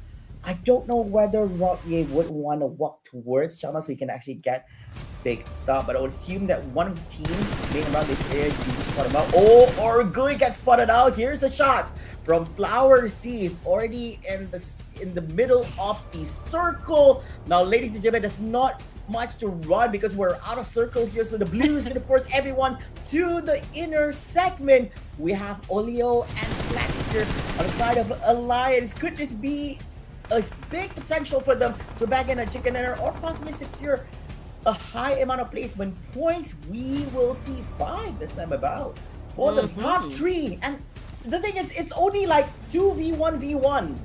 So there's not much players. Alliance has the most amount in terms of numbers. What's going to happen here, right? Oh, no. I don't know. I also have a question. Can a flower actually bloom in the barren desert of the Miramar? I mean, he's inside that shack. so it doesn't have that much space to begin with. Alliance now making a move up against stalwart Esports right here. Flax bringing out his UMP, trying to dance with our GUI right here. Okay, there you go. There goes that point. Now, we did say this one. We did anticipate it just because Alliance is in such good position right here. Now they're dealing with Flower. It's Thunder Talk Gaming. It's a 2v1 situation. Flower very low in HP, and there you go, closing the last round. Alliance with a chicken dinner. Oh yeah, so this time about Malaysia backs in their first winner chicken dinner here at the Ruthless Clash of Giants season number 5 at phase 2, final match of the day. So this time about Alliance finally put themselves in a much proper footing, and I do wonder where they place in the rankings at the conclusions of this match. Early on, second place, this time chicken dinner, and add on with a good amount of elimination points. We will see. So 4 in the hands of Leo, 4 in the hands of Flax. Yeah, we have Jimmy OP, C99, and Leon Z's here with 0. Oh man, okay, still a great win, for Alliance. You were asking just a while ago when Alliance can actually pick up the pace and just get themselves a chicken dinner, right? But okay, they're gonna be popping off for the last round. So they got their winner chicken dinner. So I guess it's a good day number 1, I can say, for Alliance. They have not been consistent, but then again, a chicken dinner is still a chicken dinner. Oh yeah, I mean, everyone can see that they have not. I don't know. I think people have been questioning like whatever happened to them, because they used to be one of the top guns.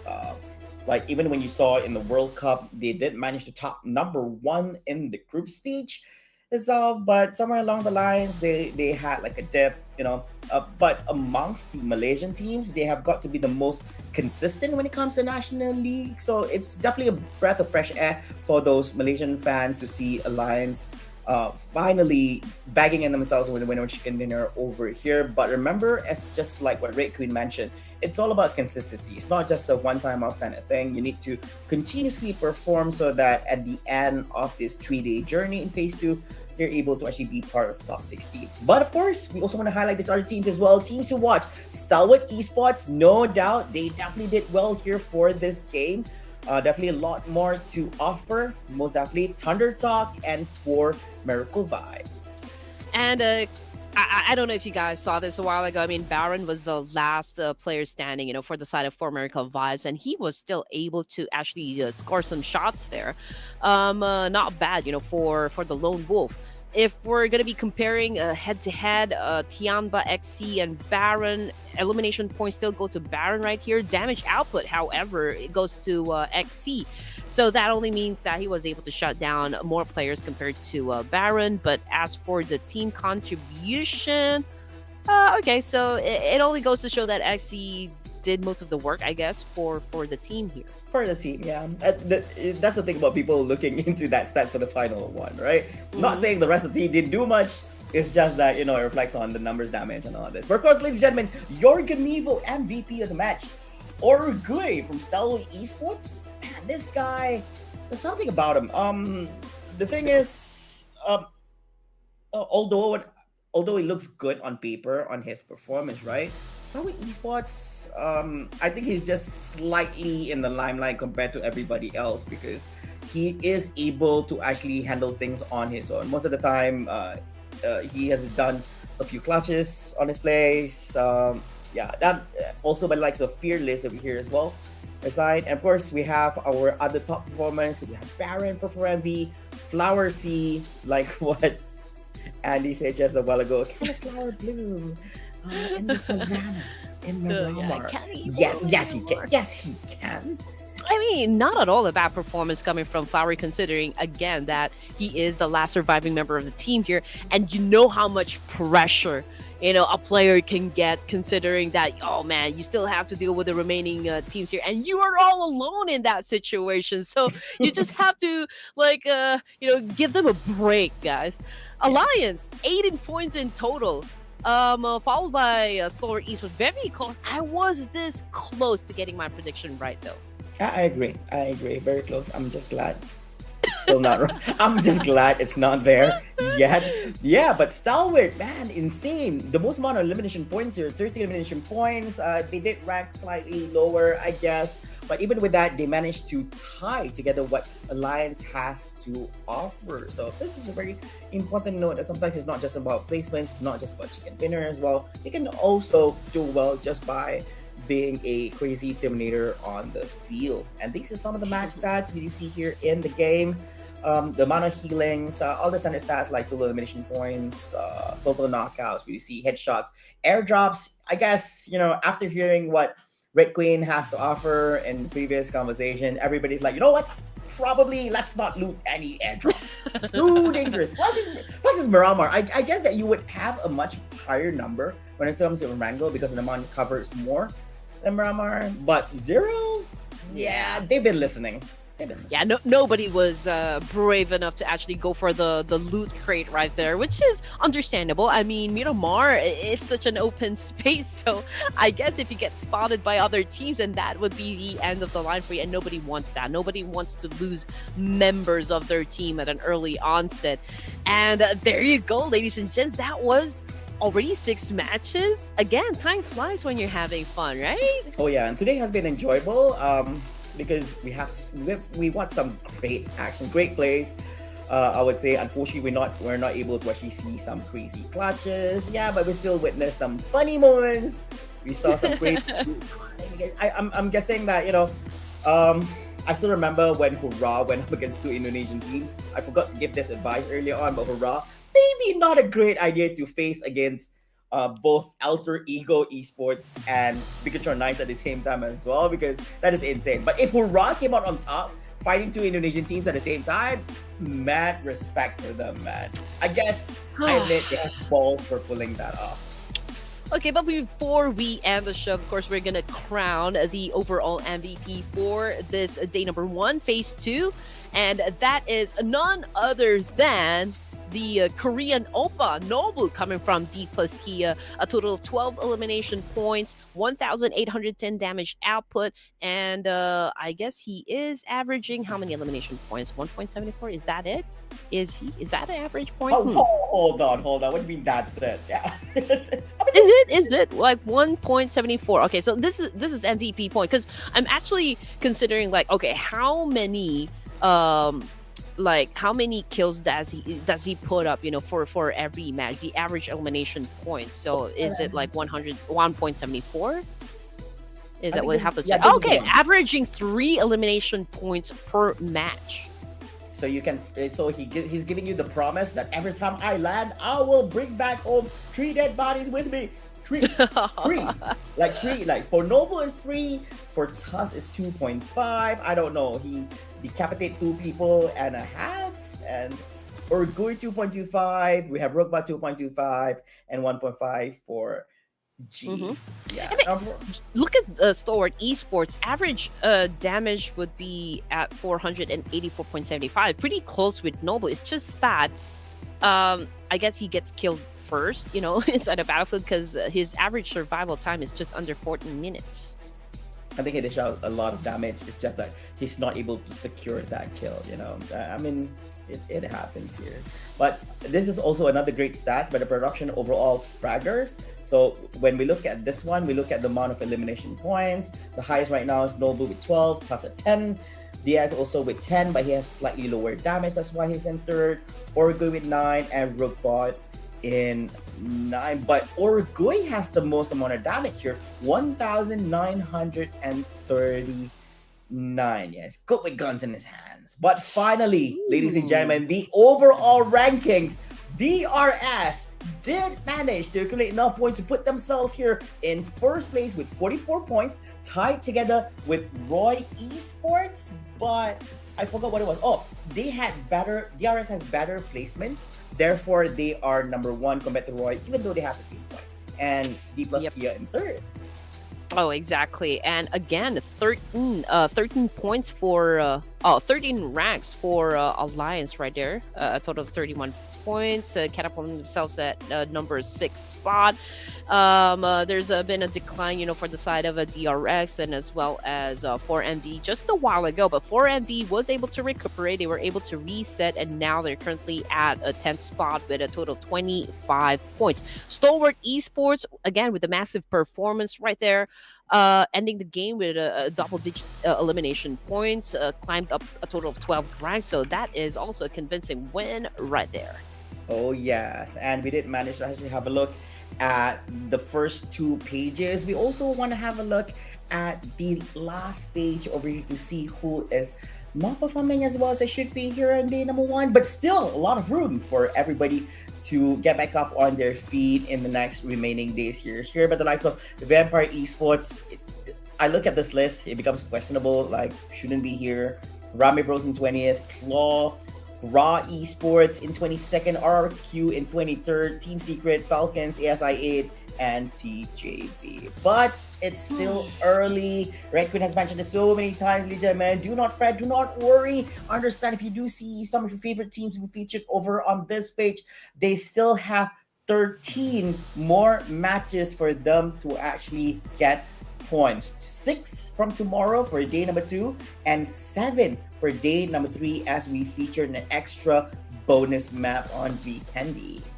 Yeah, that's the beauty of having gone through day number 1, because coming into day number 2, you've already had the chance to actually go through that first broadcast and just take down notes and how you should recalibrate your strategies and your tactics in terms of like every approach in every situation so far happening inside the battlefield. Again, there's going to be another 6 matches for tomorrow, so we do expect a better gameplay coming from everyone. Now, overall rankings, ladies and gents, it's D plus Kia currently at the top spot with 143 points, just a 1-point lead up against 4 Miracle Vibes, who in phase 1 was actually the top team. Yeah, that's true. And of course, ladies and gentlemen, this is actually the first time ever we're displaying this overall rankings featuring phase 1 and phase 2. And remember, the top 16 teams at this particular chart that you do see here will be making their way to the grand finals after the conclusion of day number 3 of phase 2. So remember, it's not just about making it to the top 16 of phase 2, but also in the overall, because it does not matter how many points you accumulate in the bonus Vikendi round. If you don't even make it to the top 16 at this chart, it will not, you cannot carry forward any because you're not being featured in the grand finals. So this is a very, very important place to be. Looking at this, Alliance 23rd, although they did kind of well here on day number 1 in phase number 2, but they're still in 23rd place here. And still in phase number 3, so they have to work really, really hard to make their way to the top 60. And that goes for every other teams here on this page, including 3 more in page number 2. And again, nothing is etched on stone just yet. I mean, we are done with day number 1, phase 2. Again, if you guys missed to check what is happening for Ruthless Esports, teams actually got reshuffled, so they are in different groups compared to phase 1, which is, of course, makes it all the more challenging for all the teams that we have playing inside the tournament. And you know what? The best part so far is that you actually have a power to revive a team. Just in case your favorite team does not make it to the grand finals, I think there is like a vote happening for the fan favorite to actually qualify them to participate for the grand final. So there's a lot of things going on for Ruthless Esports. This Clash of Giants Season 5 is definitely on fire. I like the whole idea of giving power to the people to assure that one team you can revive with enough power. If you watch Dragon Ball, like the spirit ball, right? So with enough support and power, you have the ability to change course of things and enable that one team that doesn't make it to make their way towards the grand finals. It's interesting concept, but we'll see. We'll see how things goes over there. I think the comment section. I think everyone's gonna go crazy over there. This because they would want to make sure that their favorite team makes their way to a stat segment. But of course, ladies and gentlemen, we have come to the end of things over here for this event itself. We'd like to say thank you so much, everyone, for tuning in to the live stream over here. And remember, today is only day number 1. Me and Ray Quinn will be back tomorrow and the day after and in the grand finals itself to bring you more PUBG Mobile action. So thank you, ladies and gents. Good night coming from Red Queen Andy and Flava. We'll see you guys again tomorrow. Bye!